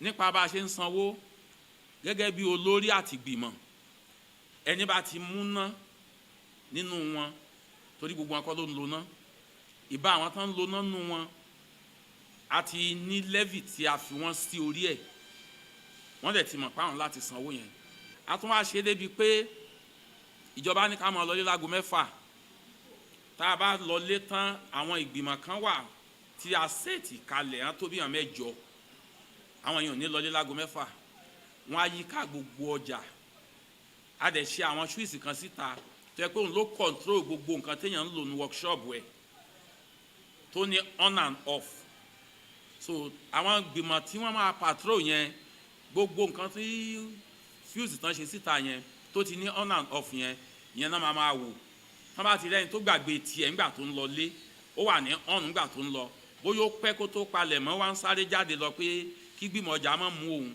kò rántí pa àwọn gbìmọ̀ 6 8 yẹn ọ̀nà máa lọ wọ́n máa pa àwọn èèyàn kúrò lọ́jà nìkan bíi 20 or 6:30 yóòjúmọ́ dẹ̀ nìyẹn àfijọ́ Sunday nìkan tá a bá wá yóòjúmọ́ là ń ṣe yẹn gbogbo wọn yẹn náà n tó ti ṣe wá rí ó jẹ́ ká gbẹ́ burú ọ̀rọ̀ kámọ̀bàrógun iná mọ́ ni a dẹ̀ dúpẹ́ lọ́dọ̀ Ọlọ́run láti gbà náà ti pé bóyá èèyàn dẹ̀ ń jalè ò jalè a lè pọ̀ tó yìí ká mọ̀ mọ̀ rí ọmọ ẹ̀yìn 12 péré ni Jésù ní tí Júdásì ẹyọ kan ya nǹkan mọ́ lọ́wọ́ ká mọ̀ àṣọ bá a ṣe pọ̀ tó yìí bá a bá tiẹ̀ wá gbúrò orú ẹ̀ àwọn olè pé kọ́mọṣẹ́ ó jí bọ́ọ̀dù ọ̀gá kó jí ṣó tàbí kó tọ́ bọ àpò ọ̀gá àbí wọ́n fi fóònù síbì kan ó wo bí kò réèyàn kankan ó mú irú àwọn olè bẹ́ẹ̀ ni tán bá rẹ̀ ti lè mú lọ́sàn-án bẹ́ẹ̀ tán mú wá kò sí rẹ̀ lóru torí àwa ò sí lọ́jà mọ́ ọ̀dẹ́dẹ̀ ti wà but lọ́sàn-án tán bá ti mú wá bẹ́ẹ̀ yẹn á pe àwọn ọmọ ìgbìmọ̀ òfin ti wà bí mo ṣe sọ lẹ́ẹ̀kan pé èèyàn gbọ́dọ̀ mutí lọ́jà wa ń bì èèyàn gbọ́dọ̀ jalè èèyàn dẹ̀ gbọ́dọ̀ jà so ẹni bá ti jalè òwe tá àṣà táwọn ń dá fún ni pé ó ti di irú ẹ̀ kalẹ̀ ó ti fòṣù kálé rí kẹgbẹ́ ó kàn gbèrú ká sì síta ni ẹni bá ti jalè ń lọ ni bẹ́ẹ̀ lẹ́ni ó bá mutí. The sector needs to be empowered because it has a great potential to provide not just employment but contribute to internal revenue for the country.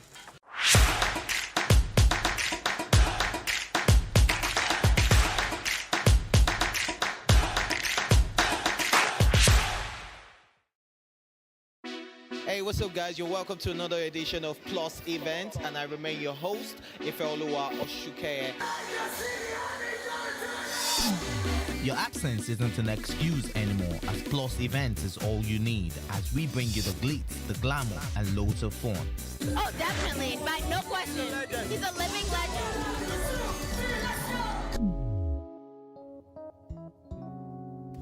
Oh, God forbid, Holy Ghost fire, I know. I just want to be blown away. I want to be wild. This is 11 years of doing it.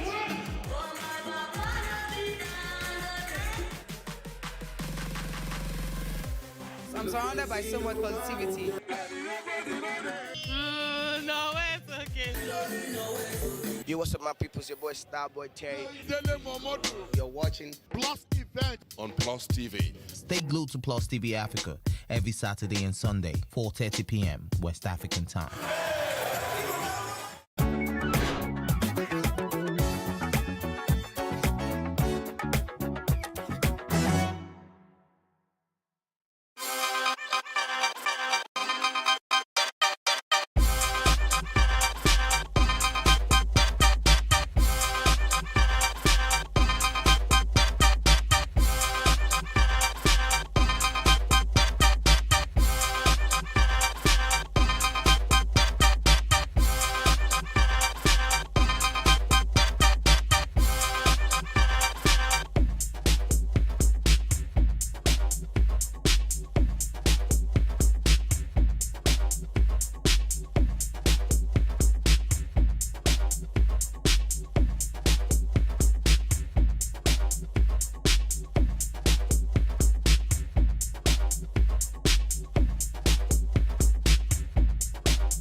You wanted to have a career session.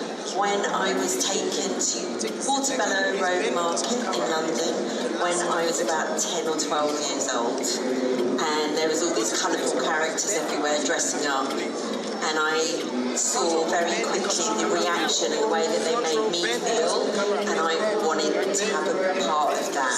I think there's a level of escapism within the fashion industry, and it's a chance to put feathers on and dress up and escape maybe from your day-to-day life. Yeah.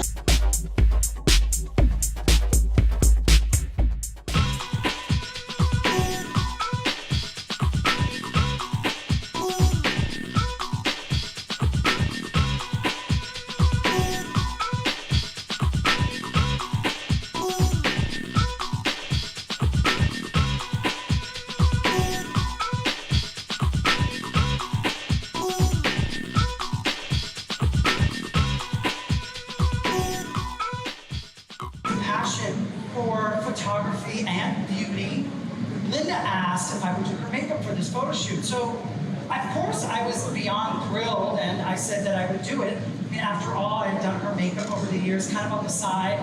learning my craft along the way, and I'm going to be honest with you. There were a lot of messy attempts at learning that perfect smoky eye. Trust me, terrible.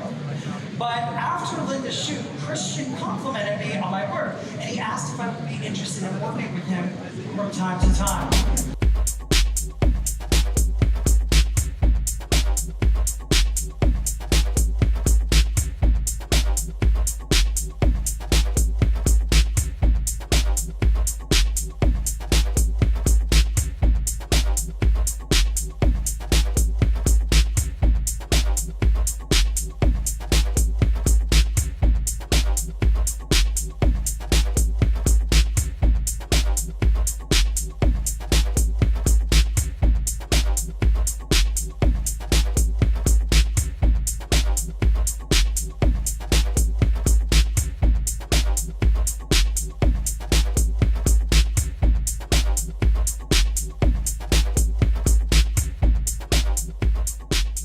Before I, introduce her, she's such an amazing person, such a vibrant personality.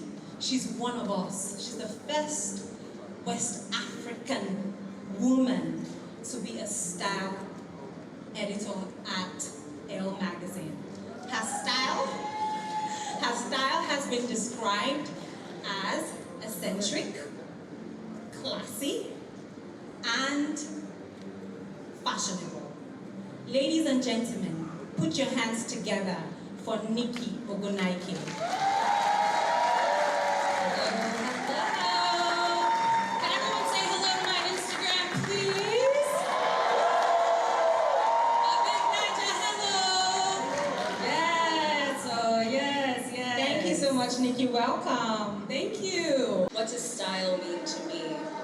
Style is inspiration. It is, and style is a portrait of who you are as a person. So when you put on your clothing every day, you're telling the world something. And so here I'm telling the world with this outfit that I like colors and I like vibrancy and I'm excited to be here. So what am I telling the world about? I think you're telling me the same thing.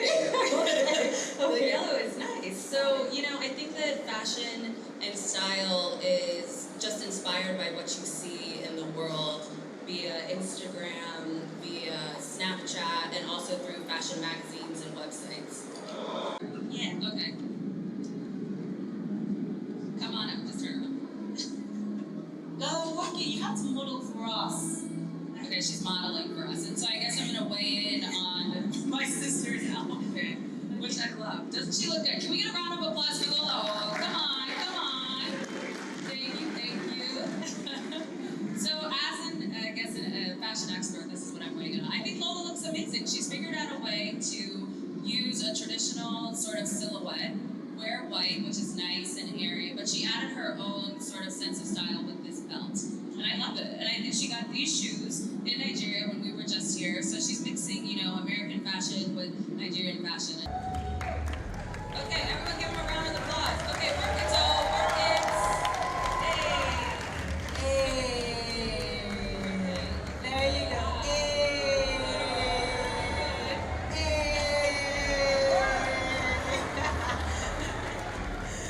But she paired it with a nice sort of top, and so it's like a menswear inspired top. And this is an example of how to do menswear and women's wear, but with African accessories, which is really great to see. The mix is genius.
From north to south and east to west, life in Nigeria has become dangerously unbearable.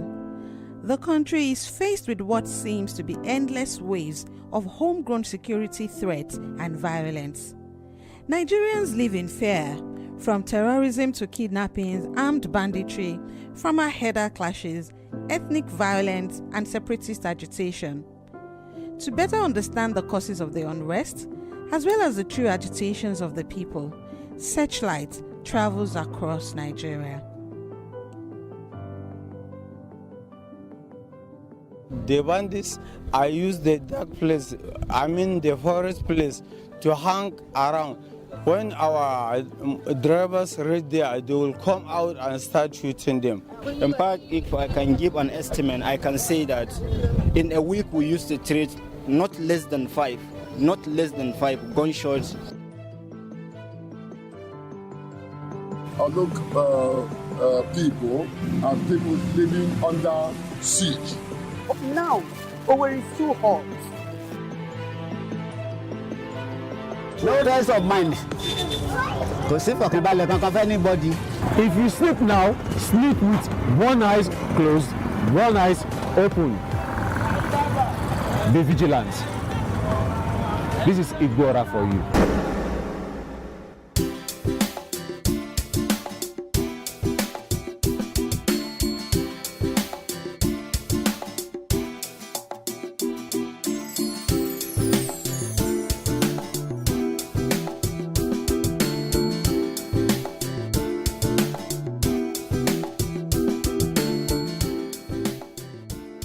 Igbora is one of the 7 communities that make up Ibarakwa land. Ibarakwa land comprises of Igangan, Erua, Ayete, Takpa, Idere, Lanlate, and Igbora in Oyo State, Nigeria's southwest region. There is a long-standing history dating back to the early 20th century between settler herders who are mostly of Fulani descent and local farmers in the Ibarakwa axis. Recently, however, coexistence has become increasingly problematic as the communities are now plagued with kidnappings, farmer-herder clashes, reprisal attacks leading to the forceful ejection of Sarakins and Fulanis in the area. I have been back home here in Igbora since January because of the armed herders and farmers crisis that has been rocking nearby villages and farms. Although the Sarakin Fulani of Ngongo, Salihu, was evicted in January on accusations that he was helping evade justice, not much has changed. There are still incidences of kidnappings and attacks on farmlands. This is Shekere village in Igbora. We live in fear. I do come earlier in the day and could enter the farm. You would find their cattle eating crops, and when confronted, they attack the owners of the farm. If perchance they meet a woman unaccompanied on the farm, she could be raped. There is no safety on farmlands. The nomadic ones are moving around. The residential ones, we know them. Some of the residential ones are still within the community. They are peaceful. One incident occurred when our people they are outraged and they burnt all the karas in the whole Ibarakwa land, even that of Erua. In Igbora here now, there is no kara again. If you had burnt all the karas in the whole of Ibarakwa land, I want to think that Kara is a place for residential Fulanis. No, Kara is a spot, a market for them to come and buy and sell. So you have burnt. Do you know? Come, their economic spots. Let me tell you some things about that Kara. Some things we discover about that Kara, especially that of Igbora here. That spot is a spot where they do hide their ammunitions. And in the night like this, they will pick up those ammunitions, go out, kidnaps, rob, anything they can do. And when they come back to town the following day. Kabir, you've done a lot of work out of the Ibarapa land. What did you see? What do you know? Can you share your first-hand experience? Not just in Igbora, not just in Lanlate, not just in Oyo State, but from my experience across the Southwest states, I realized that most of the killings, the kidnappings being perpetrated are being done by the Bororos, who are mostly referred to as foreigners. Some of these Bororos, they come into the country through Benin Republic, some through Cameroon, and you get to realize that in the essence of it all, some through Niger, that many of them are not the traditional Fulanis. And the reason is this: we've had cases where traditional Fulanis, those who are Nigerians, some of them who came from, who are from Kwara State, also alleged that they have also been kidnapped. They've also been victims of the attacks of these persons. Most times, those that perpetrate this act, they don't even have any cattle. All they have is gun, sword, and other weapons. The violence doesn't end there. Nigeria is faced with the Boko Haram insurgency in the northeast, banditry in the northwest, armed separatist agitations in the southeast, amid communal clashes in the Middle Belt, southwest, and south-south. Increasingly, violence between herders and farming communities is spreading from Nigeria's central belt southward, while kidnappings are rife nationwide. What exactly led to this? When you see a failure of this scale, of this magnitude, and spread right across the country, the first thing that comes to mind is that somebody somewhere who has responsibilities to secure Nigerians has failed in their duties. There's no other explanation for this. So we have a country that is poorly run, poorly governed, and therefore unable to master the requirements of securing both citizens and the country itself. That is the first one. The second one is that there are a lot of opportunistic criminal activities going on. People understand the weaknesses, they perceive a weakness at the level of the state. They think the state is weak or the state is incapable of protecting citizens from all sorts of attacks, bandits, kidnappers, insurgencies, insurrections, secessionists, irredentists. All these people actually exist because the state has not been able to assert its obligation and responsibilities to protect citizens. And they are emerging and increasing by the day.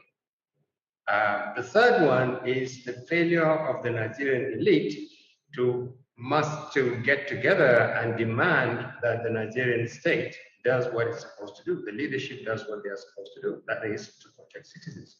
The voices that are supposed to be heard are not being heard. Too many people are quiet, either out of fear or because they think that they are not likely to make any impact if they don't raise their voices.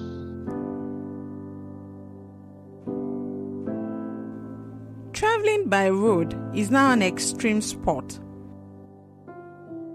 On our trip to Kaduna State, we drove along the Kaduna-Biningwari Road. The 123-kilometer road trip seemed easy enough, but we had no idea what we were getting ourselves into. From Buruku village, right on the outskirts of Kaduna, there is a fully armored vehicle with soldiers who lead drivers 3 cars at a time from Buruku to Odoa town. This stretch is considered to be the most dangerous. Drivers have to wait their turn as they stand no chance of traveling safely to and fro Biningwari without these escorts. From Odoa, the journey to Biningwari is considered safe from the kidnappers and terrorists, whose victims are not just travelers but also villagers and farmers In and around this long stretch of road, our major problem in this area is insecurity. These terrorists have wrecked our town and destroyed our source of livelihood. Nobody sleeps in this town anymore. We take refuge in the neighboring community and come here every day at 8 or 9 a.m. and then leave at 3 or 4 p.m. Look at me. I'm the village head of this community. I used to own a car, but these criminals made me sell it to pay ransom for our children. I can't estimate how much we have paid to bandits as ransom because this community has been attacked more than 25 times. We have a lot of problems in terms of insecurity on our road, more especially in between Burku and Udawa. So we have a lot of insecurity. We have only one vehicle, which is mobile police. They are the one escorting our members to carry them to Burku. Let's say from January up to now, at least we lost more than 30 of our members as a result of the bandits. Forests in Nigeria are now hideouts for cattle rustlers, highway robbers, kidnappers, and terrorists due to the absence of state capacity or political will to exercise control. From Binigwari Forest in Kaduna to Rugu Forest in Katsina and Zafe in Zamfara, these forests are now referred to as ungoverned. Arena is in Niger, Shiroro. From there you cross over to Polware. What security measures have we put in place for farmers and the indigents that are easy prey to these bandits? Well, I have explained to you that Kaduna is very vast. The state is so huge. We had over 46,000 square kilometers. And I have also explained to you that we are having this problem mostly in locations that are remote. You know, boundaries with Niger State, boundaries with Zamfara, boundaries with Katsina State. You know, the locations are very remote. Even if there's a distress call, before you get there, it takes you time because of the terrain, mobility problem. But the Air Force is complementing the ground troops and the police as well. Once we receive a distress call from a location that is very far, what we do, the Air Force move while the ground troops and the police form a blocking force. You know, and it is really yielding positive mark. We don't have enough boots on the ground. There's a need for us to scale up recruitment. There's a need for security operatives or our security agencies to outnumber the criminals.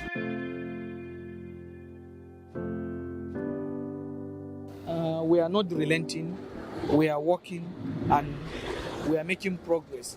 In the first quarter of 2021, we were able to neutralize 64 bandits.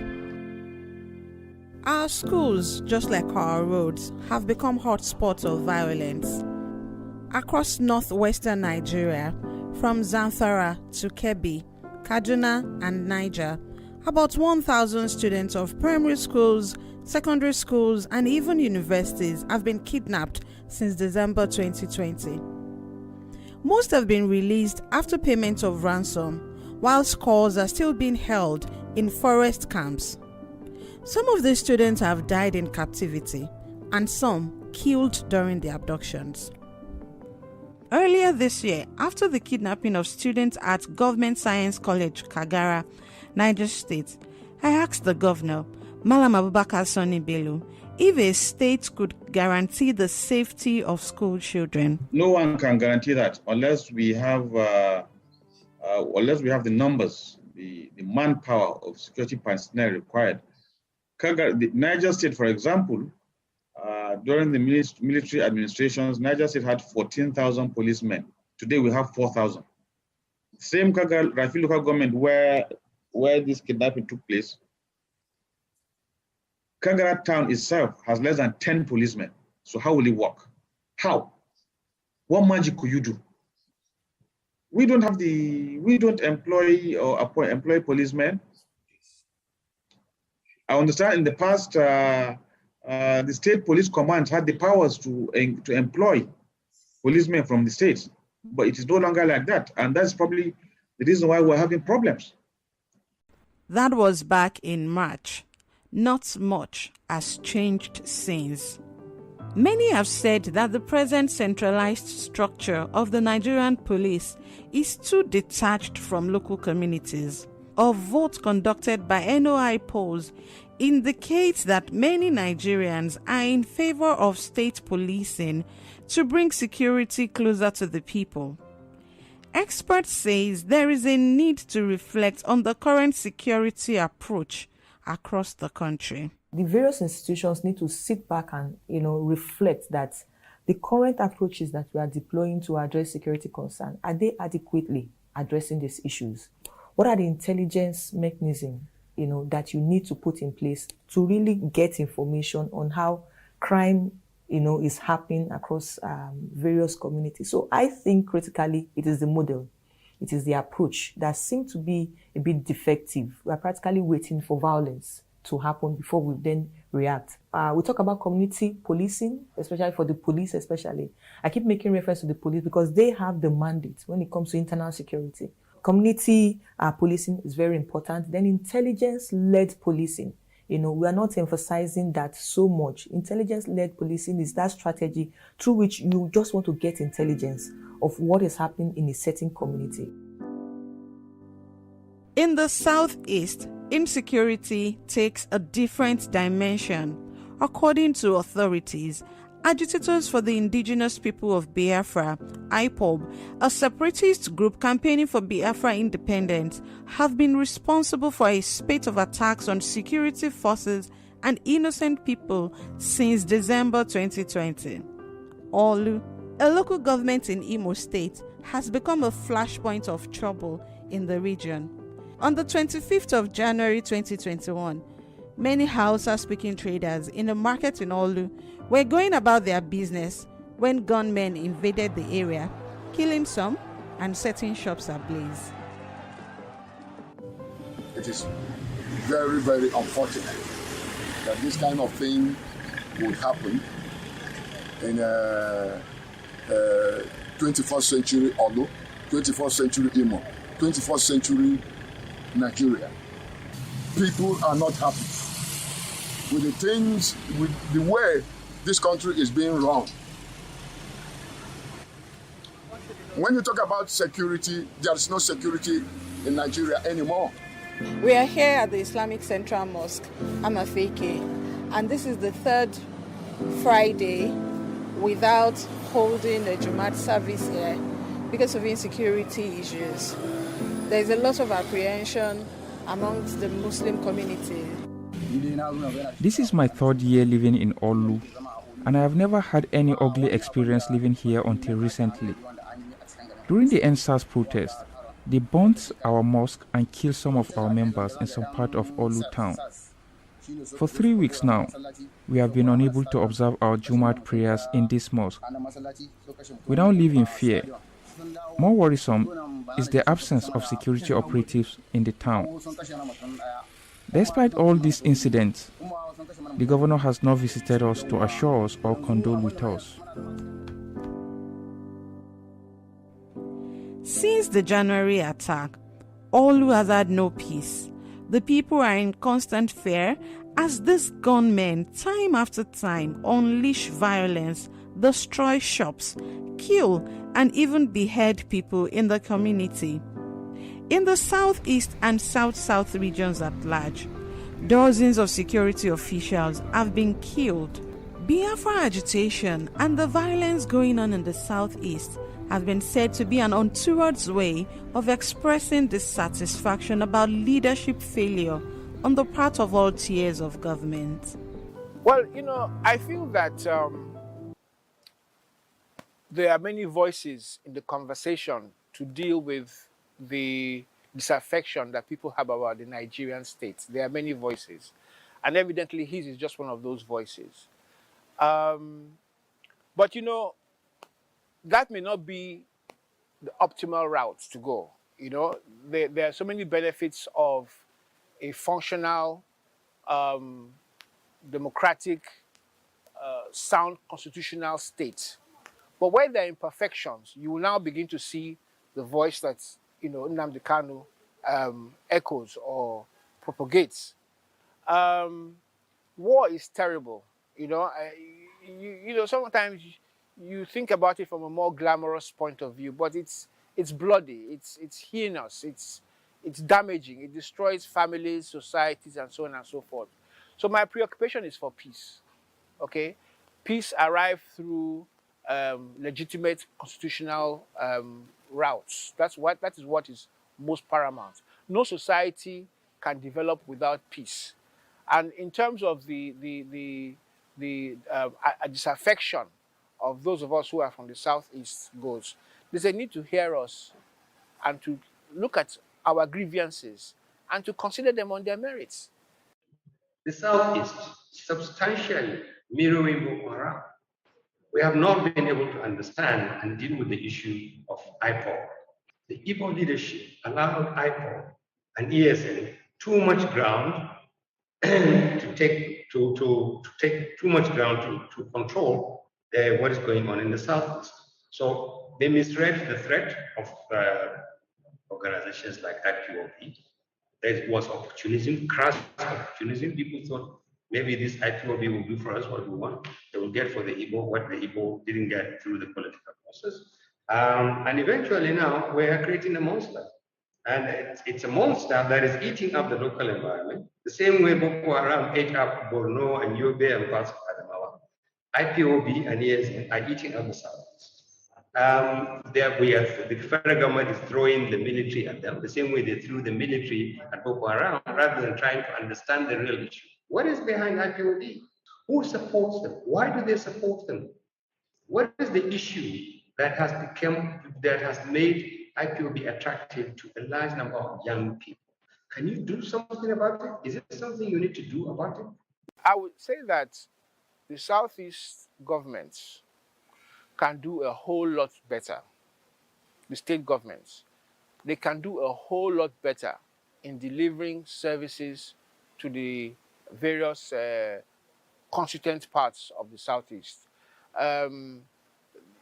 We don't see enough of government in our rural communities, in the local government. We need to raise the bar as per the effectiveness of subnational entities. All right. Once we've gotten to a point where we can say for certainty that the state governments are operating optimally and delivering their own share of the governance dividend, then we can look elsewhere to seek inputs. But state governments in the Southeast need to up their game. The Nigerian police force, on whose shoulder the responsibility of protecting the nation lies, is unable to perform its basic functions, forcing the Nigerian military to step in. A society gets the kind of police that it pays for. Over the years, successive administrations have not made the connection around policing and development. So they just see the police as, oh, that is the police, and not critically putting it in the position of primacy, because people need to be safe internally first. You need to take care of the internal enemy before you begin to look at those ones that are threatening you on the outside. So over the years, there's been consistent underfunding, which is very, very critical. You want to undertake police operation, it has to do with funds, it has to do with state-of-the-art technology, equipment, and all of that. And then the manpower, less than 400,000 police personnel currently police a country of over 200 million. So what it means is that there is inadequacy somewhere. The police right now is overstretched. The country is very big and diverse. And then if you look at the scale of insecurity that is happening, it changes rapidly. So what it means is that the security landscape is not constant. You understand? So the police is trying to really grapple with all of this in the midst of very meager resources in terms of training, in terms of equipment, in terms of manpower, and every other thing. Government's approach in trying to address some of these inadequacies by the police has been to set up committees, police reform committees. But the question again is that each of these successive government that comes in set up a committee, do they make reference to the last committee to say, okay, what did my predecessor, found when he talk about policing challenges? How can I build upon that and actually implement this to make the police effective? But no, our approach has been that, okay, I get into office and then I'm setting up my own committee. Though the carnage isn't over yet, in more recent times, the joint military effort of the Nigerian Army and the Nigerian Air Force has recorded more success in combating terrorists and criminals. In the last few months, the synergy and jointness among the three services has been cordial and overwhelming, which has resulted in the decimation of most of the criminal elements we have in this country. While Nigeria may or may not reform its police soon, critics say the new conception of security now places emphasis on human and non-military variables, saying even the best of soldiers and policemen may be unable to maintain security in a country with a whopping 33% unemployment rate. Nigeria cannot solve its insecurity problems in isolation of other developmental issues. Where we go from here depends on our ability as a people, a government, and a nation to make the urgent steps needed to pull our country, Nigeria, from the brink.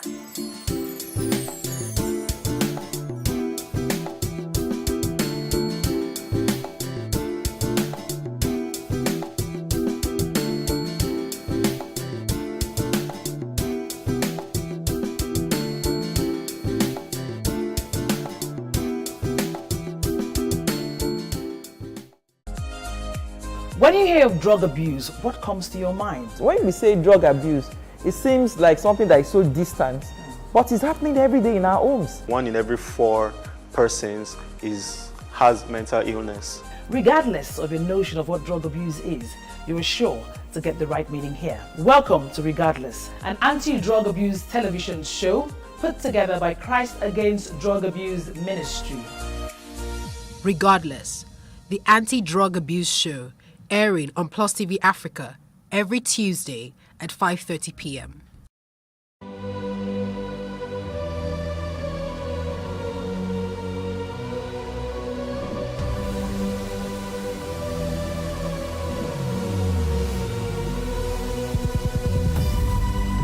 What we do not understand, we will stigmatize. What you can see is the remaining of the tanker that exploded. The suspect equally confessed.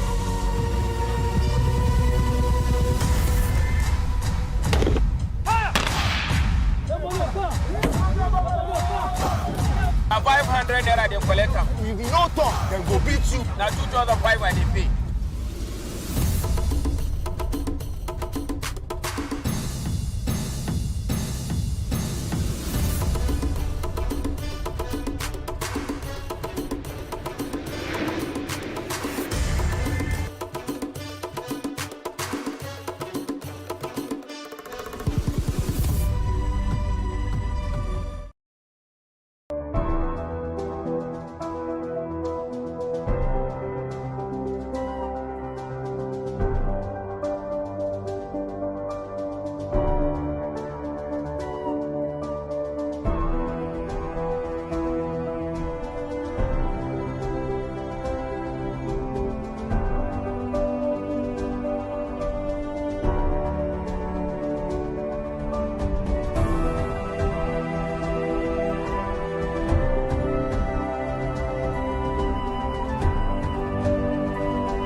Hello and welcome to What Are You Saying? #Ways, where we talk about topics in the news as it affects us all. I am Musayuame Saleh, and today my Monday tonics are with me. Hello, Chinalo and Diola. Hello, Your Monday. Hi, ladies. Hi. How are you doing? How was your weekend? Bugberu. Honestly, I don't know. I was not in the mood to leave my house this weekend. Like literally, I was home. I didn't go nowhere. I was not just in the mood. You know how you're just not in the mood. Well, I wasn't in the mood either, but then I just had to be out. From Friday, I had a 40th birthday party to attend. Saturday, I was out and about. Sunday, church. And I hear our governor was shaking hands. So it was your church. I was wondering what church was it. Governor Sonwolu was shaking hands. I said, well, that's innovative. I actually like the idea. Okay. Of now it's nobody's birthright. It's not your birthright. You know, everybody doing the work. Exactly. You will end the position. I mean, like he's really putting in the work. He is. Now I heard today he sent letters to the entire residents of Oniru. Yeah. Then really? Personal letters. Yeah, they received personal letters today. Wow. Then he's been visiting different churches and all of that. I said, wow. And How well do they say it? Well done. No, how do they say like may your this thing be rewarded or something? May your labor. In Yoruba. Yeah. How do you say in Yoruba? Jola. Jola left. I left the room. But I mean, so it was your church. I didn't know. Chinelo, go ahead. I wasn't there because that's not the church I went to on Sunday. I went to another church. So I just saw the messages and then I saw it on Instagram. I'm like, oh, okay. He was actually there. And it was right in front where you usually have the church greeters. So now the church has even moved to a different location now. And he was just there saying hi to everybody, smiling at people. And what the church greeters would normally do was what Governor Sonwolu was. It was beautiful to see anyway. True. We look forward to more of that. After the elections. It's not now. He will come and say thank you. I want governance that is to, like, you understand, shows love. So you don't have to wait for an election season. See, let me tell you something. It's our conversation. That is what we're talking about today. So how are you, Diola? How was your weekend? Oh, okay.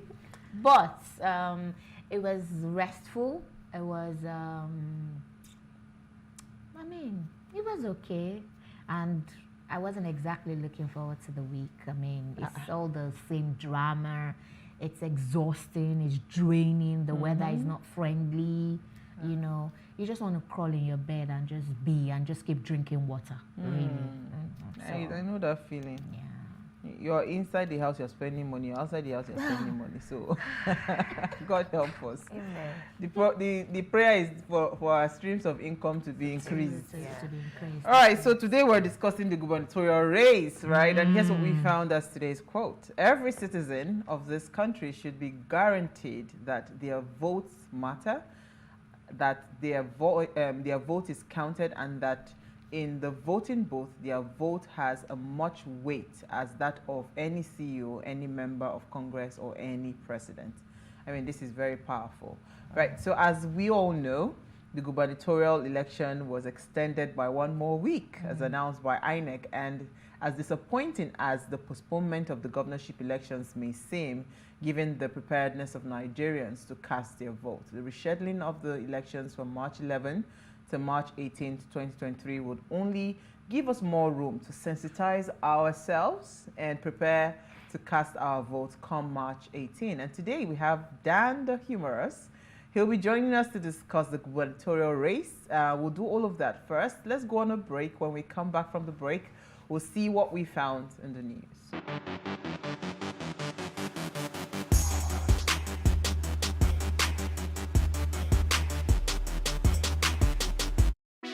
Hey, what's up, guys? You're welcome to another edition of Plus Event, and I remain your host, Ifeoluwa Oshukeye. Your absence isn't an excuse anymore, as Plus Events is all you need, as we bring you the glitz, the glamour, and loads of fun. Oh, definitely. No question. He's a living legend.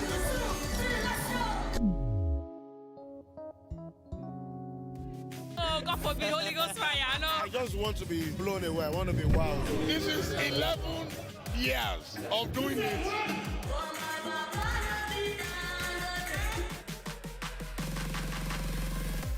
I'm surrounded by so much positivity. No, it's okay. Yo, what's up, my people? It's your boy Starboy Terry. You're watching Plus Event on Plus TV. Stay glued to Plus TV Africa every Saturday and Sunday, 4:30 p.m. West African time.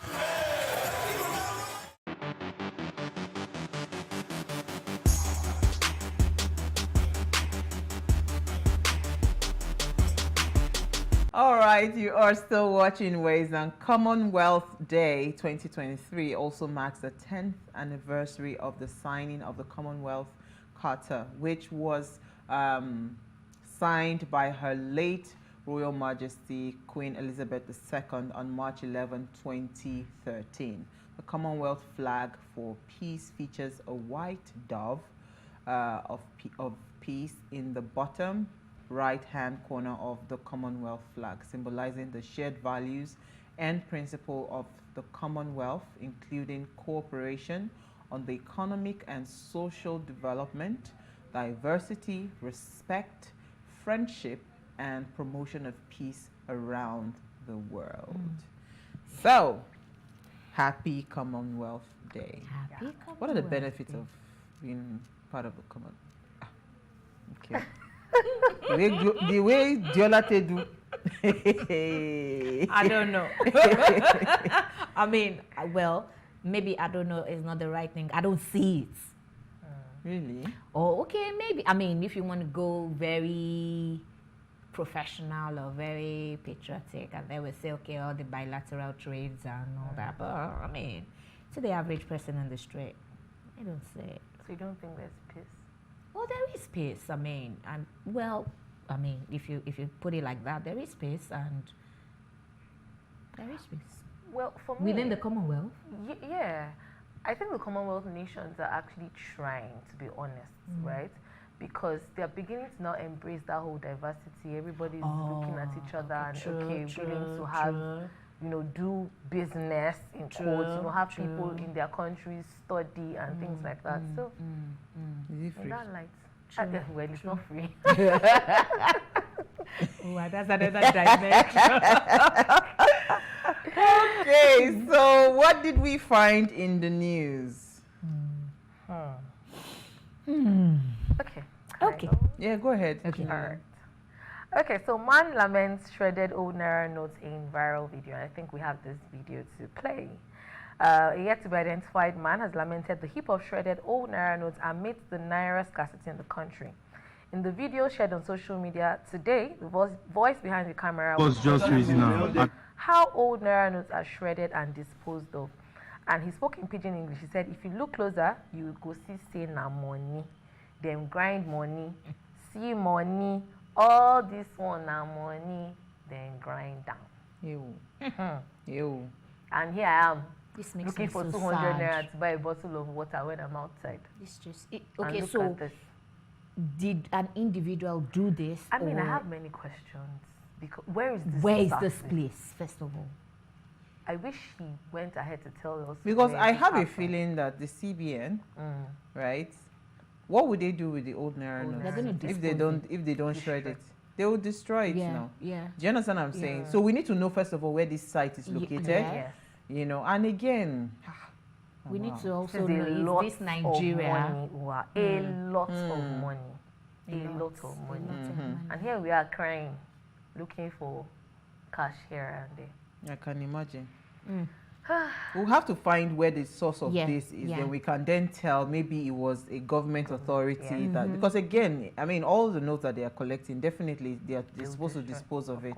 I don't know if you ever watched that movie that three women working in like something that's like the CBN, where they were stealing the old damaged notes. I can't remember the name of that movie. It was such a beautiful movie to watch. How they were moving the money.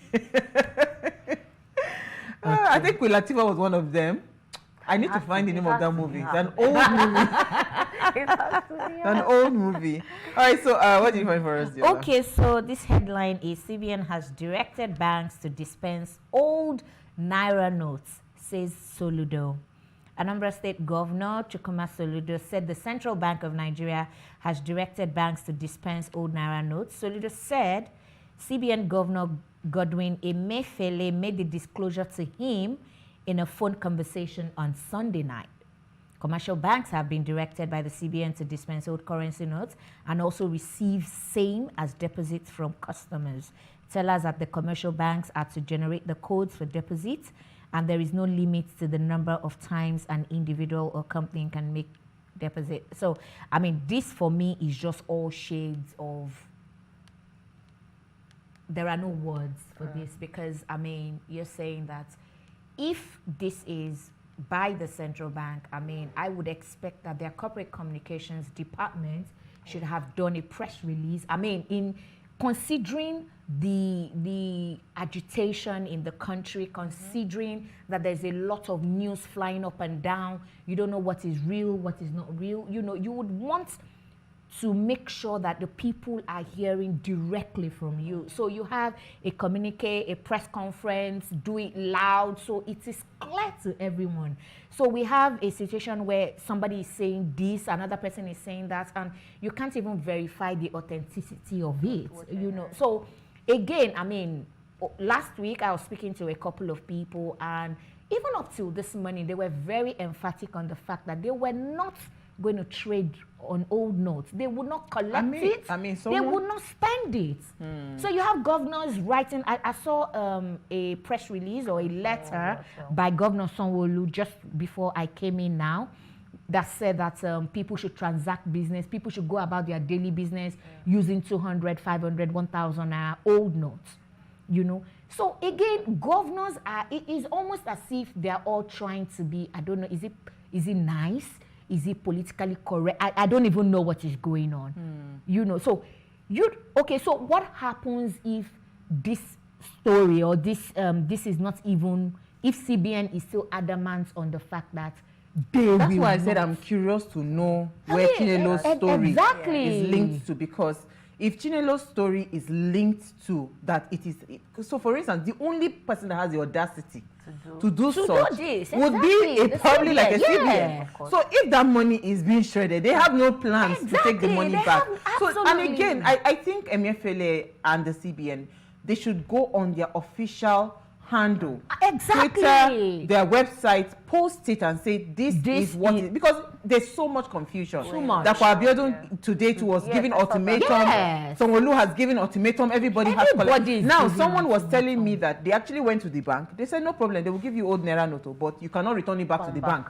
You know, and so I mean, it's a bit tricky because now you are living. You know, they say when two elephants fight, it's the grass that suffers. Citizens are the ones suffering now with this tug of war of who will. Let me see who will laugh last. You understand, between CBN and the Supreme Court and the governors, right? It is the people that are suffering because we don't even know what's happening anymore, right? So how do we even verify what to do? Because we're at loss. We don't know what to do. You know, but on the flip side. On the flip side, the queues in supermarkets are getting longer. Oh, yeah. But guess what? Market women are suffering. Someone sent me a picture of a poultry. The entire, what's it called, production, because the transactions that they deal with, they deal in cash. But I'm just wondering, is a company, why can't you do transfers, right? You know, the other lady, there was a video of a woman, I think, selling plantain or something, that everything was just complete. I mean, people are actually suffering. The people that deal with cash they are trade, suffering. You know, it's sad. They are. Because okay, so someone was saying to me that I also raised this question. I mean, what is the issue? You have a bank account, you can transfer, and she said that so it's easy for her to transfer, but the people she's transferring to, they don't do that kind of. They're rural people because it's a farm, and they're very small scale. So that's why I'm saying to you that, because the poultry picture that I saw, this is a big, huge farm.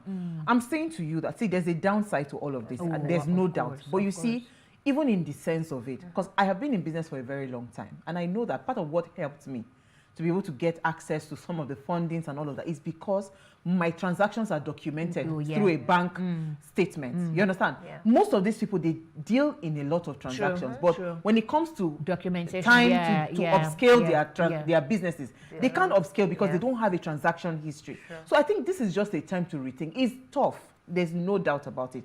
What I even think is people are even suffering from more is, and I wish that I can ask Sanwo-Olu, how does he plan to, what's it called? How does he plan to incorporate this cowrie system that he's doing for the trains to the buses? Okay. Do you understand? So the way you have your Oyster card, I had not been to the UK in like 7 years or how many years. I went, my card was working. I just went, I just topped it up, and I was able to go to everywhere I was going to. I mean, that's how the cowrie card should be. Do you get? So it's not just enough for us to use it for fancy trains and all of that. Let us be able to transact with the cowrie with our downfall buses. And guess what? It just helps to reduce a lot of all the fight, all the whatever, and all of it reduces it. Even removes the Agbero. It removes it. It just removes all those things. So if you know that you are paying taxes already to be deducted from source, then they can even trap their tax more. All the traffic that we have on the roads, we need to get those people off the road. And their data, I mean, this is just data. All this is. So my story is actually very interesting. I found it very interesting. I said, wow, this is not a funny thing. So they said about another 25 Nigerian nurses face forgery charges in the US. So according to the report, that following a very high-end investigation that the Texas Board of Nursing in the United States had announced that it had charged no fewer than 75 nurses to court over issues bordering around falsification of certificates, that on the list, posted on the website of the board, at least 43 of those names were identified nurses of Nigerian descent or Nigerian origin. Do you understand? Yeah. And they had reported that 18 Nigerian nurses in the US were charged with certificate forgery. So, I mean, you see all of these things that people are doing. The reason I'm taking this story, because I know that they say, my aunt was, I have a lot of people in the nursing, and my aunt, she was a nurse, God bless her soul, until she passed. Part of what they actually look for, one of our best products outside of Nigeria are Nigerian trained nurses. Yeah. So it is. So I don't understand why. And the cost to go and get your nursing certificate is not a big deal. Do you understand? So the cost is not a big deal. Why? Because I remember she even started very late. She had finished, like, she didn't know what to do with her life. She was in her late 20s. She didn't know, and she just took a course in nursing, and she relocated. She married and relocated and she was doing well before she passed. Do you understand what I'm saying? Like, nursing is one of the easiest things to get. So why do we have to get to that point where we are forging certificates to go and work? Is it that we think that we can get away with some things? We like shortcuts. Okay. We like shortcuts. On that note, if they catch you on your own. You're on your own. We'll take a break now. When we come back from the break, let's discuss the gubernatorial race. Stay with us. We'll be right back.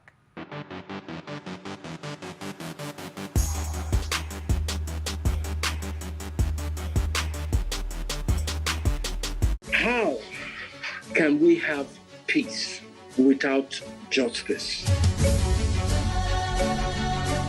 Plus Politics. It's not just another political conversation, it's about keeping you in the know. The relevant interviews, asking the tough questions to those that matter. Get the answers you need. Does it mean that the people who were injured, people who were shot at, those who were involved in that stampede are not going to get justice? It is unfortunate, it is sad that we have a government of deaf and dumb. Analysis from top experts. The last election was not really an election. We feel that Obasanjo has a very special place in his heart for hating Ijaw people. I think it really boils down to two things. One, trust and accountability. Plus Politics, every weeknight at 7 p.m. on Plus TV Africa.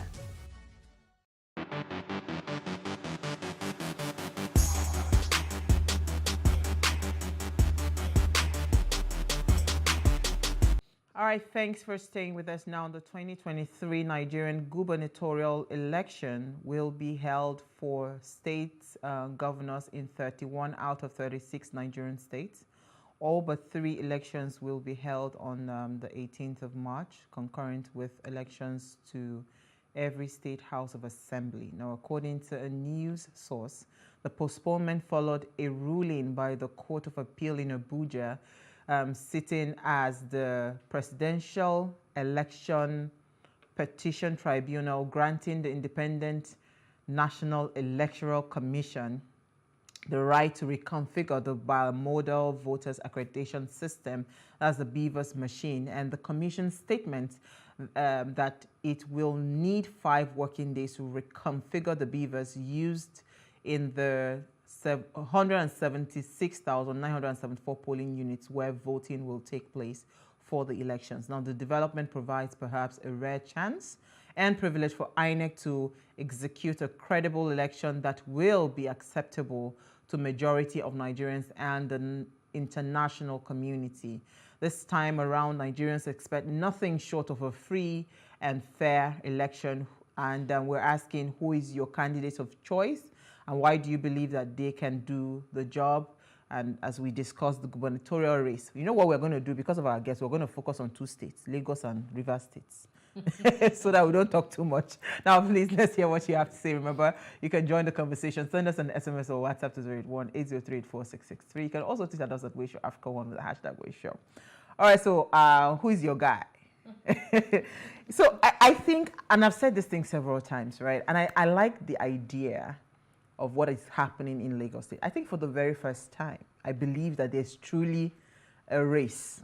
There's truly a competition, right? It's been like in the past, Jimmy Agbaje would just sleep, wake up 4 years after. And then we see him everywhere. Then he goes back to sleep after 4 years. But for the first time, you know, given the work that, what's his name? The Mr. Governor Sanwo-Olu has been going round, sending letters and all that. I say, okay, somebody is actually... I actually like the excitement about what's happening with the gubernatorial race. Again, and this is the coming off of the back of what happened in the presidential race, where people actually saw the number of young people coming out, first-time voters, a lot of people stayed, you know. There was just so much energy around, you know, the elections, and, you know, it's now like, you know, what's it called, rubbing off on the governorship race. And that's why you can see, you know, a lot of, what's it called, work going, you know, visitation, handshake at the church, you know, and all of that. But hey, that's my thoughts. Let me hear your thoughts, Diola. And well, I mean, like you said, I really like what's going on. I like the hard work they have to put in. I like the fact that now it's not business as usual. Now, again, there is the humane side of them that we're seeing, you know, and like, you know, this popular thing all over social media now, the elections make you it makes you humble, you know. So you actually connect with the people, you know, people who have never seen, you know, have there any opportunity to even get involved in politics. Now they're beginning to say that, oh, did you do this? People are raising concerns. There are issue-based. And now there's a train wreck. Everybody's visiting. You know, there's just a lot going on. There is a lot going on. That's cause for excitement, really. Actually, how about you, Chinelo? What do you think? What more is there to say? What more is there to say? I remember I said this thing the very first time. I was like, I love the pressure that everybody's feeling now, right? So it's not, and now the counterfeit to what people are saying that it's just Governor Sanwo-Olu and then Jeremy. There's Funsho Doherty there. Have you read that man's biodata? He actually has something to offer. So it's not the Dorothy man. So it's not just the issue with the other candidates is that the pressure is not as much with them because of, you know, see, it's still the Peter Obi effect that is, you know, that people are just, I mean, there was a governorship candidate that moved to Labour Party in Delta State. What's his name? I forget his name now. I'll recall his name, right? I mean, he's now the Labour Party candidate for governor. Normally, that thing would not have happened. It won't happen, yes. But the reason he has the boldness to be able to move, you know, at 9 minutes is because, you know, of the Peter Obi effect, you know. But let me bring in our guest, right? Daniel Chibuzo Walker, popularly known as Dan the Humorous, is a stand-up comedian, an actor, and a political satirist. Now, he is also an on-air personality, an entertainment strategist, and an idea generator. He's also a friend of the house, and he's joined us live in studio. Thank you so much, Dan. Thank you, and good evening, fine ladies. Oh, it's nice to be here. Yeah, so Dan, I mean, we've been talking, and I see you smiling and laughing. But hey, me, I like the drama that's happening. You know, me, I'm here for the drama. You know, I like the idea that the political season for the 2023 general elections is not business as usual. Yep. Every political party now sees the need to want to be empathetic, to be more connecting with the people, because again, it's like, you know what? Please, oh, my re-election is in your hands, or my election is in your hands, and all of that. So we actually see, and we now see the human side of most of the political parties. Now, let me even bring it down, especially in Lagos, because now Lagos concern me. You know, prior to the elections, I remember that I was privy to a few governorship debates that were being organized, you know, and, you know, it seemed like, okay, power of incumbency and all of that, you know. But hey, the governor has come out to give to give his reasons why he did not appear in any of the gubernatorial. I don't know. Go and ask him. But I'm saying to you that, you know, it just seemed like, okay, I have this in the bag. Yep. Until the February. Woke up and smelled. Yeah, February 25th happened, and I don't got it in the bag. So now it's almost like every single day, door to door. I mean, a friend of mine told me that the governor's wife was in her estate knocking on each door. Even when we reached out to a few political people running re-elections, House of Assembly and all of, most of them say, I can't come for any TV appearance right now. I'm going to door, I'm knocking and all of that. So, I mean, we see that happening. And it just tells me, okay, now, okay, maybe truly we have what's it called, a race. We have an election. In the past, it's just been, okay, you know, pretend like you're there, but you're not there. But now there's somebody actually giving everybody a run for their money. And I mean, we all can tell that it's the Labour Party candidate. But let me hear your thoughts on the gubernatorial race, how you're viewing it, and how things are, how you're stewing it. Well, you've, excuse me, you've made quite, I mean, you've really said a whole lot, you know, about the whole situation. For the first time in a very long time, particularly in a state like Lagos, you're seeing an actual competition between not one party or two persons, but I mean, I see it as even a party of three persons, because prior to February 25th, Jandor had quite some momentum, you know, and he was all over in the news and all of that, you know. But, and then we see the GRV effect, and of course, you know, Funshaw Doherty as well, even Hakeem Dixon of Accord, are also not people that you can push over necessarily. But then when you look at those who have the local spread across the wards and the units and all of that, it probably boils down to three. So it is beautiful. And this is because, in fact, the whole Peter Obi business and everything is because the reality of Nigeria's situation has hit the middle class, and it has hit the middle class real hard. Before now, you had the very rich and the very poor in their extreme conditions, and then you had the guys in the middle. So, for example, when you have those who take minimum wage, you have those who take maximum wage in billions and hundreds of millions. Then you have us who are in the medium wage, people who their maybe monthly pays between, say, 300,000 to $1 million, which was seemingly comfortable for them. All of a sudden, 1 million is not 1 million naira anymore. And then we begin to ask questions, what's going on? And then you now have people like Peter Obi and co. now speaking to those pains, right? And that is basically what we've seen play out.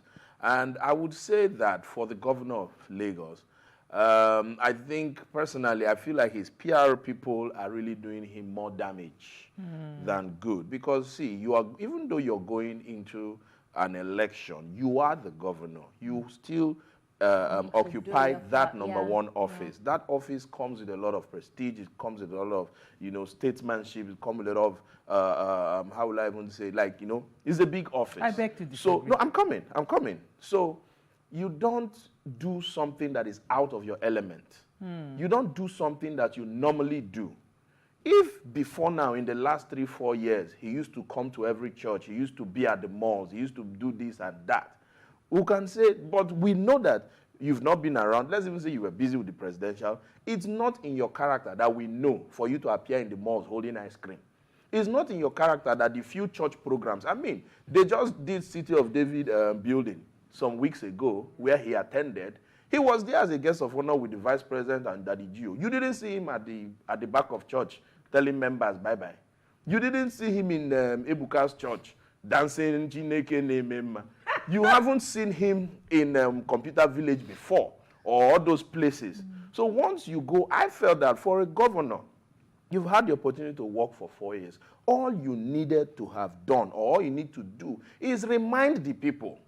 The people are angry. Oh, yes, but remind them, remind those demographics that, look, I've been here for 4 years, I did this. If you give me another chance, I'll make it better by doing this. Because, I mean, we are, how will I put it now? 2 weeks, 3 weeks, in fact, a month to election, people have already made up their minds. So there is nothing you can do to sway. Let me explain something. Does this show to you that it seems, because this is the allegation, it's not me that said it, but they come for me. The allegation is that because there is no work, right? Maybe that's why this... There's no work. Yeah, because you said something now. You're the sitting governor. All you need to do is remind the people of the work you've done over the years. What if there was no work that was done? Then I can't help you. Let's take a break. Daniel is trying to run away. We'll catch him back. We'll be right back.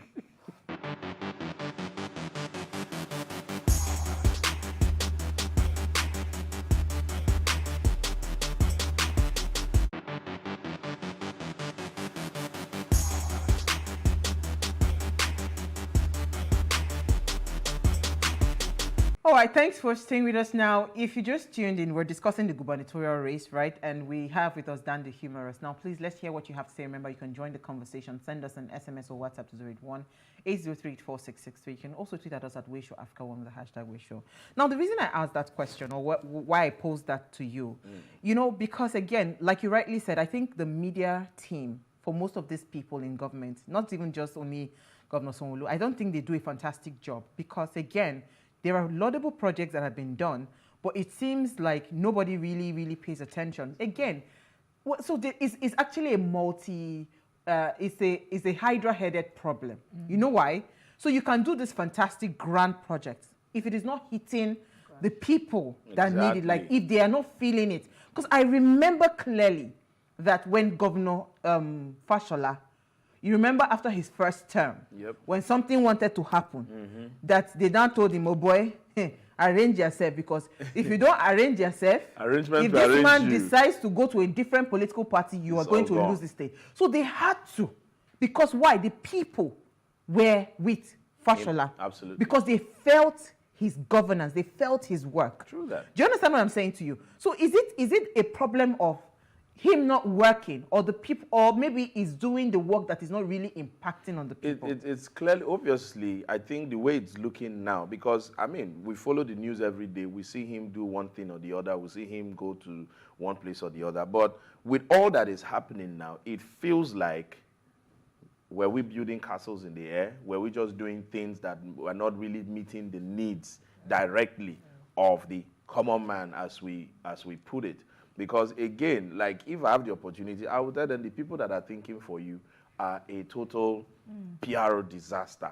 You don't do this when it is not. You see, you don't go out of your element. For election cycle, the first, say, 1, 2, maybe 3 months at the start of the whistle is when you have the opportunity to, you know, sway opinions, move people to your side. When Trump said it, people thought he was joking. He said, look, I can shoot somebody now, you still vote for me, because at that time, people's minds have been made, and it doesn't matter what you do, good or bad. Some of them, if you even bring out your favorite candidates today, and you hear the war story about them, the next thing you hear is even though. Is it the first? Is it the first? Now just small drink, leave them. You understand? You know, keep person. You know, keep person. You know, even if you keep person, they will say, what did that person do? Where you kill him. But the thing is, so I would advise the governor, free of charge, sir, take free PR. Remind the people of your works. You've had your, because that's the power of incumbency they talk about. People think the power of incumbency is that you have state structure, you have police, you have this. No, you have other people are coming with, I want to. You have I will. You are coming with, I have. So that alone is an advantage. So when you are not looking into that and you are doing all kinds of things, then we have a problem in our hands. Okay, so I have a school of thought, and it is that, like you said, that this is something he doesn't do, like it's out of his element. Yep. But again, I mean, religion is a powerful weapon in politics in Nigeria. You can't discard that. And it is a popular thing, whether right or wrong, that these people who are seeking for office, whether, you know, as an incumbent or a new person, would go to these religious houses. They literally beg to be endorsed by the religious, you know, leaders. Yeah. It is almost like a given, because that is Nigeria. That plays a powerful role in how people decide who to vote for, you know, and in choosing their candidate. So maybe he's towing that line, and also again reminding people that, hey, I'm a Christian. It's a weapon. Yeah, but I'm willing to use it. You have to toe a line that is natural with you. Well, I think it's because what natural happens, with you know, you know why I say so, to shake Dan? people for door. No, Dan. No, it is the wait. shaking of the door. It's not the attending of the church. Like, for example, let me even go back to Peter Obi. So, years before now, the Catholic people on the island here do unusual praise. Peter Obi is a regular attendee. Yes, steady. A couple of times he has been at the experience. So, and of course, at the electioneering season, you see him in a lot more. But you already know that he comes around this spot, right? So, when you do, of course, I mean, His Excellency Awolu is an MFM, you know, man. He goes to one or two. I thought he was with him. No, I hear it's MFM. Okay. You know, okay, let's anyone. His church is, okay, for example, let's even say Professor Shibajo, right? Professor Shibajo, active pastor in RCCG. So when he was made running mate, you didn't have to talk too much about, oh, he's a pastor or he's not, because people know, even my younger sisters, you know, told me, this man had even given me communion before at Holy Ghost, this thing. You get, everybody can relate. So when they know that, for example, you know that every December, maybe for someone like me, every December, I'm in one carnival or the other. I'm in one, you know, Anambra, I'm just having a good time. And then because I'm running an election, you see me in Shiloh. When the last time, personally, Dan, speaking to you, the last time I went to Shiloh is in 2001. So I will not now, I will see, you see that my carnival base that I've been with all year, I will galvanize the best we just of consider it. you as an embattled member that decided to come. What I can now do is I will have my surrogates who vibe within that circle, that they respect their opinions and everything, to speak for me there. But when you go, when last you see him for church? And the same thing to the guy who goes to church. When you now see him in carnival, this thing. I think, you know why I say that I beg to differ. Sorry, Chinelo, I know you want to come in. I think it is in Governor Sanwo-Olu's, because I've studied him quite a bit, just a little bit, right? When the NSAS thing happened, you could tell, I think it's his response. That is his natural response to maybe anxiety. He's anxious, right? There's a lot going on. Somebody's putting him on his toes, right? So I think it's his natural response to anxiety. Yes, because again, remember when the NSAS thing happened, he was like that. He was, you know, trying. So I think he's a good man. He's a good man, yeah. The management, they are not managing him. Yeah, no, but hey, trust me, right? Whether we like it or not, that strategy is going to work. Because now, people that have not probably seen his wife or seen him in a while, and you know, I mean, there's just that thing that he does. If I tell you that it will not work, will you believe? Well, I don't know about you. Those who have made up their mind have made up their minds. That's true. Because the estate he went to be knocking door is where they were living before going to government house. Yes. So again, you ask yourself, so I will go back to Shibajo. I was told that where he lives or was living before becoming VP, he still attends estate meeting. Wow. As VP. So if he was at the top of the ticket today and he's talking to his neighbors, they will listen. So that door we are going to knock in the estate, we will not go and ask, since they went to Marina House, what is it called? Have they been connecting with estate people? If not, estate people will open your door, shake your hand, and tell you bye-bye. When you lock and they do, You understand? So I get that. Yeah, you come to church, people will clap for you. People will take selfie with you. Have you ever been near a governor before? They will take selfie with you. They will not insult you. I mean, a governor is here. We are happy, but voting wise, when they are between them and that ballot paper, are you sure that whole communication will convert to them pressing your logo? I mean, that's what I was just going to say. So you see, like you rightly said, he's always been that man that would go to visit. Even when he was campaigning for the governor in the first place, he was in the hairdressing salon, right? We saw that pic. After then, he did go again. So that's the thing. It now felt like there was a disconnect. Just use me and dump me. So that's what I think that's where people's grievances are actually it's not coming only from. unique to Sanwo-Olu. Yeah. I mean, all of them. All of them. I love them. All of them. But you see, the problem We've is seen that people eating bole. you were quiet. You were quiet for so long, and then just 1 week before now, that's what people are saying. Not even you are December. now waking up and Not even last you are going year. back to back, and then you are giving us good evening, people of Lagos, good morning, dear Lagosians, good afternoon. So everybody's like, why did it have to take you this long? It means that you were just extremely comfortable that this thing is mine, it's going to come back to me. But guy, it doesn't work like that, right? You have to get it back to I mean, work. you're all ladies here, and I'm sure you've had masculine relationships at one point or the other, even presently. Haven't there been sometimes that your man does something is just too good? And you're like, what do you want? Hold on. What have you done? What do you want? What are you about to The confess? question is, what do you want? Sometimes he has done something bad. Before you go hear the story, take this, take that, take this. Like, okay, fine. I've forgiven you in advance. What did you do? Because this is just too much right now. So I mean, that's why, if for example you see somebody like Wike now, Wike is always dancing. Wike is always singing Yendeba, Yendeba.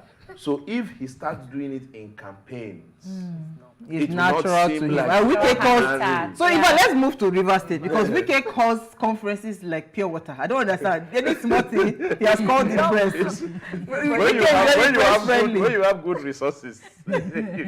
So tell us what is happening in Rivers State, honestly. Because I mean, in Delta, what's his name? Omar Agege. Omar Agege is the one that has moved to Labour Party. No, Omar Agege is of the APC. You have Kempela. Who is in Labour? Kempela is in Labour. Okay. Then the perpetual contestant, Great Oboru, is in Abga. And then people are saying, oh, and you were in Labour the other time. Why did you just stay? So it's not just in Lagos. We are going to see competition in everywhere. Some states where you have traditional voting. Akwa Ibom, I can't even imagine what will happen. I have my eyes on Akwa Ibom.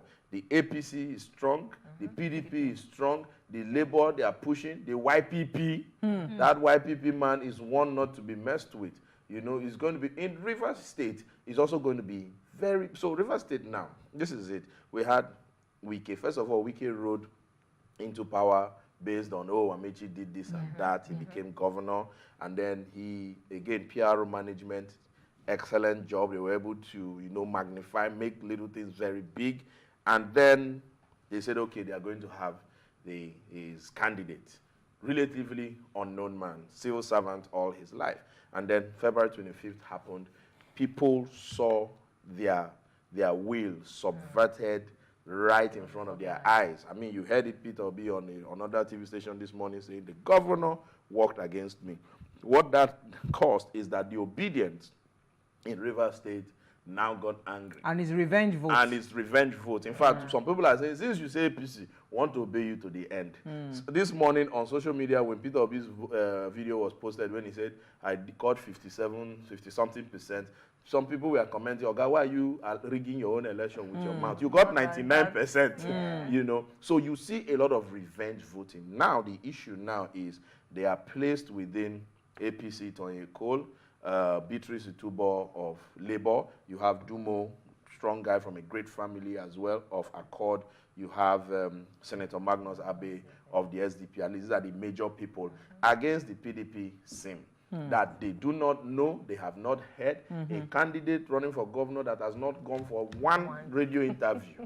Not one. Not even this. Because again, he believes that, but it's not done that way. Other states, the outgoing governors are practically installing them, but you're seeing them coming out.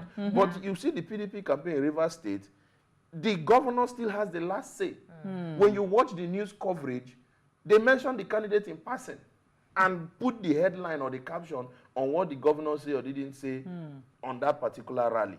So you have that. So Beatrice Itubo now, they are now looking, okay, the whole labor vibe and all of that. But then again, that's another civil servant, former NLC chairman. So so all of them, Toyeko stands out based on his global exposure. And his pedigree. Exactly. His global exposure, his national And he also has those celebrities in Port Harcourt trying to work for him. And to his credit, he is the only candidate amongst all of them that has gone around the 319 wards. Whoa. Not 23 local governments, 319 wards. Wow. Talking with the market people and everything. He has, you would think he's that, done the work. Yeah, you. But do you think that the APC, the APC will be his undoing? So, for instance, what happened with Banky W and now that is another dicey thing. So a lot of people are saying, this guy is fantastic, but wrong party.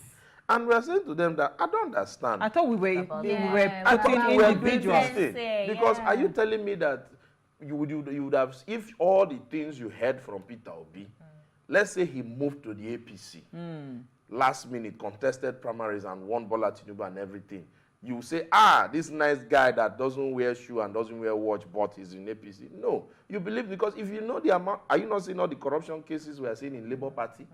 Are you not seeing, did you not hear that the Labour Party River State chairman, after all the drama he did at the Collation Center, woke up one morning and said they are supporting the PDP and all of that. So some of them have been candidates before Peter came. Yeah, true. You know, so how are you sure that they will even keep up to the ideals of Peter? So I tell them that, why are we doing ourselves this thing? You know, you're seeing something that is good or not good in your eye, and you want to just do the other one. Just because it bites the nose to spite the face or something like that. You know, that because political parties in Nigeria are basically vehicles. Nothing but vehicles.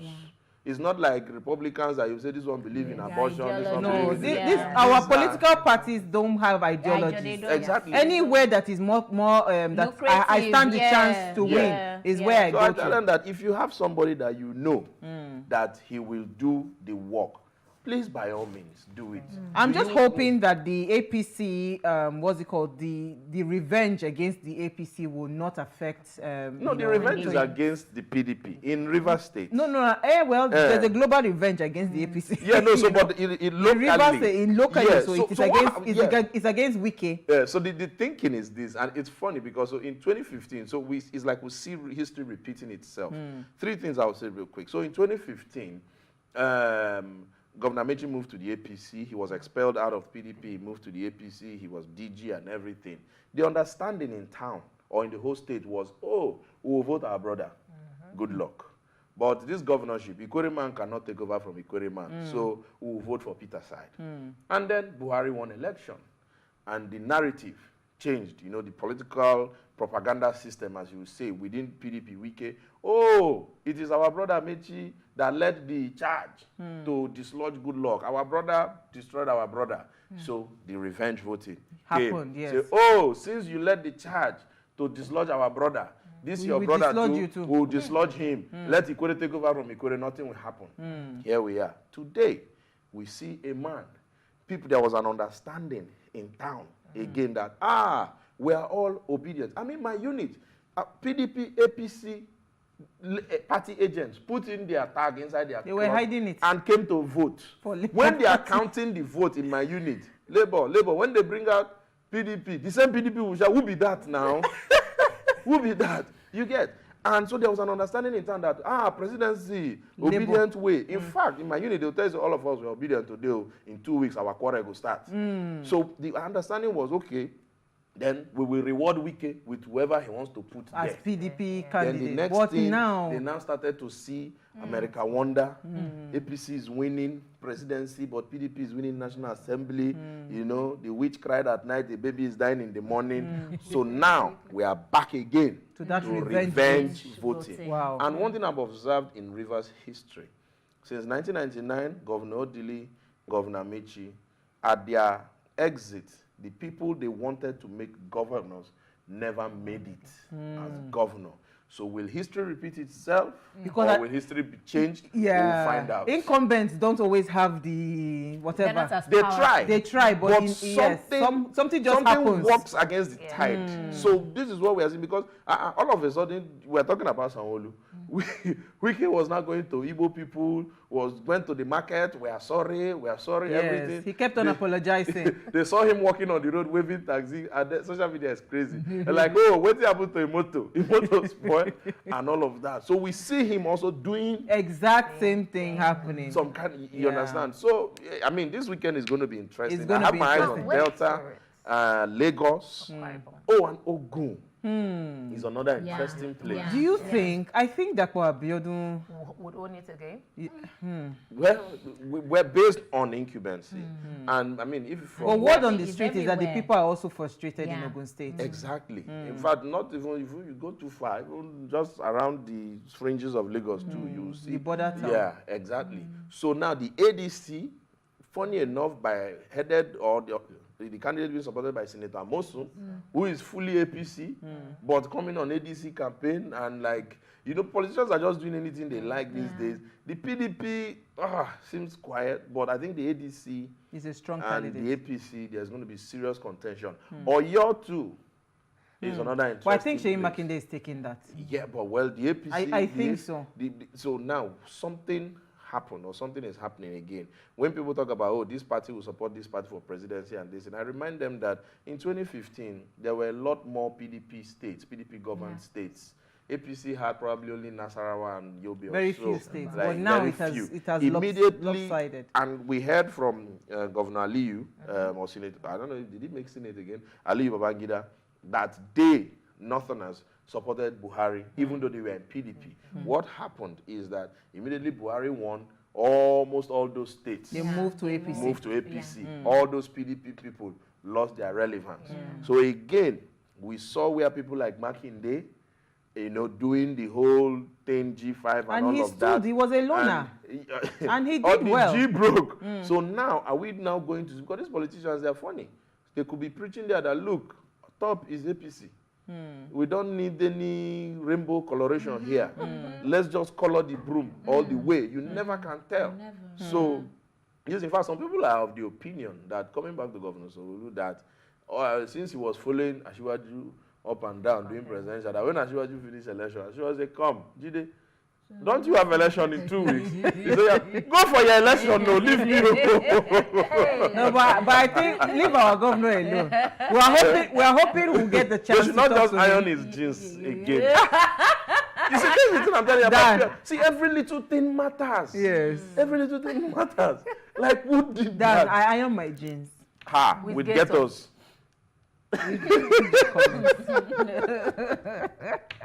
Good evening, my dear beautiful sisters of what are you saying? Hashtag where is the gubernatorial race? My dear brother and namesake Daniel made mention of an aspirant remembering people of the good works he has done for 4 years to be voted for again. But supposing he never did any good work, I hope this time people will be allowed to vote for the people of their choice and not imposing someone on the people. Democracy is supposed to be of the people, by the people, and for the people, but the opposite is the case in Nigeria. So good to have my namesake in the studio. I happen to be his fan. My name is Daniel Ilowe's regular fan. Thank you, Daniel. This comment, I wish we want to read it. Let's not read that one. But thank you so much, Dan. I think we had fun discussing it. But Will you show me the comment later? So the thing is, right, I'm hoping that, we're able to speak with Governor Sanwo-Olu, because it's also pertinent that, you speak across, because they've also accused me that it's also Labour Party I'm interviewing, and I keep on saying that now the person will answer us yes. Now we go put for sure. But hey, I think listening to you is going to be a fun election, and I think maybe that's why they needed that 1 more week just to go wet ground, because now within this week 9 weeks begin they go market. Exactly. Sanwo-Olu they go computer village. But Makinde, I've not heard any troubling news about Makinde's re-election. The only one I heard is more of Ogun State. Most of those parts of Nigeria don't really invest in media. Yeah, they don't do social media like Lagos. That is the thing that is worrying Sonolu, honestly. Our Lagosians, we are not smiling at all. Only little thing you do, they put you on social media. And I want to say that I hope and I pray that, as a people in wanting change, we have to be we can't be emotional. No, we can't. We can't we have to be strategic. We have to be strategic. Change has always been a strategic. And we have to do it right. So we can't just say that, because this or... Yes, we all have our personal, things, but please, let's be strategic, okay? It will be interesting to see a turn of history in most states. Right? I'm looking forward to Saturday. To see a turn of history. I'm looking forward to Saturday. Well, thank you so much, Dan. It's always fun talking politics. You make it exciting for us. Thank you, ladies. Thank you, Chinelo, and thank you, Adiola. Now, before we go, do ensure you follow us across all our social media handles at PlusTvAfrica. You can drop a comment and, more importantly, follow all our engagements on social media, like, share, and invite your families and friends to watch and follow the conversation. Now, if you missed our quote for today, here it is again. Every citizen of this country should be guaranteed that their votes matters, that their vote is counted, and that in the voting booth, their vote has a much weight as that of any CEO, any member of Congress, or any president. I think this is what we are looking forward to for the gubernatorial election, because INEC, you once failed us. Let us not have that repeat of history again. All right, I'll see you guys tomorrow at 8 p.m. It's our Ladies' Night Out as we bring another great conversation to your screen. Enjoy.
Effiong Efa Inyong, who made waves as a sports journalist on radio, has thrown his hat into the ring to contest the governorship seat in Cross River State. What is the role of the electorate in all of this? I ask the electorate of Cross River State, look at this situation. Let us change it. As part of the things we will do to create employment in Cross River State is to say that we'll create more additional we'll create council development areas. That is, I will do what people don't think that money can do. I'll be saying it the way it is, as of right, as someone that is also on the field, that is also contending and contesting for office to make a difference. Timeless Conversations, airing every Saturday at 8:30 p.m. So what are the top decisions that the United States considers necessary that Nigeria must take? I like to think of my interactions as conversations, not interviews. And that's why I say asking questions is both an art and a science. Everyone says in Islam you are allowed to have 4 wives. Is it mandatory? The right question enables answers that educate, inform, clarify, and help you, the viewer, to better understand the issue before making up your mind. Our goal is to reduce from 10 to 2 days the time it takes to register businesses in Nigeria. Join me every week on this station, PlusTvAfrica, and gain exclusive access to my conversations. I'm Angela Ajetumobi. This businesses in Africa can be very challenging. In Nigeria, it is particularly intimidating, and successful builders have learned how to navigate a hostile environment to unlock opportunities. But one major challenge businesses face is how to filter through the noise and identify where their ideal customers exist. Get insight and practical steps from industry players and captains of industries. Hear success stories to help you make informed decisions as you scale your business in Nigeria. Watch Business Insights at this time on Plus TV Africa.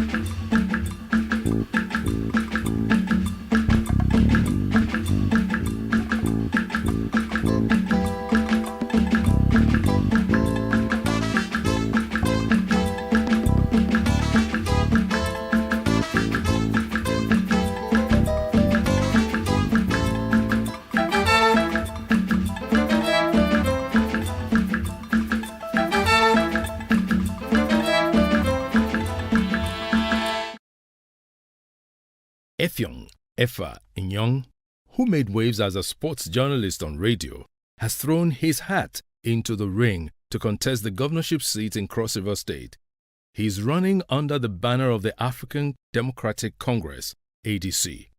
His mission is to rescue the state from what he calls the current sorry condition. This mission is anchored on 3 R's: reconstruction, reconciliation, and restoration. He seeks to reconcile the various ethnic groups and nationalities. Effiong plans to solve the problems of multiple taxation while introducing firm policies that are sustainable and growth-oriented. He wants to restructure the local government system in the state by enhancing fiscal autonomy and reforming the civil service for optimum results. He is our guest on Timeless Conversations. Effiong Young, you're welcome to Timeless Conversations. Great pleasure to be here. Yeah. And good to see you again. Yes, after a long time. Yes. Now, I know that you're a journalist who's had decades of experience on the field and in the profession, and you had risen to such a height where you'd manage radio and TV channels. Yeah. Now, why are you going into politics? Well, you see, it's more like a call to duty from the inside. I would say that I've always, when you belong to the newsroom, you see things happen. I've seen things happen through the years. I've seen governments, I've seen people, I've seen government people, and I will continually stay by the very nature of our profession. You see everything, you hear everything, even the ones that the public don't see. And sometimes you ask yourself, what can you do about it? How can you contribute? How can you join? How can you change the narrative if possible? How can you help inform people better from the inside? And because we're at a point, a critical point in our nation's history, where more like at crossroads, where everything you say, if you are not on the government side, you say, oh, because he's not with us, that's why he's saying it. If you speak from your perspective as a journalist, you are saying, oh, because they have not paid him. Maybe he wants something. And it's gotten to that very ridiculous level. Yeah. So, and looking at it all, I now thought that maybe I should stand aside and also join this discussion from the inside. I won't be told that, oh, because you are a journalist. I won't be seen as, oh, because they have not called you to come and partake. I'll be saying it the way it is, as of right, as someone that is also on the field, that is also contending and contesting for office to make a difference. Okay, so now, good explanation, but you use certain expressions in the course of your explanation. You said government people. What do you mean by that? Yeah, government people, because there are people who see themselves as, they have this sense of entitlement. This is our country, this is our state. Those people, that people. So we see them and we refer to them as government people. Those kind of people, government can do no wrong, even when it is very clear and brazen, even when they are adversely affected. But they can't speak because they see themselves as this is our government, because it is our government, or this is our man, or this man comes from my town, because it's my townsman.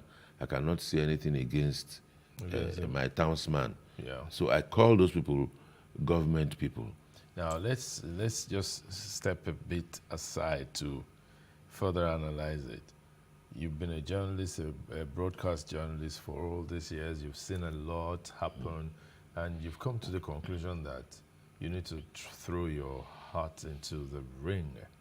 What are you bringing in? A lot, plenty, especially from where I come from.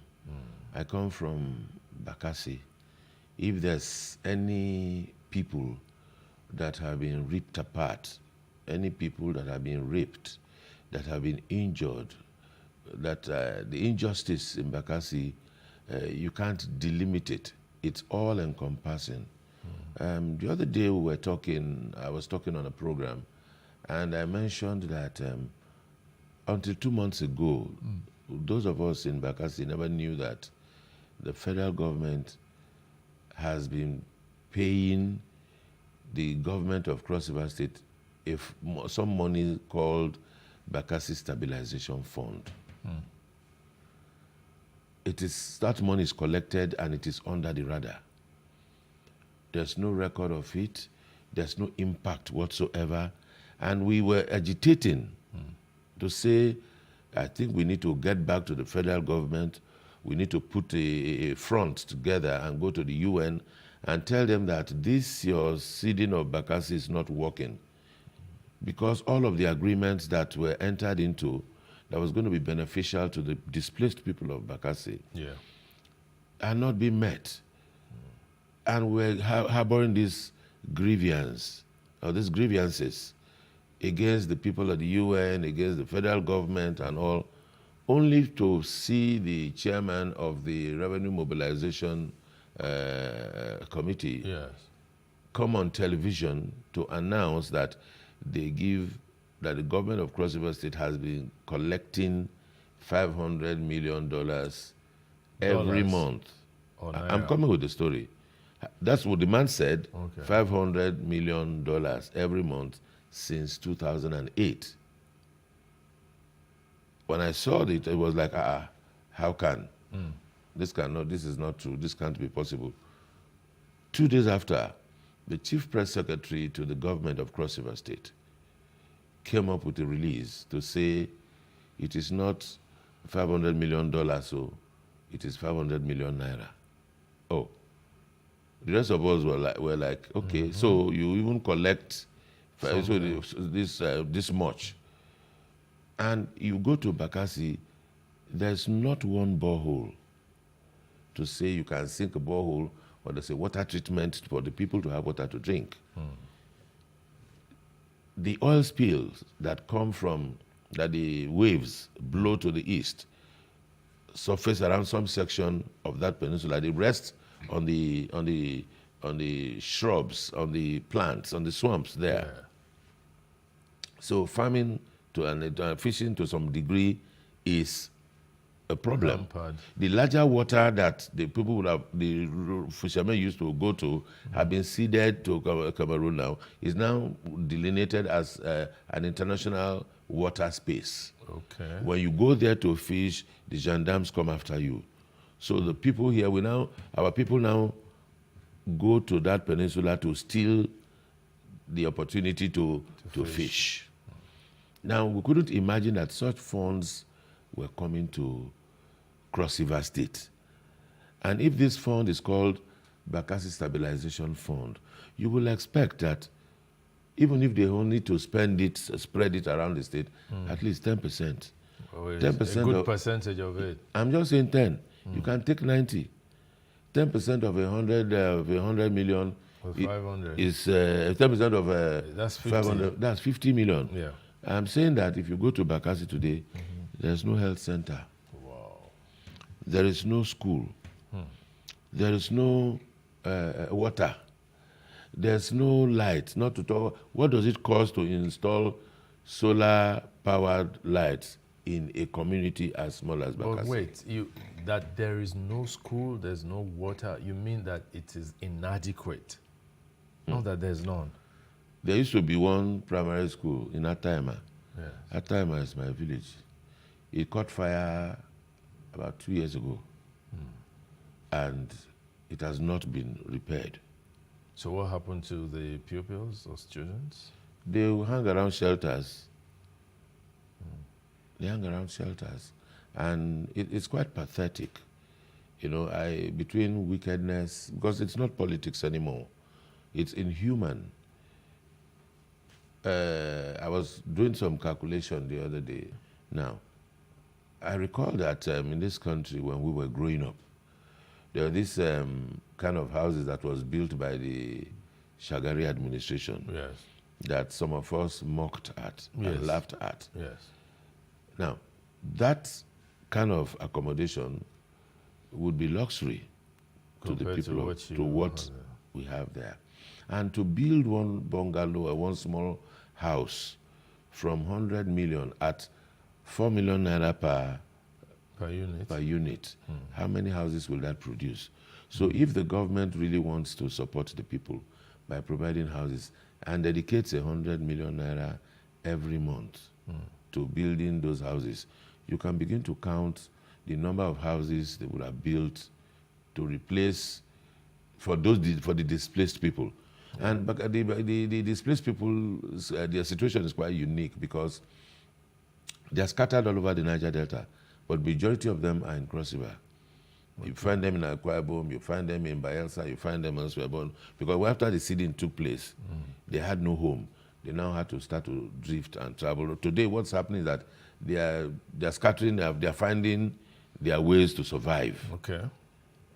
Because the bulk of the people, the land that is there cannot hold the numbers that we have there. But that's Bakassi. Yes. Now, if you find yourself in government, what are you going to do?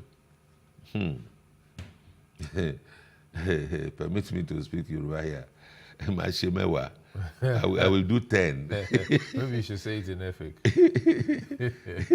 We don't have that expression in Efik language. Okay. Yes, I would have said it in Efik. Okay. Or let me speak Efik here. Nyanam se moumi kereke kokoro kamaninam. That is, I will do what people don't think that money can do. All right. Because our local people are not expensive people. Yeah. The average Nigerian wants shelter, wants food, needs a place to go and work, needs some security around his home. Sure. That's all the Nigerian wants. And the Nigerian in Bakassi and Cross River is not different from the Nigerian in Lagos. No. Blood runs through everybody's veins. Certainly. Yes. Certainly. So the things to do, one, we will build schools. 2, we will create a tourism industry in Bakassi because what nature has provided in terms of the landscape, the vegetation. In fact, Bakassi is close to Cameroon, records the highest percentage of rainfall in the tropical forest. Oh, really? Yes. I was taught that in geography. I was in the primary, secondary, my early years in the secondary school. Yes. Yeah. I had not even known Bakassi when I got to know that. You hadn't known it? No, I hadn't. I mean, I didn't. Oh, you were not born there? No, I wasn't born there. Where were you born? I was born in Calabar. Yeah. Calabar is the city, Yes. the town, Yeah. and visited Bakassi once or twice Okay, while so growing up. So that's just, it's like your ancestral place? Yes, it is. Okay. It is. No, but if you become governor, you're not going to be governor of Bakassi now. No. I'm using Bakassi as an example, following the drift of our conversation. Okay. I mean, you asked about Bakassi. Yes, I did, yes. I had to supply the answers. Yeah. You know, to Cross River State is one unique state. It's the only state in Nigeria where you could travel for 7 hours and you have not reached the last town. Because it is a lengthy state. Yeah, it's when you very move wide. from Calabar, you are going to Obudu. Yeah. It will take you 7 hours, sometimes to- 8. Of course, when yeah. you consider the state of The our state roads, of the roads, it yes. might take you longer than that time. Mhm. And it is one place that is so endowed with all manner of quality wood. Mhm. It is one place that is endowed with that nature has made it that as we speak, the forests, Biase, Akampa, that's where you have there's a species, the white monkey, there's this white faced monkey, Yes. the drills that exist there. It is that species of monkey is found only there in the world. That forest is one of the virgin forests in the world that man has not entered. Okay. So the World Wildlife Conservation Federation pays Cross River State to ensure that please don't let people enter. Because this is one of the few virgin things that still exist in the world. And it is not in Bakassi, it is not in Calabar. It is when you're going out of the southern senatorial zone towards the central, that's where you find that forest. Obudu Mountains is in the far north of Cross River State. Yeah, that even appears to be the most iconic. Yes, the weather in Obudu at the top of the mountain is temperate. Yeah. In Cross River, you find almost all of the weathers of this world. By the time you are leaving Obudu towards Vandekia, when you're going into Benue State, you begin to see the savanna. So in Cross River State, you have the typical tropical forest. Yeah. And you also have the temperate forest the temperate climate that you find abroad, and you see the savanna. What we don't have in Cross River State is the desert. Okay. But all of these unique features of nature are expressed there. So for people who are exposed, who know what to do with tourism, who know what to do with education, who know what to do with humanity, we will exploit it to the limit. I talked about tourism. I mean, even before now, during the era of Donald Duke, we had a situation in Cross River State where the tourism, the carnival, the dance, the music, and all, the bar was raised to a point where by October, hotels in Calabar and in Cross River State, as far as outside the capital, all get booked. Yeah. We got to a point where people begin to make their residences available for people to come on vacation. People started booking for vacation to come to Calabar. But where we are at, the point where we are today is such that, as at that time, hotels were still trying to renovate, getting ready that people will come. Hoping. In December. It never used to be so. So the things I will do will be take us where we made the mistake, repair it from there, and improve upon what we should do. Let me say something, still talking tourism. There are no beaches in Cross River State. And why can't we create beaches? Simply because those that are managing the tourism industry on the government side have not thought it possible, or their thoughts have not drifted to that area.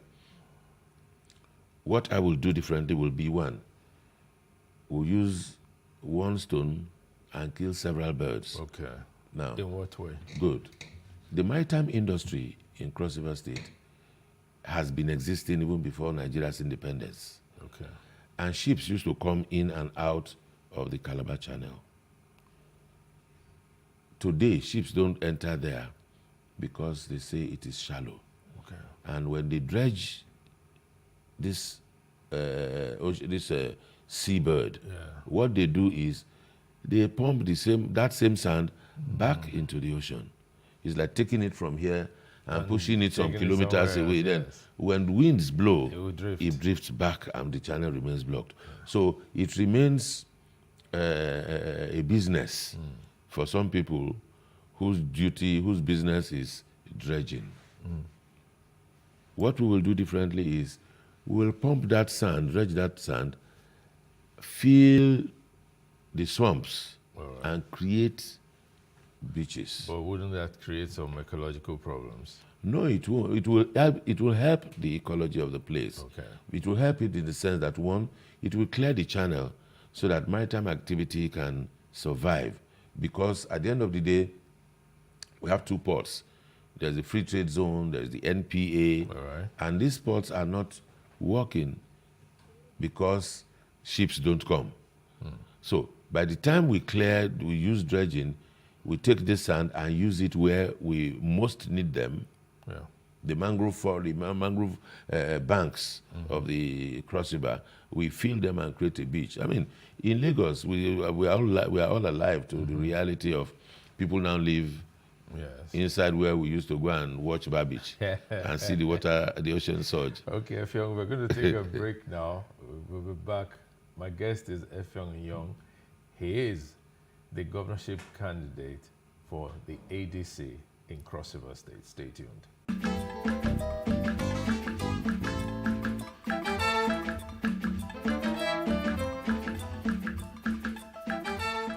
Welcome back to Timeless Conversations. My guest is still Effiong Young, ADC governorship candidate in Cross River State. We're talking about what you would do if you got into office, and this led us to a review of some of the happenings there. Let's look at something like education. Education. What's the state of education there in a state that has a population of approximately 4 million? Well, I would say that the government today has displayed so much ineptitude in management, in terms of managing infrastructure, managing the people, and even managing the pupils, even its staff. And the testimony goes further to say that our governor is a professor, used to be a university teacher. Our deputy governor is a professor, a former vice chancellor of a university. You cannot reconcile them. As soon as I speak here, I cannot reconcile why these academicians hate education, hate library service. I can't reconcile it. They couldn't even managing what they met. Yeah, but you're just talking of brick and mortar. It's just like a testimony to say, okay, look at this. If we cannot maintain this in the list at a time where e-libraries are being developed around the world, at a time when people are taking custody are looking for old materials, getting cartographers to put all of this together for the benefit and betterment of society. But we find persons who are in the saddle deliberately, in quote, destroying things that would edify young minds and edify society. When you go to schools in Cross River State, except for those schools whose Old Boys Association, in association with the missionaries, are reclaiming. Okay, and they're giving back to... And giving back. Old students society. Are going back to to do one or two things for their school. I understand now. You know, those schools are looking up. But for other schools, government-owned schools, I talked about the school in Bakassi that got burnt about 2 years ago. It's still not been fixed. There are other rural schools. There are buildings without windows. There are no water in the school. Yeah. So many things are lacking.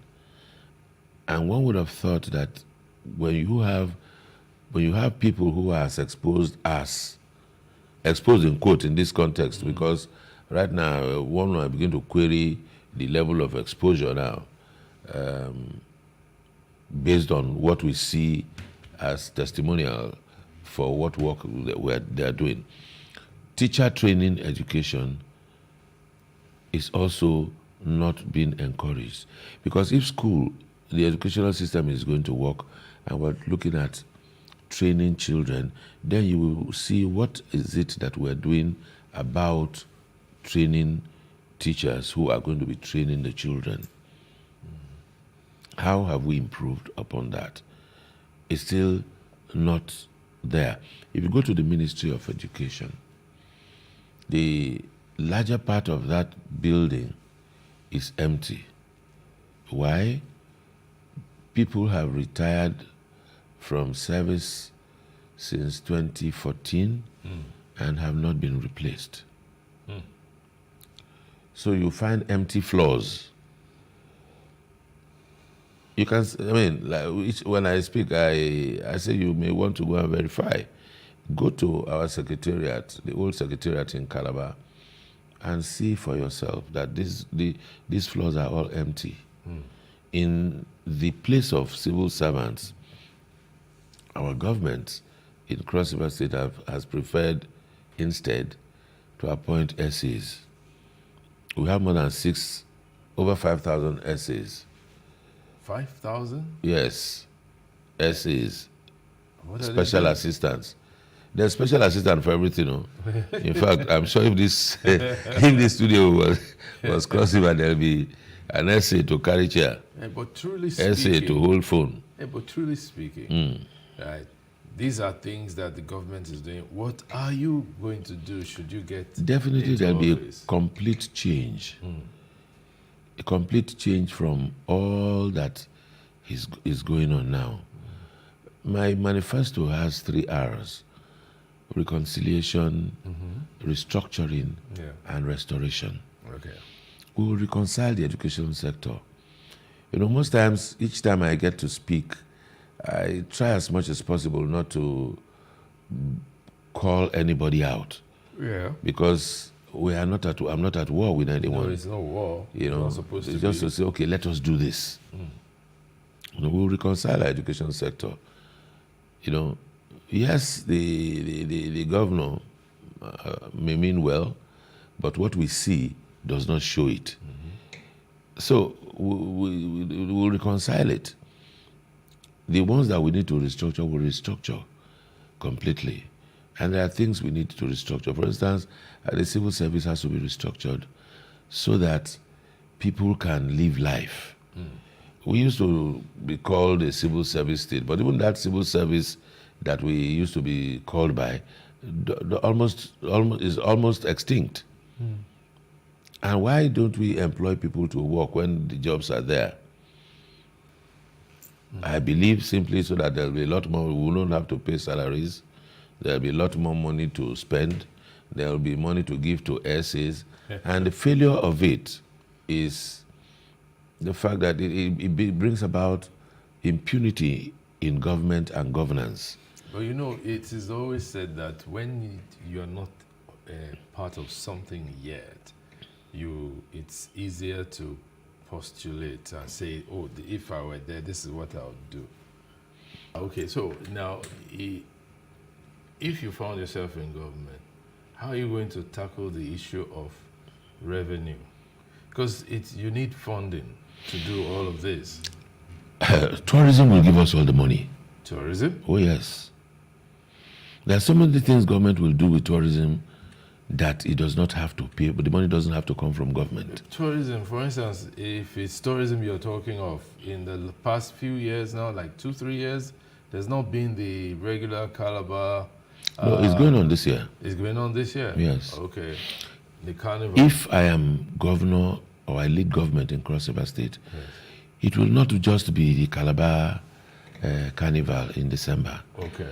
We'll have a 12-month tourism calendar. 12 months? Yes. In Cross River State. How do you hope to sustain that? Fantastic. We've read about, the world is so small, yeah, by today's technology. In 2015, yes, the Bahamas received, no, 2019, the Bahamas received 7.2 million visitors. What do they have? They have hotels, they have scenarios, yeah, they have dances, they have events, they have peace, they have good security. People go to the Bahamas to holiday. In Cross River State, for instance, in 2019, I organized Colors of Cross River State Art Exhibition.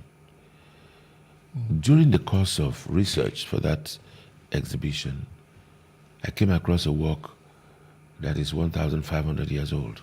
What? If you add 4 years from that time to now, it is now 1,504 years old. Yes. And 1,500 years old is older than the Nok culture. Yeah, it is. So, meaning that it is some work that people will come from all over the world to see. To see.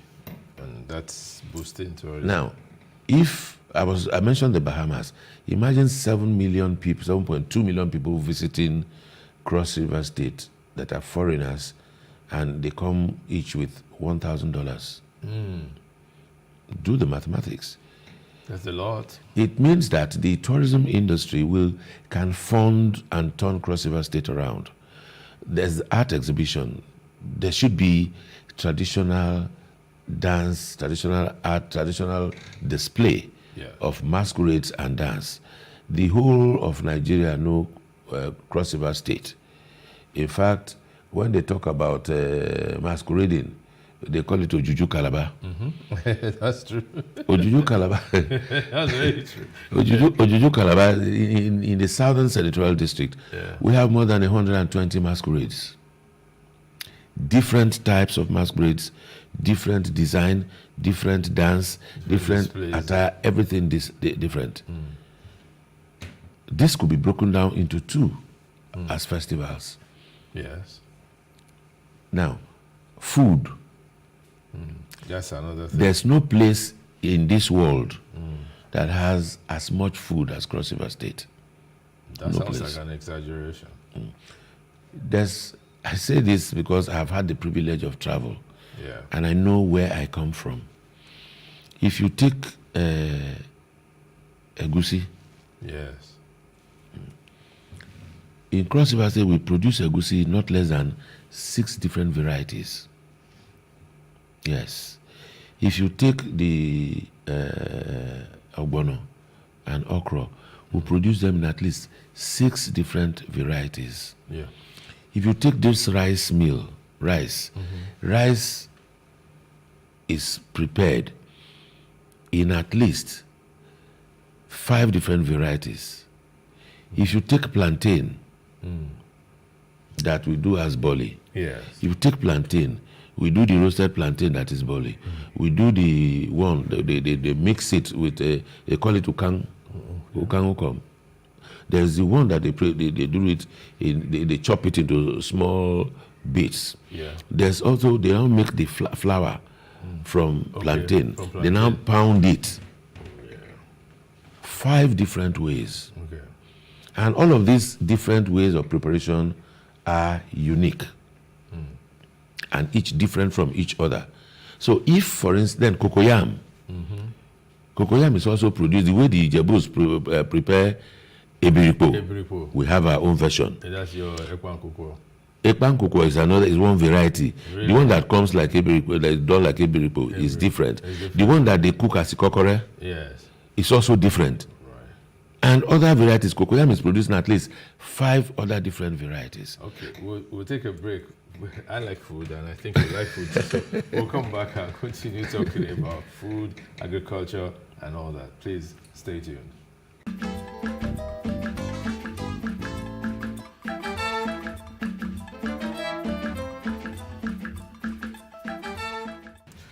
Welcome back to Timeless Conversations. I'm still talking with Effiong Inyong, the governorship candidate for ADC. And we were talking before the break, we were talking about the foods in Cross River State. You were describing the foods and all that. Yes. But what about the production of the food, like planting, like agriculture? Fantastic. Yes. Yes. That also shows that there's an industry that is fallow to service these tables, to service the kitchens that will produce these foods. And I was still talking tourism when we talked about food. I've not mentioned Edikanekong. I've not mentioned Afang. Those ones have been taken over from you people now. Those ones have become national foods. Yes, I'm trying to say that there are various ways of producing that Edikanekong. It's not just one variety. No, not just one form. Not just one form. Oh, yes.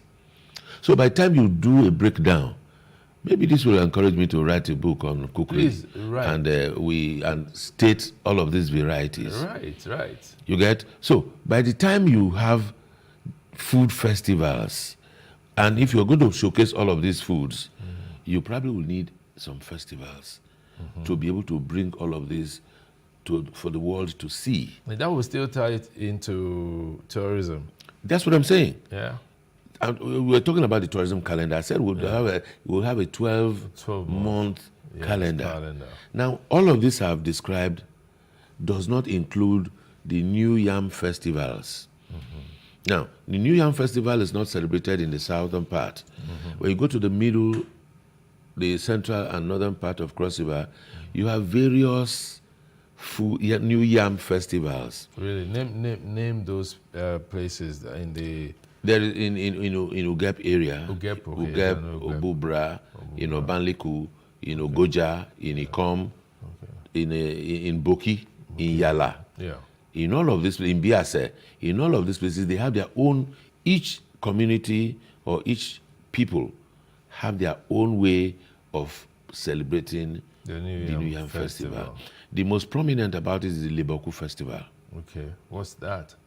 It's a New Yam Festival.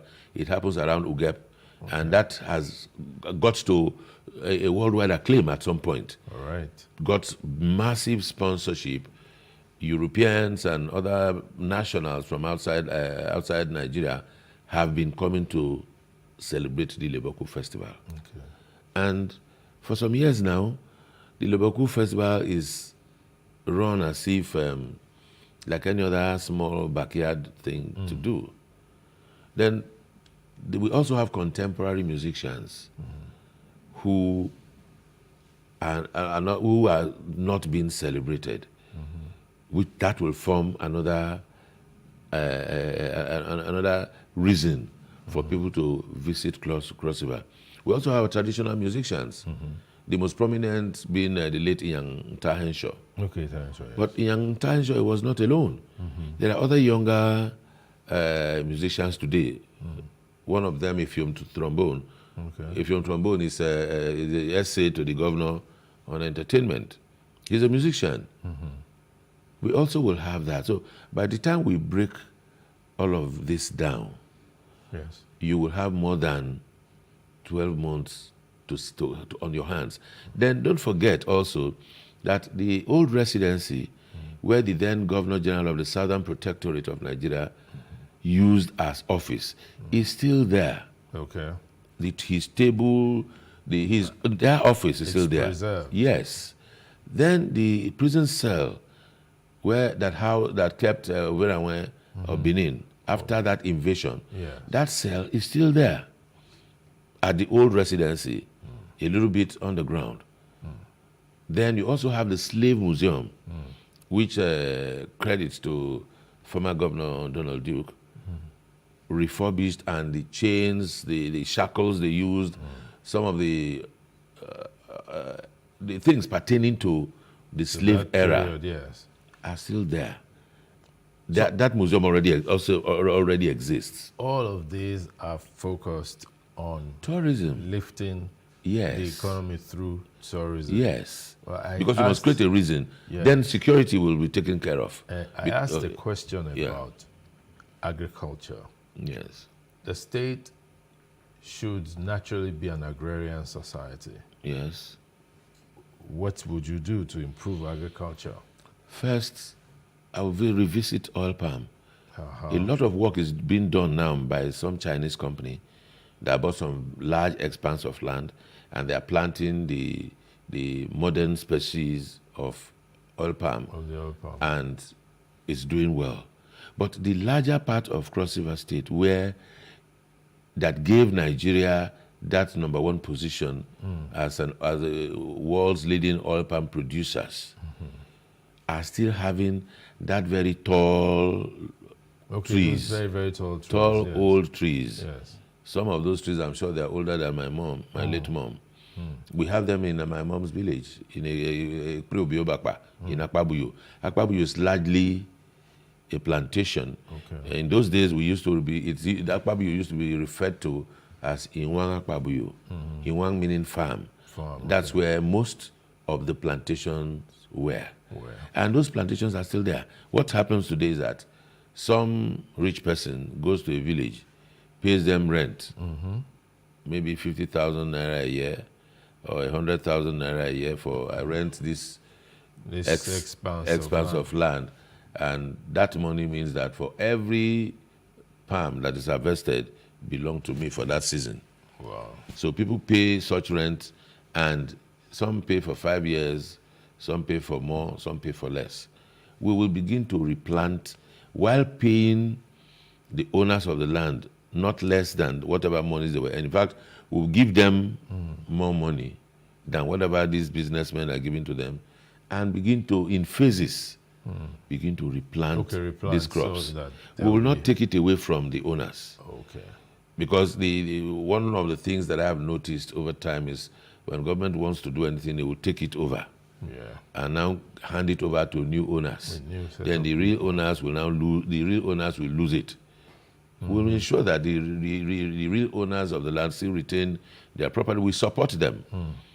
What government will do will to provide and build mills at strategic locations, so that the harvest can be better refined and maximized. Because even the jute that comes from the oil palm is some raw material. Yeah, it is. The palm kernel oil is a prized oil. Product, yes. And all of this, businessmen just take and they just leave without dealing with them. We will try to bring back the old produce boards. Okay. Because the old palm produce board that existed was such that they were empowered to buy off the proceeds from the farmers. Pay them their due, take it over, process. The ones that are for export, they export. The ones that are to use locally, go into the local market. And everybody was happy. But you see, government came in, especially after when the military came in, they took everything over. They scrapped the palm produce board. There used to be the cocoa board. Yes. So that the quality testing was done by the board. And there's so much cocoa in Cross River State, around Ikom, in northern Cross River. There's so much rubber in Cross River. Palm oil used to supply Dunlop, Michelin.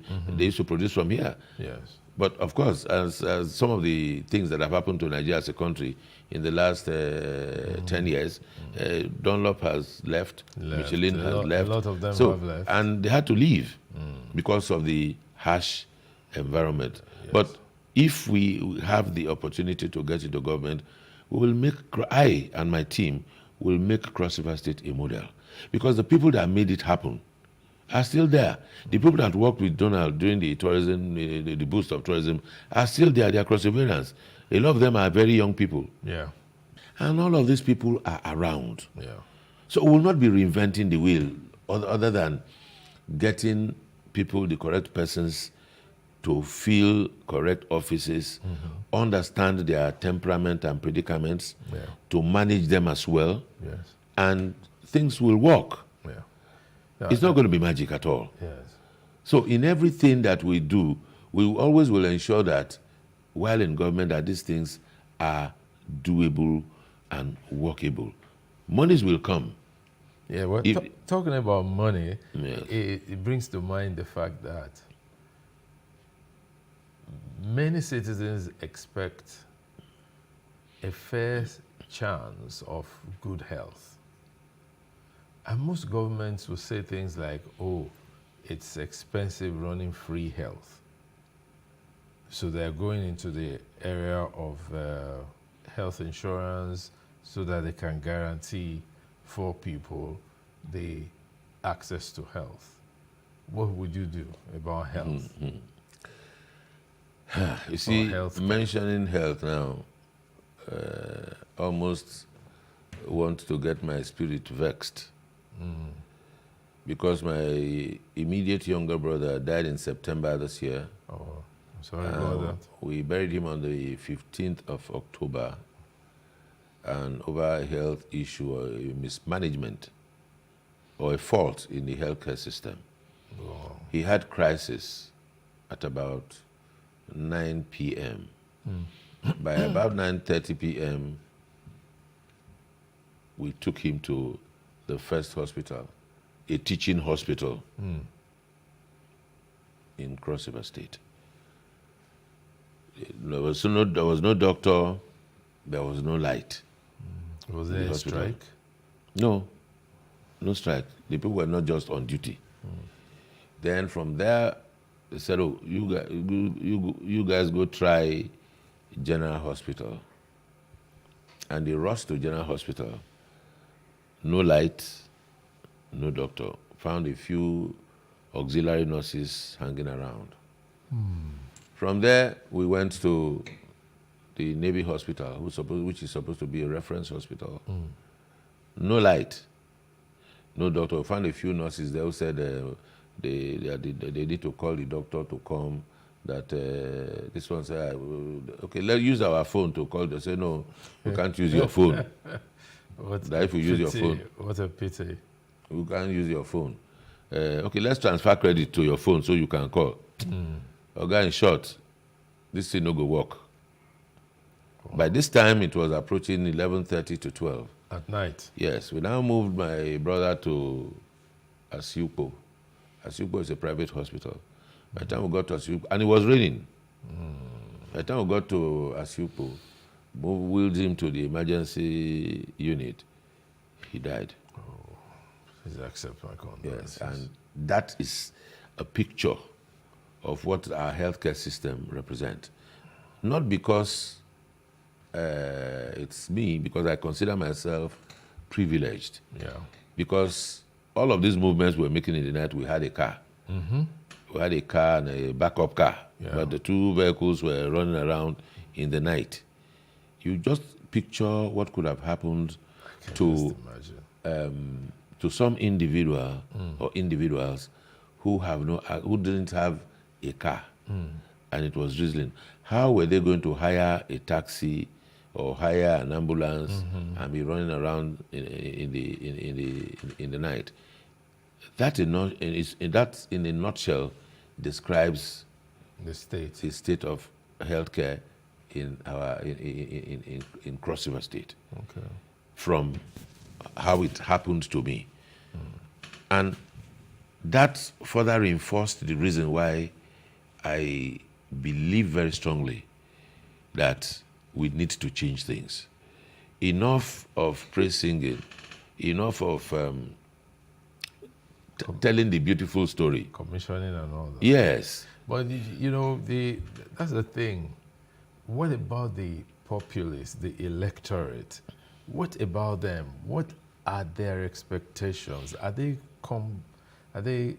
comfortable with the state of stuff in the country? Don't answer yet. We'll take this short break and then we'll come back and then we will wrap up. Thank you.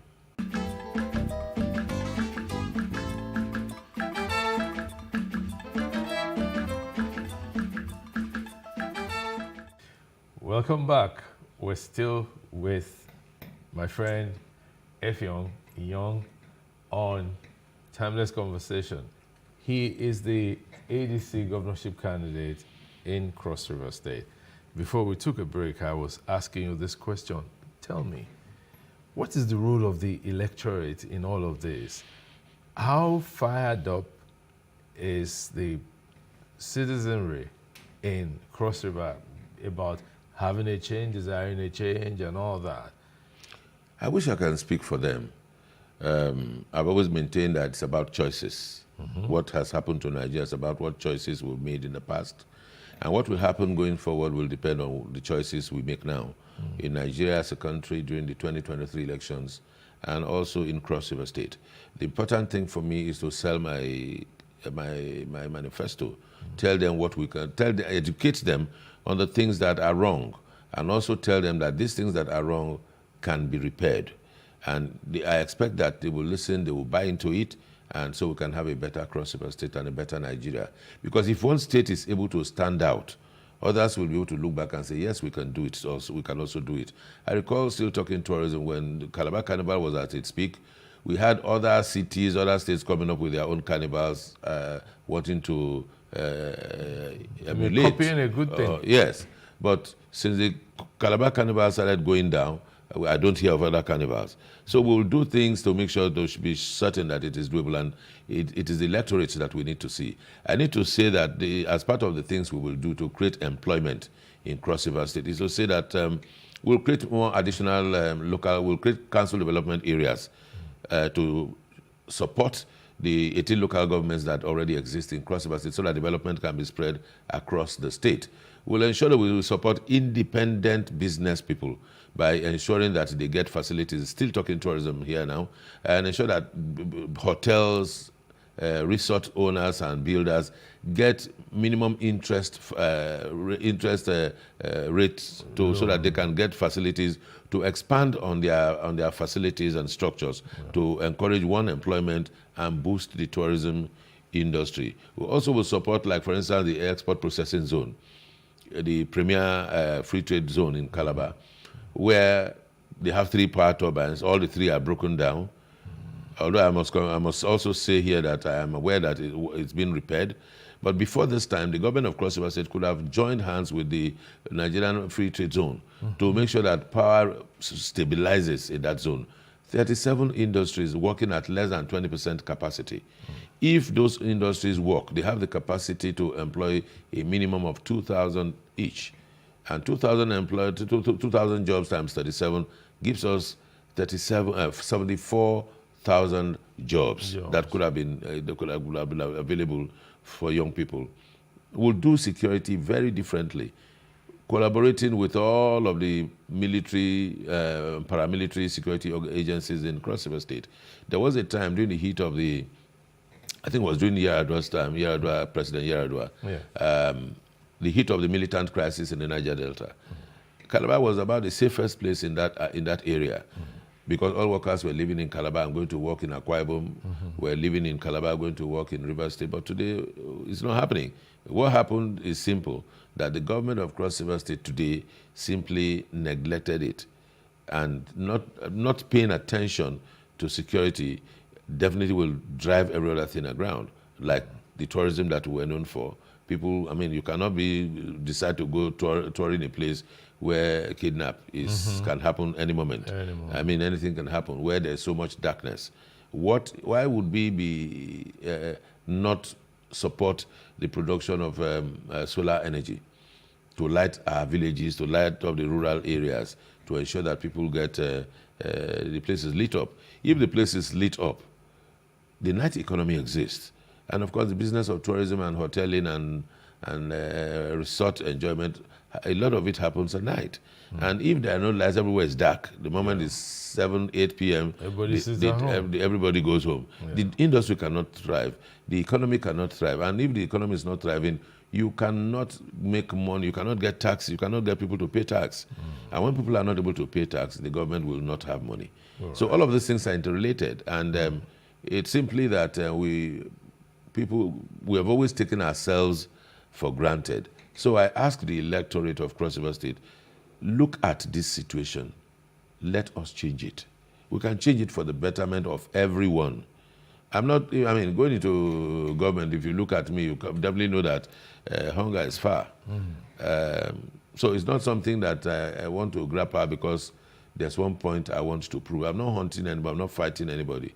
The businesses of another thing that has affected Cross River State adversely is that every government that has entered Cross River State they decided to do things on their own. No continuity. Yeah. So I talked about reconciliation. We will reconcile all of this, please, and make sure that there's a link. The ones that are good, we will take and improve upon. The ones that are not good, we probably will discard. We also will not be haunting anybody. I always said this because people feel that they say, oh, this man is doing this so that they will protect him. This one, who is protecting who? We will ensure that people, if you got money to do contracts and you didn't execute the contract, you return the money. Yes. If you got money to, if you are not competent to do a particular business, we'll leave you of that opportunity because there are a lot of people that want to get things done. Okay, so let me wish you the very best. Thank you. That's come March. Yes, I will invite Plus TV to come to Cross River State we will. and see for themselves. Yes. And when we start work and see how it's happening. Come March. I'm still talking about the time is up. Time is up. I just wanted to throw something into the media to say we have a CRBC and TRBC TV, and all of the news is about government said. We'll break it down and ensure that Nigerian Chronicle, or some of the foremost newspapers, is returned to a full commercial printing, full commercially minded printing press. And the broadcast situation will be that we have more channels, not just one news channel. There'll be a movie channel. You can imagine us doing Carnival. We'll go and pay some agencies 200 or 350 million to broadcast our Carnival. When that money is enough to set up a TV channel and run. Cost of DTH is not a DTH license no more than 10 million naira. So you can count how many stations we can set up and get functional. I thank you for this opportunity. You're all fired up. Let me wish you the very best. Thank you so much. For coming. All right. I'm grateful to you. I'm grateful to Plus TV, and let's hope for the better. We hope for it. Thank you. For it. It's been Timeless Conversations today. My guest has been Effiong Young, the governorship candidate for the ADC in Cross River State. Until next time, take care.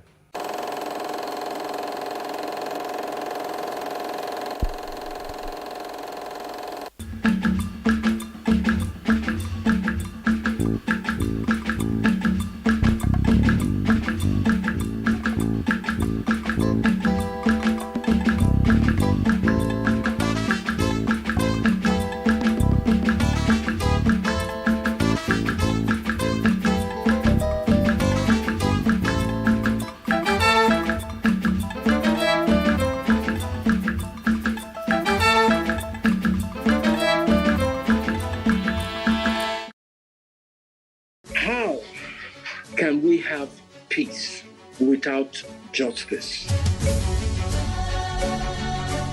Plus Politics. It's not just another political conversation, it's about keeping you in the know. The relevant interviews, asking the tough questions to those that matter. Get the answers you need. Does it mean that the people who were injured, people who were shot at, those who were involved in that stampede are not going to get justice? It is unfortunate, it is sad that we have a government of deaf and dumb. Analysis from top experts. The last election was not really an election. We feel that Obasanjo has a very special place in his heart for hating Ijaw people. I think it really boils down to two things. One, trust and accountability. Plus Politics, every weeknight at 7 p.m. on Plus TV Africa. When you hear of drug abuse, what comes to your mind? When we say drug abuse, it seems like something that is so distant, but it's happening every day in our homes. 1 in every 4 persons has mental illness. Regardless of your notion of what drug abuse is, you are sure to get the right meaning here. Welcome to Regardless, an anti-drug abuse television show put together by Christ Against Drug Abuse Ministry. Regardless, the anti-drug abuse show airing on PlusTvAfrica every Tuesday at 5:30 p.m. Nigeria's Niger Delta region, from where the black gold fuels Africa's largest economy, where the lines between wealth and poverty has never been thinner. Conflicts, poverty, insecurity, and environmental challenges daily confront the region. How can the Niger Delta story be changed for the better? Join Mamude Akuga at 9 p.m. every Friday evening on PlusTvAfrica as he probes deep in search of solutions. Inside the Niger Delta with Mamude Akuga, the authentic voice of Nigeria's oil-rich region.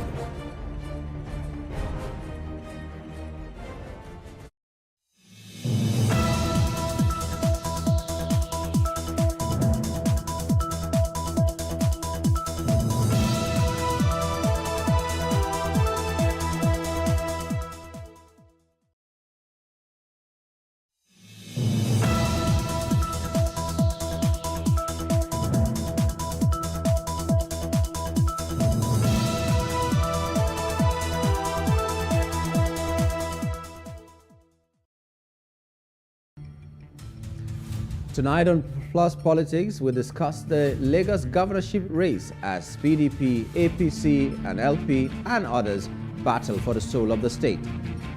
Delta PDP governorship candidate Oborevwori escapes gunmen attack. This is Plus Politics. My name is Nyamgul Agaji.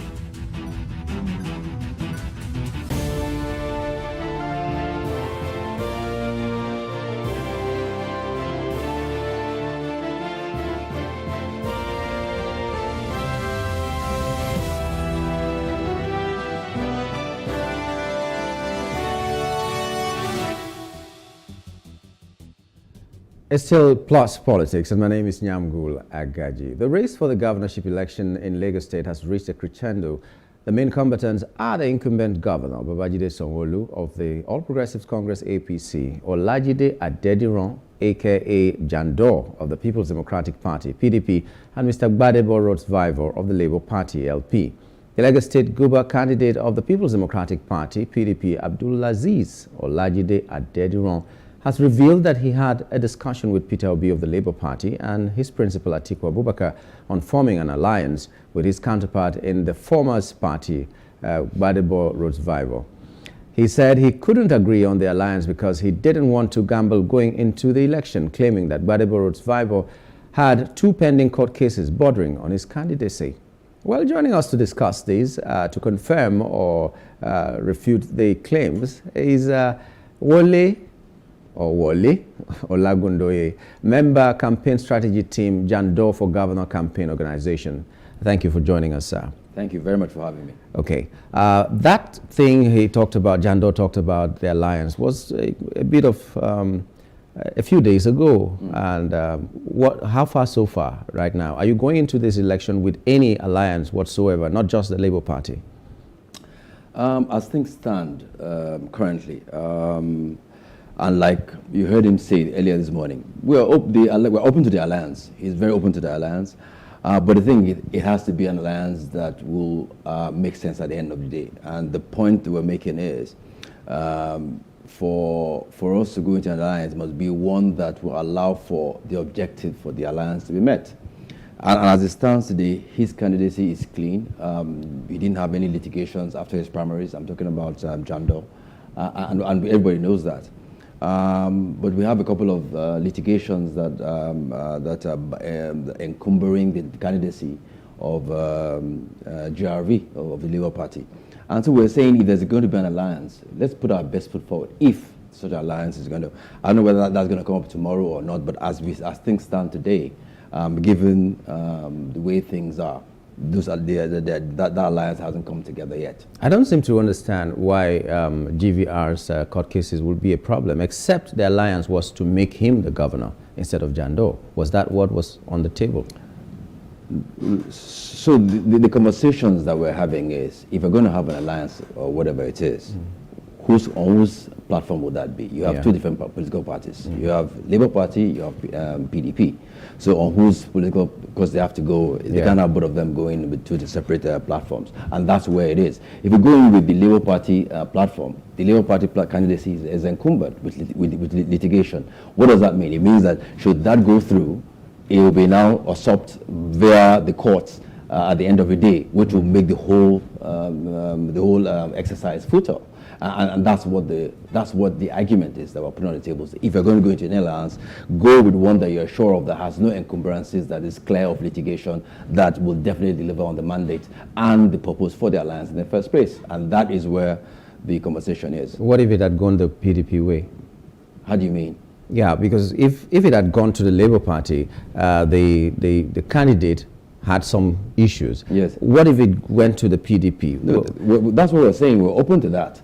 So, and that at this moment, you're open to that? Of course, we've always been open to that. If the platform that we're putting in for this alliance is the PDP platform, of course we're open. It is not encumbered. It will definitely deliver on the mandate, and that's what it is. Because what that means, and like you heard him say earlier on today, as things stand now, maybe we'll win by not that much of a heavy margin. But with that alliance, I feel that we'll not have a landslide, basically like what he said. So we feel that the chances are better together, you know what I mean? But it has to be based on us achieving the aim in the first place with a candidate that is not encumbered. And that's how we believe this will be achieved, as opposed to now going with an encumbered platform that will only mean that we'll go into court the next time and then it will now be usurped. Particularly given the fact that at the center you have, who you have at the federal government level. So I mean, you understand what we're saying. Okay, well, there's also this talk that in some parts of Lagos State, PDP has more or less collapsed its structures into the Labour Party. As I give you an example, in Ekpe, we heard some time ago, or a few days ago, that one of the chieftains of now Labour Party, because it was Boot Party, there was an attempt on his life. And one of the things that he said was supposed to be part of the campaign, or the reason they went to Ekpe, was to make sure that the PDP that had said they were going to join forces with Labour Party will come out to declare that. We don't know whether they did that declaration or not, but we'd like you to confirm whether there's a crack in the PDP in Lagos State as you go into the elections. So, I mean, to the best of our knowledge and what we know, PDP has not collapsed its gubernatorial structure into any party. We have no such alliance, no such agreements on the table, and I can confirm that to you. Jando, our candidate, is going head on into the elections because we believe in his candidacy. You must be clear, and let me state this. This journey did not start yesterday. It didn't start on the 25th of February either, all right? And he's not riding on any wave. He began this journey 8 years ago. He had a vision, and that's the first time, and that for me is what is why we're passionate about his candidacy, because it's a candidacy entrenched in pure vision and passion to want to lead a state properly and deliver the true dividend of democracy. You talk to some people, particularly people, elites, and they say Lagos is working. I have no doubt Lagos is working. But Lagos can be much, much more than it is today, particularly given the kind of revenues that we generate on a monthly basis. And that's the point that we're making. And for someone who has put a vision together and who has driven this vision, building a grassroots support base for himself for the past 8 years, you must understand what this means. He's transversed every single word in this state. It's something that no political gubernatorial candidate has ever done before. And he's done that with a means of getting to meet the people that he intends to govern, understand the terrain, the lay of the land. So he knows where the shoe pinches the common citizen. He's done all of this. I mean, for us, we believe that is the man for the moment, and the guy who understands the structure, and he understands the political machinations of the ruling party as it is today. Why? Because he was there, he understands, he studied the whole terrain. He's the guy that will get you to that finish, that promised land, and get you and ensure that we turn things around properly and governs properly. He understands that he has that street smartness. You see him, and he's not one. He's a self-made person. I mean, the guy that was born in Mushi, to a liberal family, his Muslim father, Christian mother, and you understand, he practically raised himself up with the help of his mom, self-starter. And that's the kind of person you want to keep behind, somebody who knows how to build things and get things done. And that for me is the kind of choice that we have on the table today. Someone who has ambition. If you check it, since 1999, every single governor of this state has been handpicked. They woke up one morning, they got a phone call and say, come and be governor. They did not have ambition. Everybody had ambition to do was debarred from getting there. This is the first time we'll have a truly independent candidate, a candidate that's not encumbered by any godfather, who will look at the problems of Lagosians and take a decision, and who will need a second level approval to get things done. And that, for me, I feel so excited about that. And Lagosians should see that, because, like I said, he's not riding on any wave. There's no godfather. You see him, he's the one particularly speaking for himself. As you heard him explain this morning, there are a couple of political dynamics within the PTB, but he's been able to sort of ride that wave, and he's where he is today, purely on his own merit. And those are the kind of attributes I believe you want to see in your own leader. You want to be proud that my governor has this kind of things, a self-made man, self-starter. Those are the kind of things that I want to see in a very progressive state like Lagos, a formal state. A state that we will claim has the 5th largest economy in Africa. That, for me, is the kind of person you want to lead. Not people who just jumped on a wave, or who are not properly ready for this.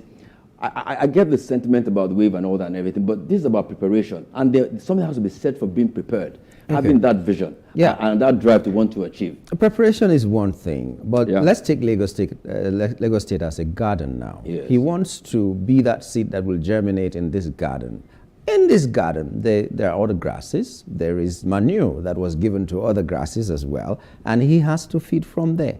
How does he intend to be this one-man island that will break away from the establishment and make Lagos the Lagos of his dream? Because now, from 1999, as you have said it, Lagos has been ruled by a particular set of people. We all agree that a particular set of people, maybe one man, but maybe a lot of people that are sitting together and drawing the strings. It happens anywhere anyway. Okay. But maybe the one of Lagos is annoying to some of the people. So how does he intend to survive, especially the first 4 years, in a Lagos that has been ruled by the people who know the corners of the room to sweep? You recall I said that he cut his teeth, political teeth, in the APC. So he understands the inner machinations of that political party. So which means the godfathers of APC are, by extension, his godfathers as well. So you need to understand, you don't have a godfather until you are in a position of power, or there's something. He's never been elected before. He's never had any appointments in the political space. So he couldn't have had a godfather. So, I mean, godfather doesn't apply to him in this case. And we need to be very clear about this. There is somebody who, by the virtue of his profession at the time, was very close to the corridors of power in Lagos, as it were there, and he used that as an opportunity to understudy how the political terrain in Lagos was. That's where he cut his teeth. That's why he understands how the politicking goes. So he understands that. He understands the ups and downs of how those things move. And that is perhaps the biggest advantage that he's got today. That he has that. Has that, what do you call it, in his palms, and he can use it to the point that you made about how will he navigate and survive. That is how he intends to, because and he's not doing this alone, by the way. He has the structure of the PDP behind him as well, as you know. And the PDP is not made up of one man. It's a structure. It's as old as APC in this state.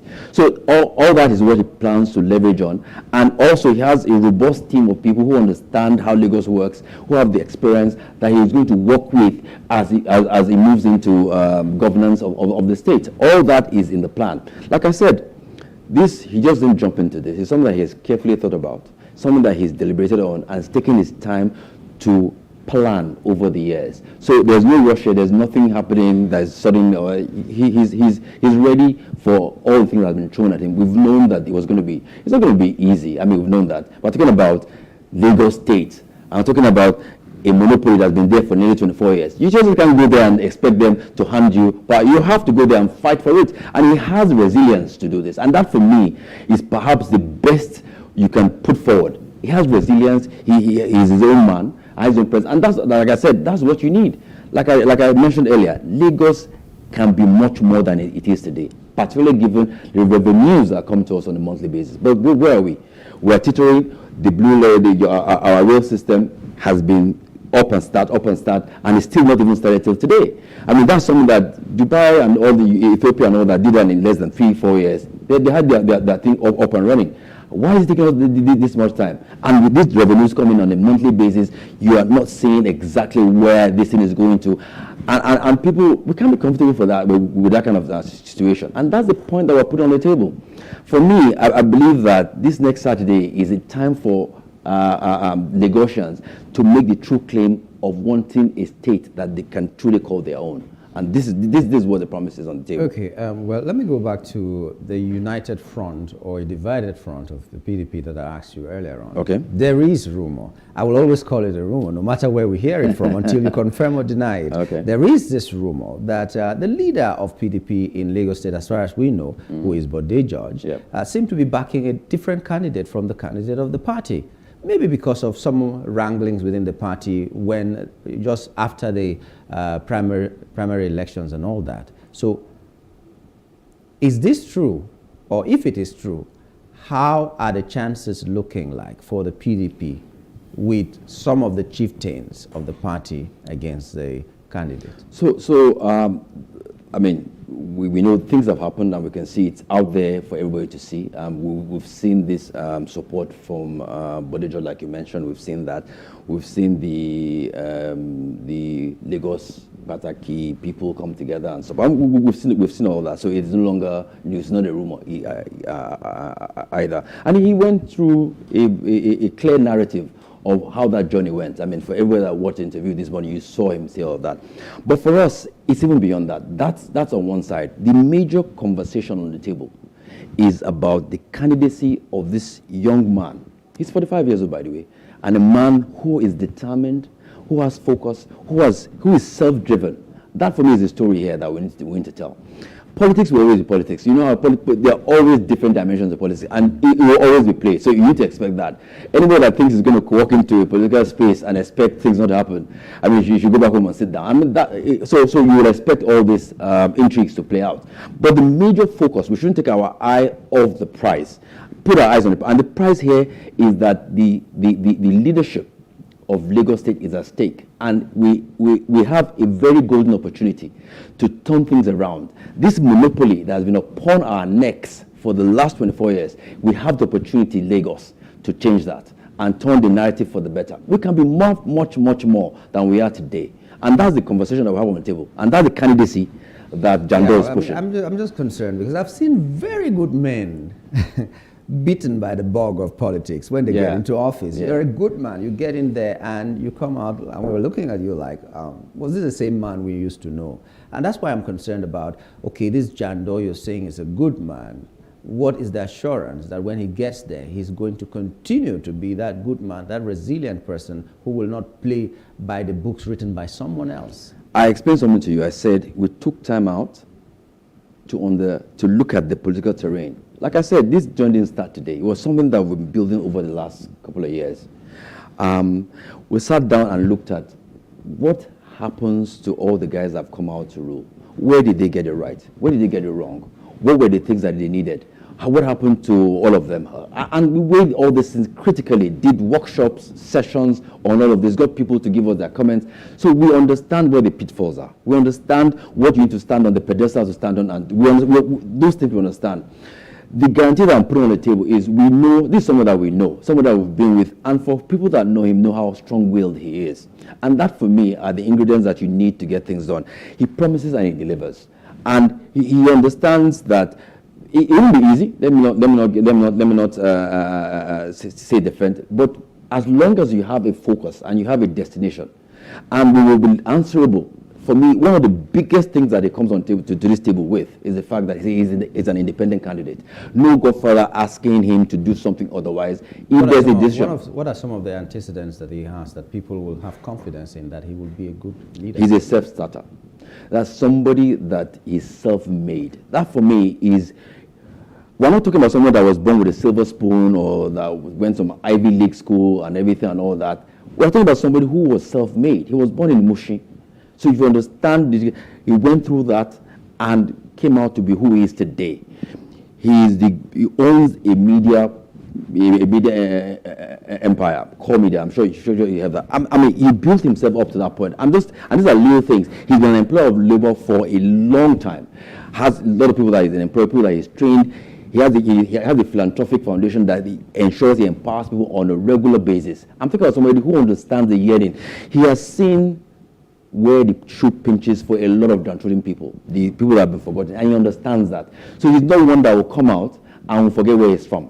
And that empathy that he has is one of his major attributes. And for me, once you have that, what we demand of our leaders, and if our leaders can have this, we'll be a much better nation, is what I call compassion. And that's something that he has. Once you have compassion, and you have you have that conscientiousness in you, you're definitely going to be a leader that you definitely will deliver on your promise. The most important part of this is the fact that he is not encumbered. No godfather that will tell him to do otherwise. Once you have that, your own man, you will take your own decisions.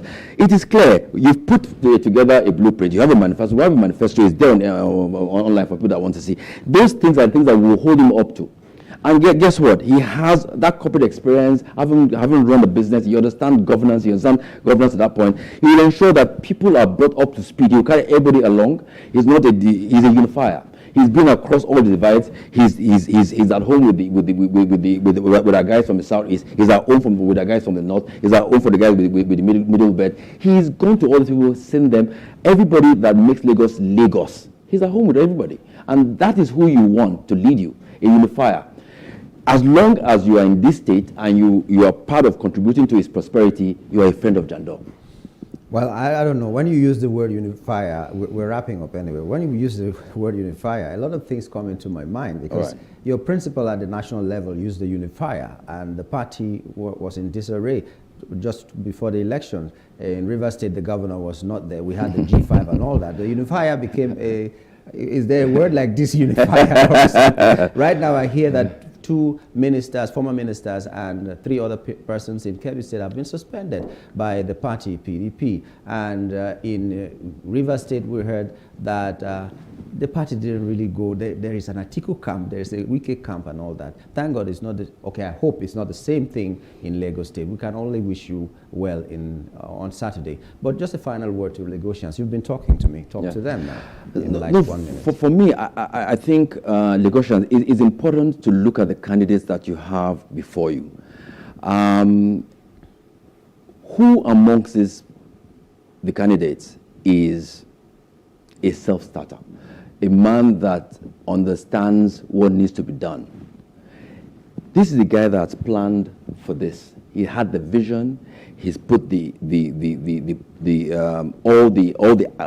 ingredients needed to build a movement.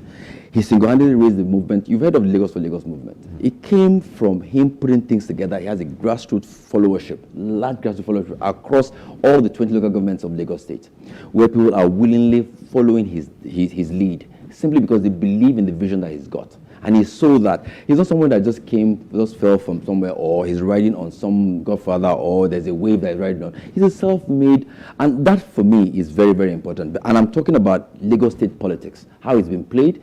Once you remove the encumbrance of a godfather, and we need to make that point, I can't overemphasize it. Once you remove that encumbrance, you become a man that you are now focused on delivering for the people, and totally for the people. You open, and what is about Lagos? Open up Lagos economy so that other players can come into it, and we'll all be beneficiaries of that move. That is what we need to do. This is the man that can do that. He is ready.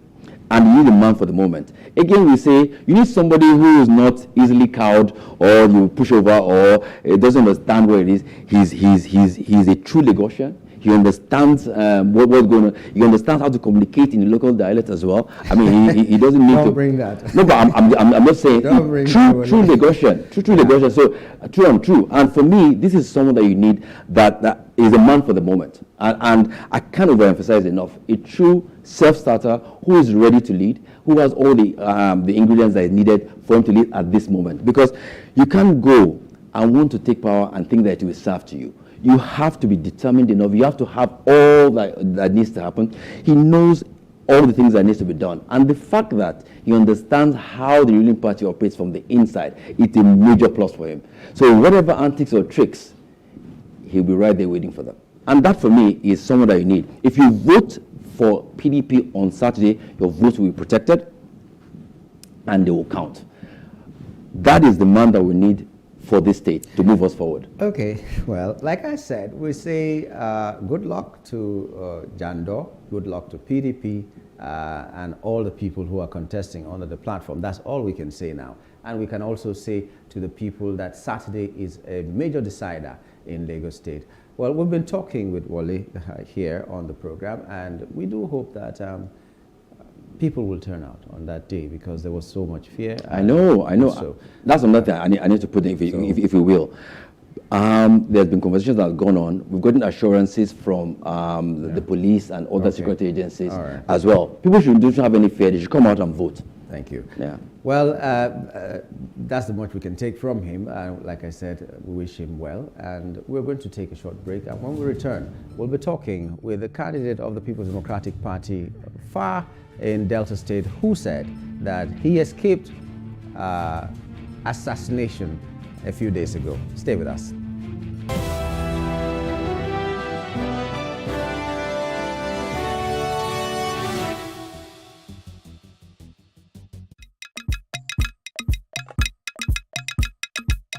Effiong Efa Inyong, who made waves as a sports journalist on radio, has thrown his hat into the ring to contest the governorship seat in Cross River State. What is the role of the electorate in all of this? I ask the electorate of Cross River State, look at this situation. Let us change it. As part of the things we will do to create employment in Cross River State is to say that we'll create more additional we'll create council development areas. That is, I will do what people don't think that money can do. I'll be saying it the way it is, as of right, as someone that is also on the field, that is also contending and contesting for office to make a difference. Timeless Conversations, airing every Saturday at 8:30 p.m.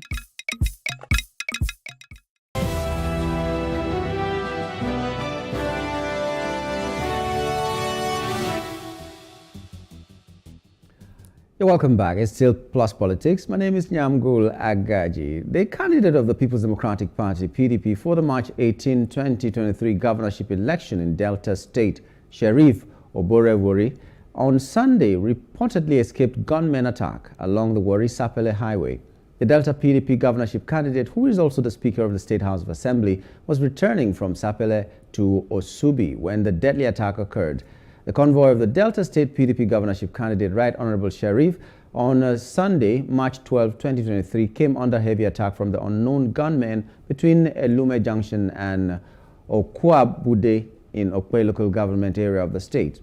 Joining us to discuss this is Ambassador Ogaga Ogeneyole, Deputy DG More for Delta Youths Project. Good evening and welcome, Ogaga.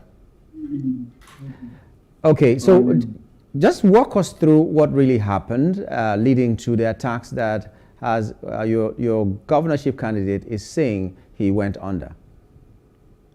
Okay, of course you understand that we are in very extraordinary times where every political party and their candidates are moving around conversing for votes and putting finishing touches to their campaign as the campaigns draw to a close.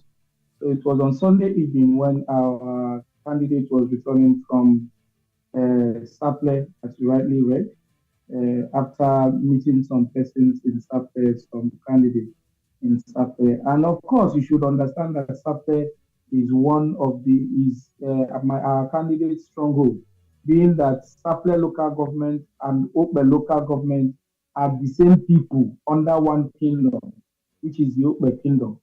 Sapele people living in Sapele local government or Sapele people are also Okpe aborigines who, aside from their local government delineation, they are the same people under the same kingdom that has the same king, the Sapele and the Okpe people. And our candidate is, of course, from the Okpe kingdom, just that he is from the Okpe local government. And so it's understandable because that area is actually an area where you will sway. And also understanding the fact that that federal constituency, which is the Osudi, Sapele, Okpe, and Uwe federal constituency, had never produced governor any governor before in the past. So the people take the sheriff's candidacy very serious, and of course that place is a stronghold. He went to Saple for some campaign, and when he was coming back on Sunday, the convoy was attacked by unknown gunmen, and these gunmen were wearing like normal common criminals, because from the reports we have, when our candidate fall under attack, the security personnel that is attached to the speaker, to our candidate, engaged them in a gun battle for about 10 minutes before they were able to successfully get our candidate through that place. And then, of course, you ask yourself, is it a small criminal or just a common roadside armed robber that would have the capacity, the gun power to be able to engage a speaker, a sitting speaker's security detail for up to 10 minutes? Because the candidate we are talking about is not just anybody, but the candidate is the sitting speaker of the Delta State House of Assembly and a governorship candidate as well. So you can understand the security itinerary or the security that has to go with him. And for such a group to be able to engage this security architecture for over 10 minutes tells you that these people were not just robbers that were standing on the way. They were not just criminals that were looking for prey. They were persons that specifically targeted the speaker. Of course, if you understand that way very much, we know that a couple of times here and there,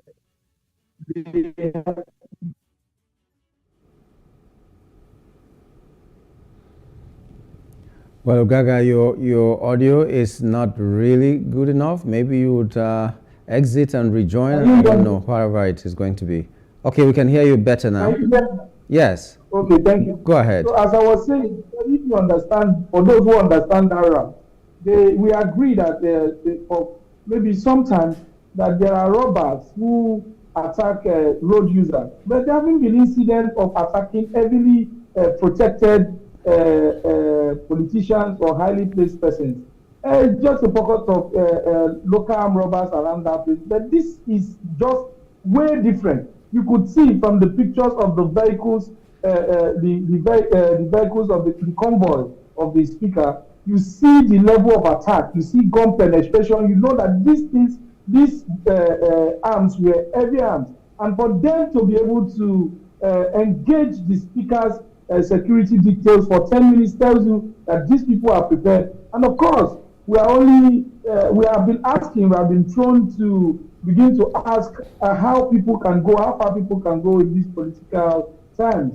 Who is afraid of the candidacy of Sheriff, Right Honorable Sheriff Oborowere, who doesn't want him to be alive until Saturday for the election? These are questions that these attacks have raised. Because, of course, we are worried that the continuous rise of the acceptance and the popularity of our candidate has begun to attract some attack to him. You know, this attack did not just start from this armed attack. From the very first day Sheriff started contesting, it was attack. I've been on this TV station before to address issues. That it started from a normal social media attack. They attacked his credibility. They even went to court to determine the authenticity of his result, and the Supreme Court laid a rest to that. After that, they continued. This man is one of the most highly attacked politicians on social media today. Why? Because, of course, they know that Sheriff is man of the people. Sheriff is somebody that you can't just help not liking him. Sheriff is somebody that is accepted by us. So we are very worried that these persons are taking politics to another level. And we are saying that this is not the kind of politics we want to play, especially in but for now, that's just conjecture, because all over Nigeria, we're seeing armed bandits doing their thing. So I don't know if you have concrete evidence to show that this is a political attack. It could have been anyone, could have been people who just wanted to rob them, could have been anybody. because that is not the first time we're seeing bandits with higher firepower even than the police. So what gave you the idea that it has to be a political one? I will not be talking about clear evidence because I'm not security operatives, I'm not a security personnel, and I'm very careful because this is a national TV. But I can tell you from analysis, like from what I said before, whereas we are the residents of Delta State, we understand that route very well. And I quite accepted that once in a while there are a couple of robbery incidents in that route. But at no time have we recorded a robbery attack on high level and very highly protected politicians on that route. And of course, if you analyze the strength of their firepower, you understand that these people are not just people who set out to rob. It is very difficult to attack a convoy of just ordinary person who has protected himself, not to talk about the Speaker of a state. After the governor and the deputy governor, that is Speaker of a state, that person is very protected. Yeah, thank you very much, Ogaga Gene, for confirming that really happened. And no matter what it is, we just thank God that he is alive today, and he's going to go into the election on Saturday. And we wish him well, we wish your team well, we wish your party well. Good fortunes in the elections. Thank you so much for being a part of today's show. Very much, and God bless you. We're talking with Ogene Yole Ogaga Ogene from Delta State, confirming that the governorship candidate of PDP was attacked, actually, at Sapele. And unfortunately, that's how we're going to wrap it up on the show this evening. We do hope that you had a wonderful time. Let's do it again tomorrow. My name is Nyamgul Agaji.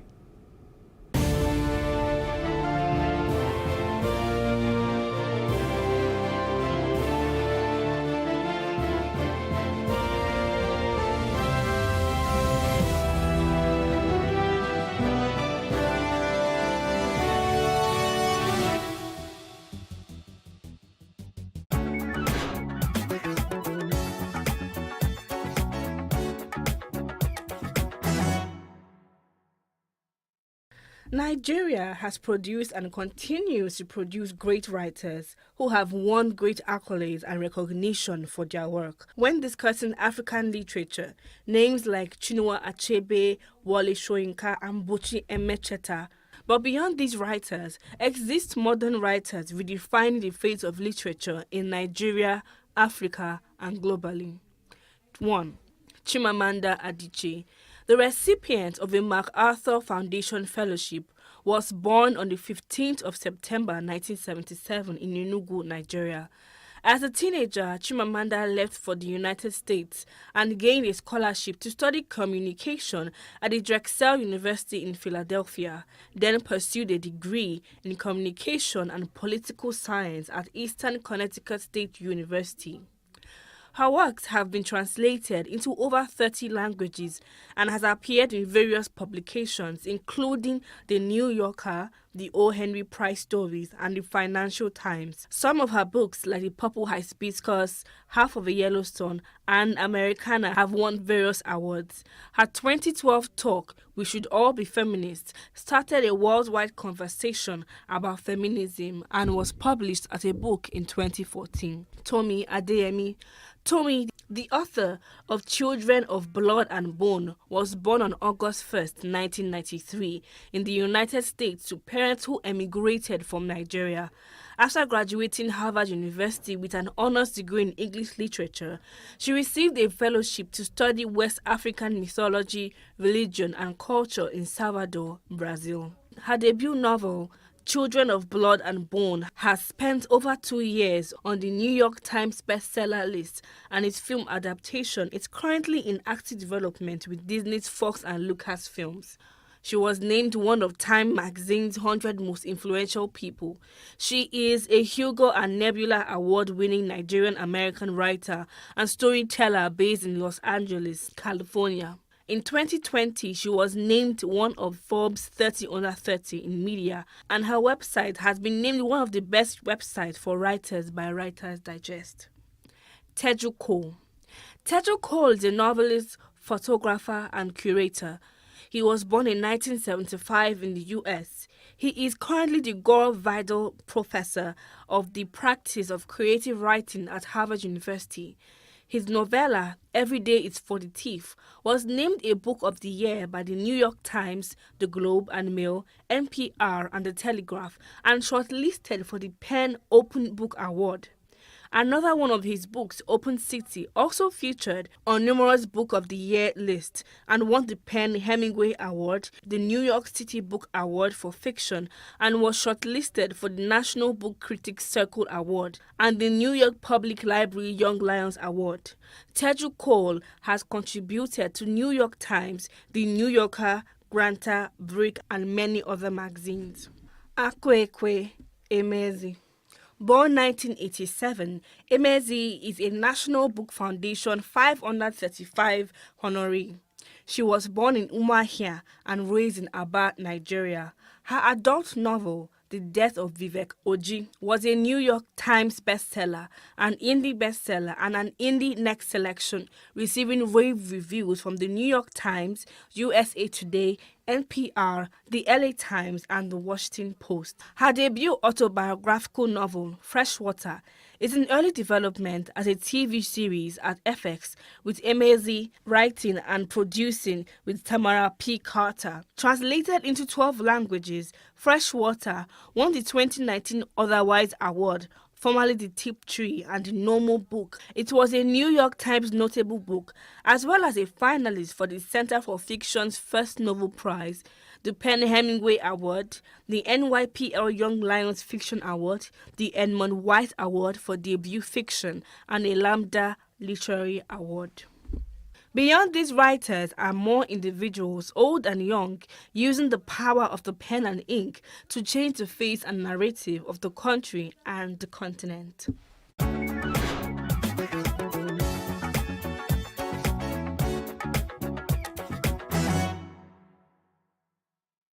Reading is an essential habit and a culture that must be developed.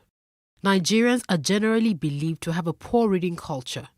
The role of government in promoting reading and equipping reading spaces and libraries in Nigeria cannot be underestimated. But first, we must look at the development of reading habits from the home and the role parents play in encouraging their children. My mom used to be a teacher, so reading was obviously part of a curriculum. And then my father used to be a professor and is an author. So I started reading very, very early, and I started reading books that were higher than my age grade. I was reading African Writer series from age 7, age 8, and reading encyclopedias by that time. So obviously my parents had a huge part and encouraged that in me. In the Nigerian book market, there's a high influx of foreign authors writing for children, but very few Nigerian authors telling relatable, homegrown Nigerian stories. If you start out reading stories even to your baby, even before they're 1, and then as they get older, buy appropriate materials that are colorful, with easy to read words, and read with them.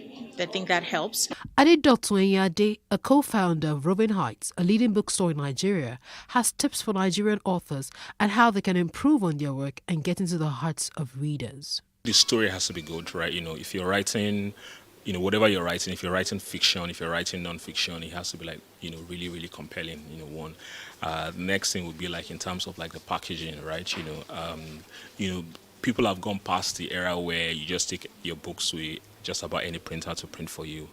I think, publishers, self-published authors as well, they need to invest in ensuring that the quality of the book, the final output is one that will stack up with any book published elsewhere in the world. So that's really important. Then I think what would be the most important tip for me to them would be just they need to invest in marketing. The book business, like any other business, is challenging. If you ask anyone who's running the business in Nigeria, they will tell you capital, of course, right?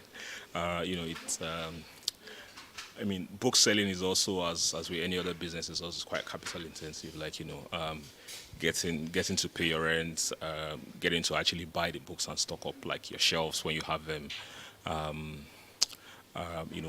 Hiring good people requires decent amount of capital. So I would say it's getting the startup funds to, to set up something. And then if you're looking to do it at scale like we're hoping to do, then it also requires you raising funding, which isn't readily available in commercial banks, right? I don't think a bank would say they want to give you a loan to set up a bookstore. They probably will be skeptical about the number of people who read. So for us, I think it's just I would say capital is at the top of a totem pole. It is commendable that certain individuals and organizations are making concerted efforts to revive the reading culture in the country. The government should also redesign the school curriculum to incorporate more reading activities in primary and secondary schools.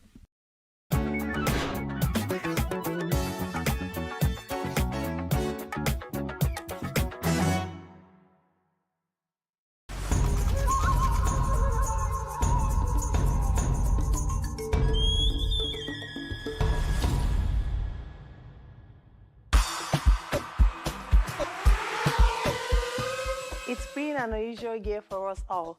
We've been forced to learn to adapt to the changes that COVID-19 has brought upon us. However the cards may have been dealt to us this year, we have remained resilient. The Afrima Fashion Show stems from the Afrima Award Show, which is the biggest African award show in the diaspora. Every year, we have showcased designers and we bring together people from all over the world. This year, the Afrima Runway is graced by the top 3 African designers who have welcomed the challenge of doing a virtual runway show without any physical audience. Don Murphy, Ese Ezanabo, and lastly, Sai Sanko. Let the show begin.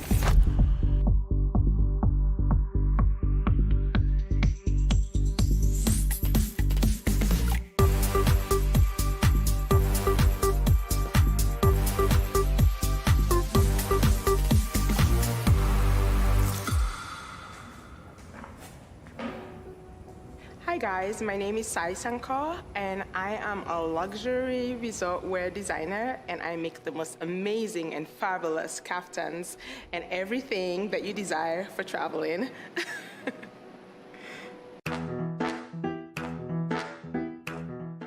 I just really love the way women carried themselves back then, the Marilyn Monroes, It was sexy, but there was still glamour to it, and elegance and sophistication. And I feel that's what my designs are about,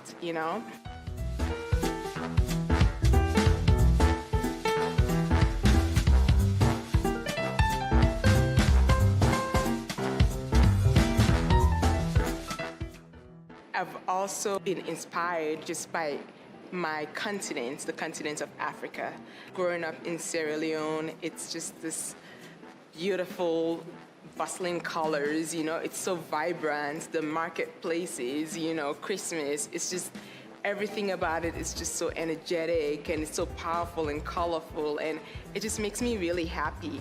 And so no matter what collection I do, it always goes back to that. And so that's why you see all this colorful prints and all these bold colors, I feel women wearing it, it just makes them so extremely happy, and they look absolutely gorgeous in it too.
My name is S.A. Grimbowski, and I am the designer and owner for S.A. Azinabor Atelier. My source of inspiration for my designs, number one, to be honest, comes from God, because I go to sleep literally and dream about my designs. And that only has to be from God. So I always give credit to Him for that. And of course, my culture is very influenced in my design. I've been designing since I was 8 years old.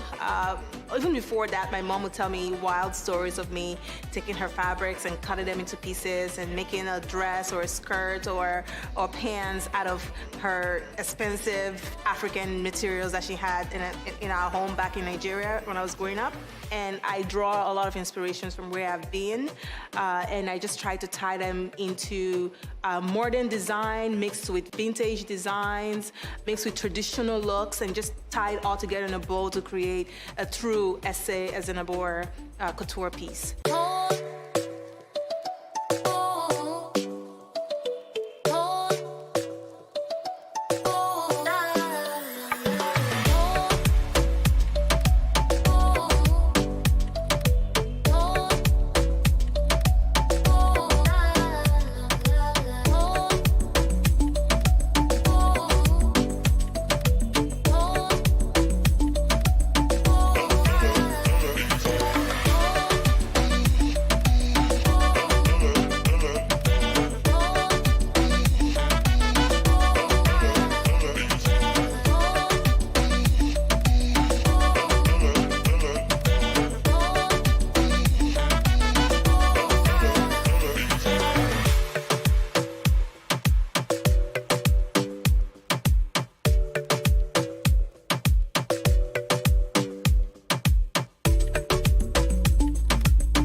Hello, my name is Daniel Mofo. I'm the founder and designer of Don Murphy, a men's luxury custom suit clothing in Dallas, Texas. Fashion is color. In the past, men were all very scared of, the colors. They were used to the blacks, the grays. But now, if you look at fashion, men wear almost bolder colors than women, You see men in red suits, men in yellow suits, men in pink suits. So for me, fashion is color.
expressive.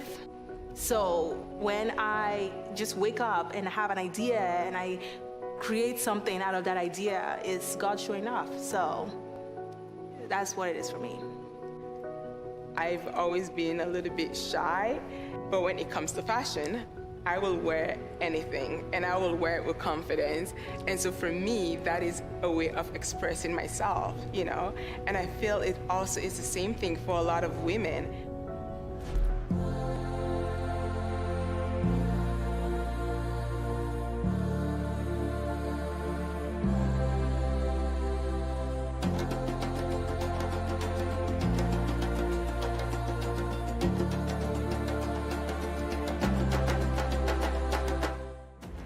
African for me means community. It means living together. If you look at Africans, they're all talking about the different countries in Africa. You know, it's all about our community. So for me, Africa means community. It means living together.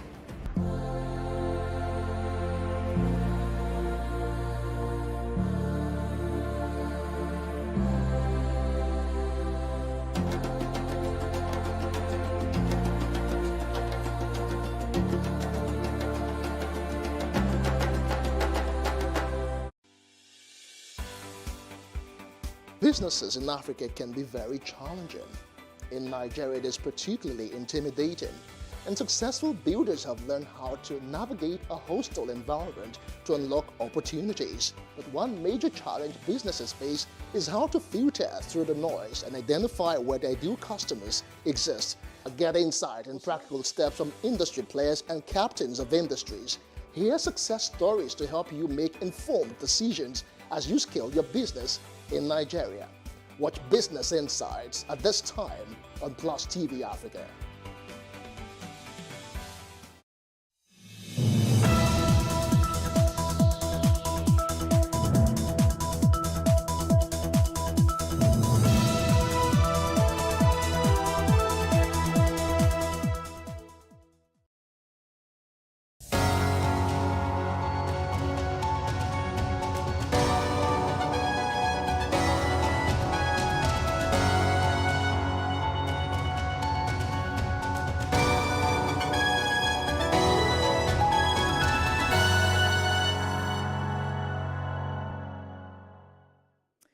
Hello and welcome to the run-up. I am Maureen Menno Nwezigwe, and I also have with me my virtual co-host Adebayo Olowake. Good morning, Maureen, and good morning, viewers. How are you doing, Adebayo? I'm fine, trying to adjust to everything and looking forward to the concluding part of the elections this weekend. 3 days to go to the governorship election, and so many things have been thrown up. Parties are aligning and realigning and all of that. Horse trading at its peak. Some of the governorship candidates are going to everywhere possible. And Nigerians are wondering, how long will this romance last? Yes, how long will this romance last? I find everything quite interesting, to use a mild expression. I've seen one or two candidates who never really campaigned in the real sense of the word, now actually campaigning as if their very lives depend on it. I have also seen some candidates who probably chose the wrong platform to campaign, not recognizing the significant demographic change that has come into play in this election. And having spent so much money on outdoor, on the traditional media, they are now themselves becoming visible on social media. And then I think we had a deputy governorship candidate of one of the parties in Lagos defect just a few days to the governorship election, and her reasons are very interesting. So it's all been particularly interesting, Maureen.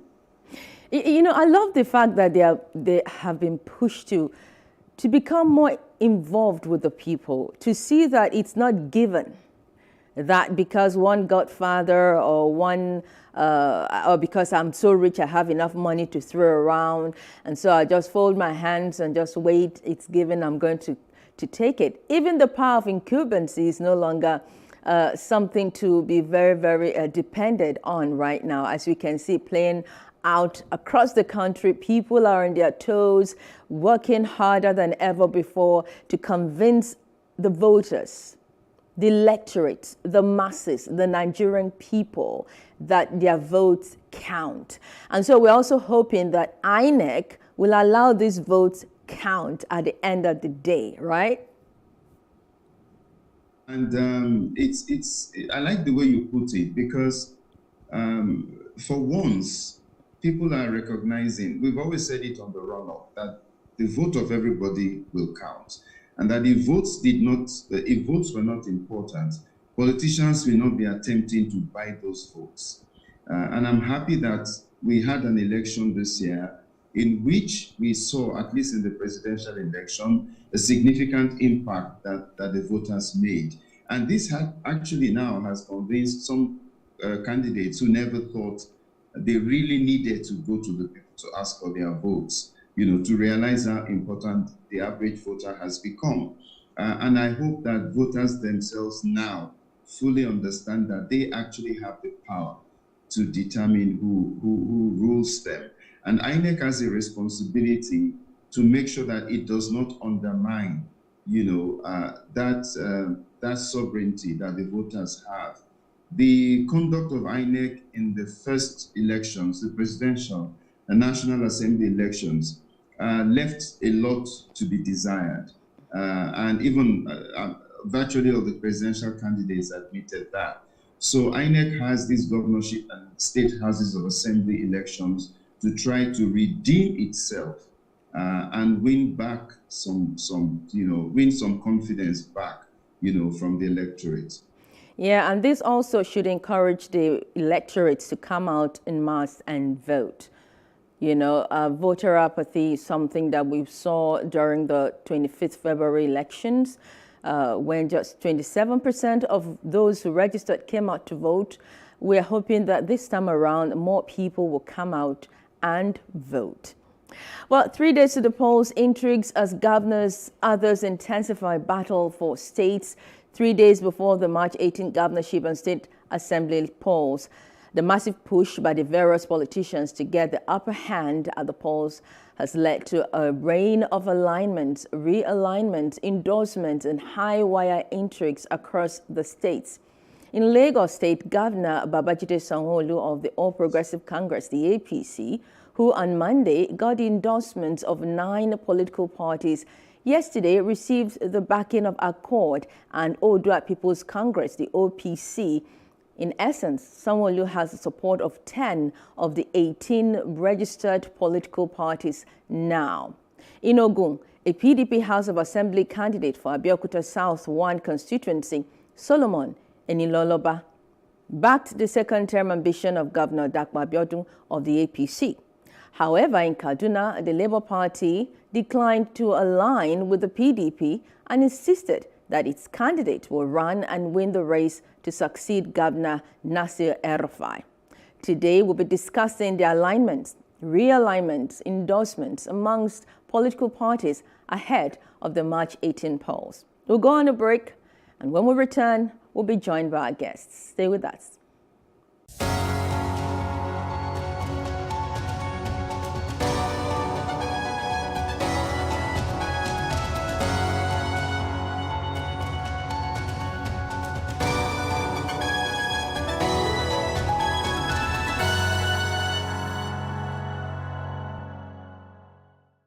How can we have peace without justice? Plus Politics.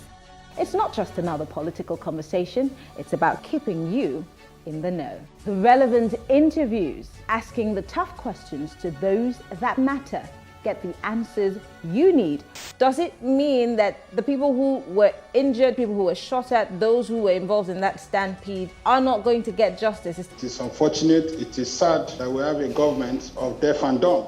Analysis from top experts. The last election was not really an election. We feel that Obasanjo has a very special place in his heart for hating Ijaw people. I think it really boils down to two things. One, trust and accountability. Plus Politics, every weeknight at 7 p.m. on Plus TV Africa.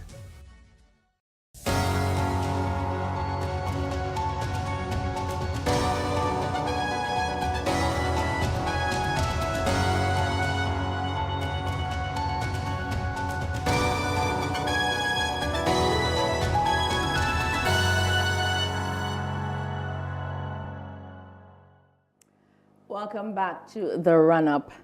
The leadership of Accord in Lagos State endorsed Governor Sanwo-Olu, his deputy, Dr. Obafemi Hamzat, for re-election, and the APC candidates in Saturday's polls. Other political parties includes the Young Progressive Party, that's the YPP, the APP, Action Democratic Party, ADP, the Allied People's Movement, the Zenith Labour Party, the New Nigeria People's Party, and People's Redemption Party at an event held in Lagos. That announcement was made. I also understand that 7 governorship candidates have also stepped down for the APC governorship candidates of Lagos. And joining us to discuss this is Honorable Dele Oladeji, Lagos State Chairman, Accord Party. Hello, you're welcome to the program. Yeah, good morning. We also have Theophilus Akatuba. He is a media consultant and public affairs analyst. Hello, Mr. Akatuba. You're welcome to the run-up. And good to be with you in the period of jostling for the votes. Yes, very interesting period indeed. Yes, but we must appreciate the development we are recording. Definitely. And not forgetting my co-host, Adebayo Olowake. Adebayo, it's good to still have you with us. Yes, my pleasure always. All right, let me start with you, Mr. Dele Oladeji of the Labour Party. Accord Party, I beg your pardon. Your party has endorsed the governorship candidate of the APC. But also in Oyo State, your party split already. Some members of your parties are going for the APC, some for the PDP, and some are still with the Accord Party, confused, not sure what to do. And in 2017, one of your major stakeholders, Rashidi Ladoja, decamped from your party and joined another party. That makes me wonder how relevant your joining any other party at this point in time is, and why any other party should be jittery about your alliance with the APC at this point. Okay, thank you so much. One thing is every politics is local. So I will speak majorly on Lagos State, where I'm the state chairman. But I'll touch a little on Oyo State. The sort of, what did I say, difference and then divergent group in Oyo State's Accord is actually orchestrated by one of the party leaders there, in the person of Dr. Honorable Bukola Ajaja. She is the former national secretary. Though she's sitting tight, we have been trying to let us have a national congress since last year, January, so we can bring in a new set of leadership. But they realize their tenure has expired beyond the constitutional limits. They don't want to go. That's ourselves and the former national chairman, Alhaji Nalado Mohammed.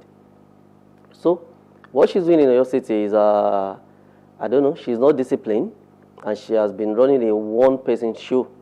So what she did actually was she went to endorse Sheyi Makinde. That's your word against her. Yeah, I'm saying it with every clear conscience.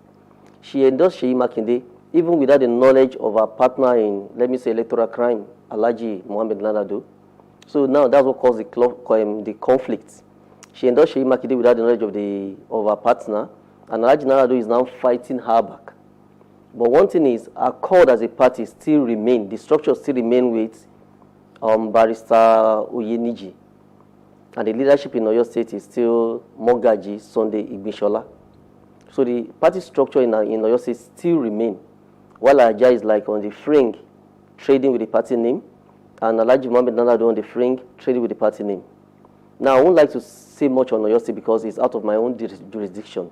Now, in Lagos State, yes, we have endorsed Governor Sheyi and Governor Babajide Sanwo-Olu. And this is our very first time of forming an alliance with APC. APC have been the ruling party in Lagos State since 1999 when they were AD, AC, ACN, and APC now.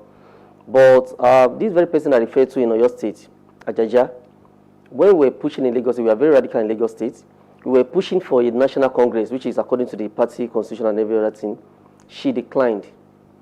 Realized that any national congress will make her exit the seat. So we went to court and we won the case in May. So they look for a way to like jeopardize or sabotage our efforts in Lagos State. So that's why they now bring in some imposters to lock down our tickets in Lagos State. So even I can say it with every clear conscience that if you look through the streets of Lagos State, if you see any poster of a court party in Lagos State, they are posters that we pasted in the local government election in 2021. So we have a situation whereby there's a person holding on to a governorship ticket, but he's not campaigning. It's like when a thief, if you steal a trumpet of a king, where will you blow it? So as a party, we went to court. We were trying to like get our legitimate candidates on the list of INEC. Our party candidate for gubernatorial seats in Lagos City is Pastor Peter Obayoana. He's a retired deputy controller of prison. And then we have Sam Adigun for the Lagos Central District and others too. So we went to court. We're slugging down to like get our list, our legitimate candidates on the list. It was unsuccessful, just like they have it in AA and ADC and so. So we can't sit back as a party and allow illegitimate person to go through the electoral system. They might get into office. Now, between when your party aligned with the Labour Party before the presidential election and when you started having this, when did your candidacy change? And when did you start having problems with the candidate of the Accord Party? Candidates of Accord Party has been on since the very time when candidate list was released last year, September. So we didn't actually align with Labour Party. I think there have been some misconception about that. It was in the news. Yes, what we did actually is we adopted Peter Obi. You understand? There is Alliance 1, two-party meeting together. There is coalition whereby you collapse your party into another party. We didn't do any of that. We only adopt Peter Obi as our preferred presidential candidate. And going to the state election, because one thing is, every politics is local. How do you adopt a party candidate and not adopt the party? Reason is we have someone holding on to our presidential ticket that is not, I can say, is a stranger to the party structure. Even though he lives in Lagos, he grew up in Lagos, he has no dealing with the party structure in Lagos. It's just like the Accord Party in Lagos is in crisis, just as you are in Oyo State. Adebayo, want to come in here? Yes, Maureen. I've been listening to Honorable Oladejo quite with rapt attention, and I wish to commend his grasp of things around him in Lagos and then of course the region. Close to Lagos, which is Oyo State. Yeah. But I'm of the view, based on what he has said, that Accord Party has been in crisis everywhere, and it's like, in order to avoid not becoming relevant anymore, they decided to align with His Excellency Governor Sanwo-Olu, who obviously, as the incumbent, will be classified as a front runner. Okay, so how will they respond to that? That it is in order to remain relevant that they have adopted the governor. So they are not in any case doing the governor any good, because I don't see an electoral value. But maybe I'm wrong. So he can clarify this. Is it because they're in crisis and they want relevance, or what? Okay, thank you so much. One thing is, we're actually not in crisis. By the peculiar nature of politics, there will always be some people trying to like manipulate the system and take advantage of things. If you are not relevant, you are in crisis. It's obvious from all that you've said and from all that's playing out. You are in crisis. Does the Accord Party still exist as a party? It does. The structure is still solid, and we are just one united front. What is the future of this party?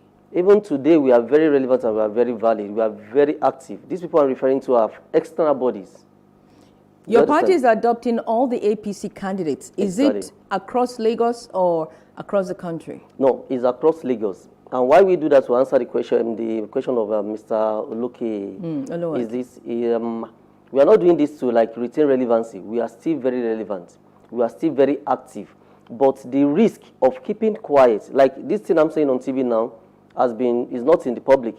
Because we are not known to like be causing wahala, fighting, and then causing fracas. We don't do that. We just went to the court straight. Now, the risk of allowing illegitimate people to go through the poll and get into public office, it's a disservice to the public. So our endorsement of Babajide Sanwo-Olu is not for relevance. We are very relevant. We are very active. We are doing this not to make the error of keeping quiet while people with lack of integrity get into public office. So we look around and look for candidates who are synonymous with our party ideology, with our value system. And we look around the three major parties on the ballot and realize Governor Babajide Sanwo-Olu is the ideal candidate, and he has shown capacity for that. Mr. Katuba. Yes. How are you processing all that's playing out? Well, are you talking in respect of the endorsements? In respect of their endorsements and their alliances. Yes, I do not, alliances are not being formed. What we see here is endorsement. When a political party that is in an election began to assess its fortunes in an election and find out that is not likely to get the vote to win the election, might take the option of endorsing the candidate that, in their opinion, is most likely to win or is best suited to win, to ensure that those they consider not good enough will not snatch the victory.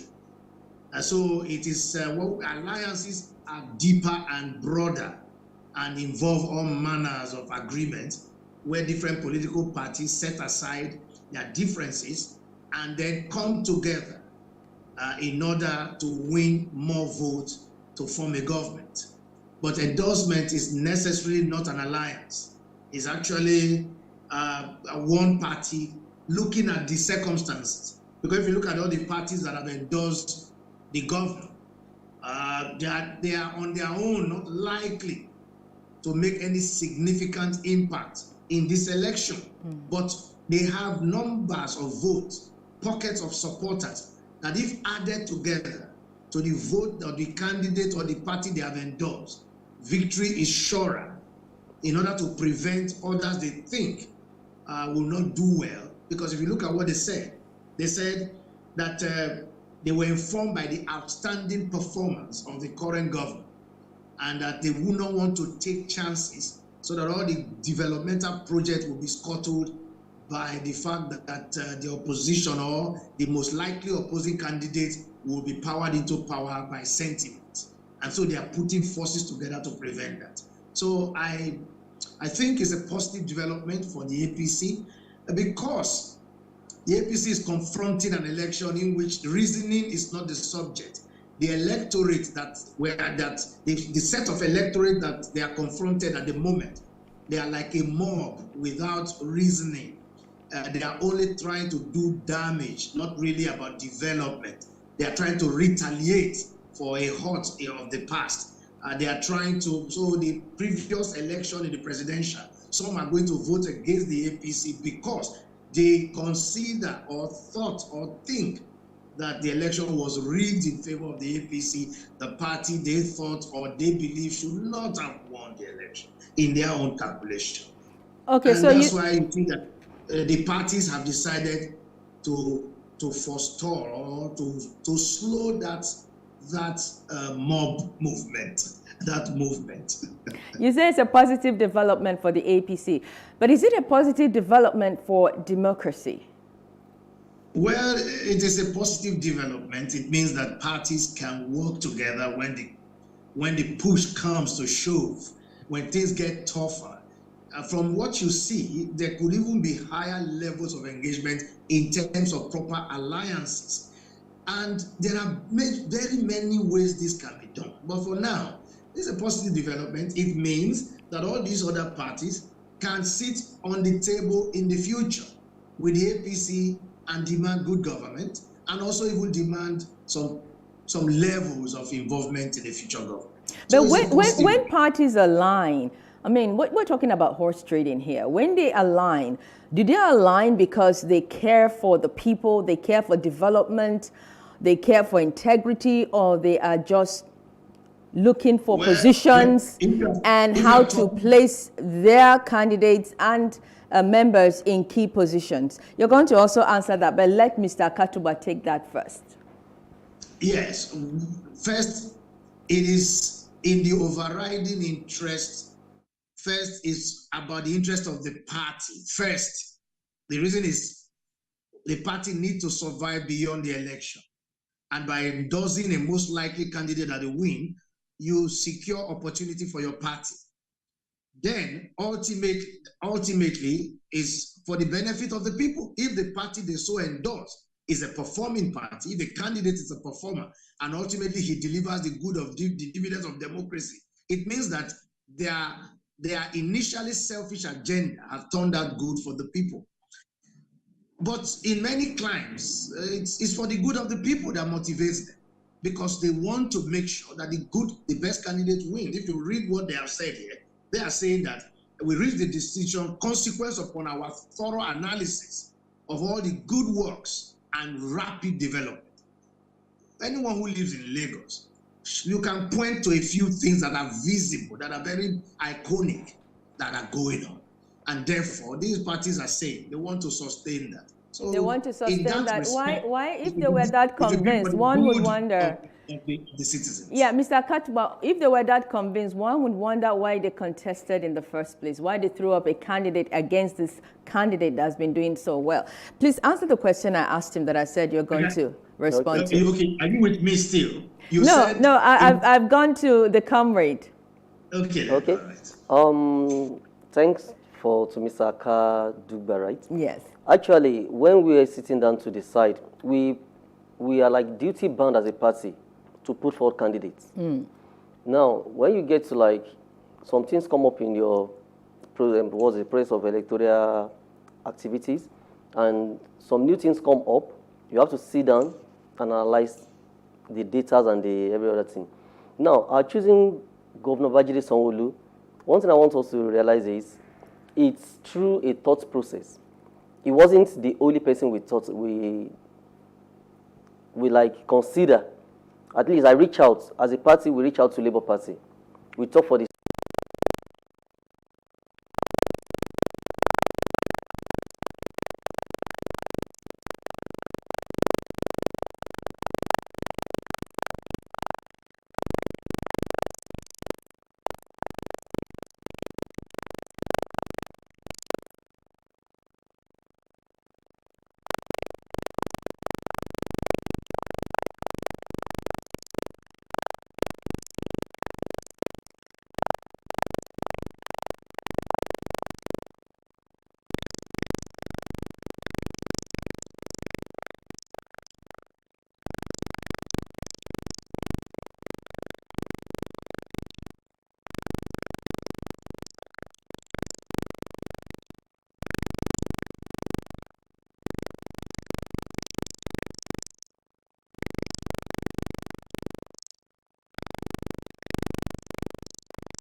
a lot of tears. That's when you also know that dehydration is one of the causes.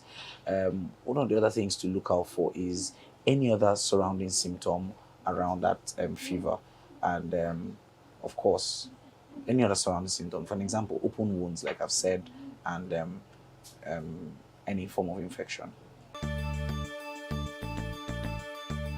First, every mother should have a thermometer.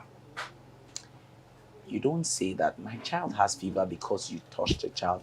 Oof, it's hot. Fever is not measured by your hand. It's measured by a certain device called a thermometer. And it's simple. There's a handheld thermometer and there is the thermometer, the auxiliary thermometer or the mercury thermometer. Now, this particularly tells you this fever. The moment you notice fever in your child, that's not when you're rushing to get all kinds of syrup. The first thing is to expose that child. Now, one thing I failed to mention is that fever sometimes could come with chills, depending on the age of the child, come with chills. In worsened situations for older children, it could come with rigor.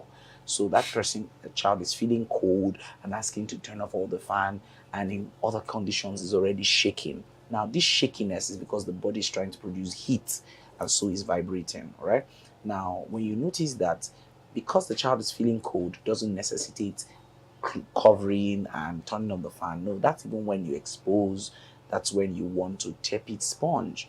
Tepid sponging means dipping a towel into normal water and tabbing over the body. It's not bathing with cold water or ice blocked water, right? So you use normal water and tepid sponge, wrap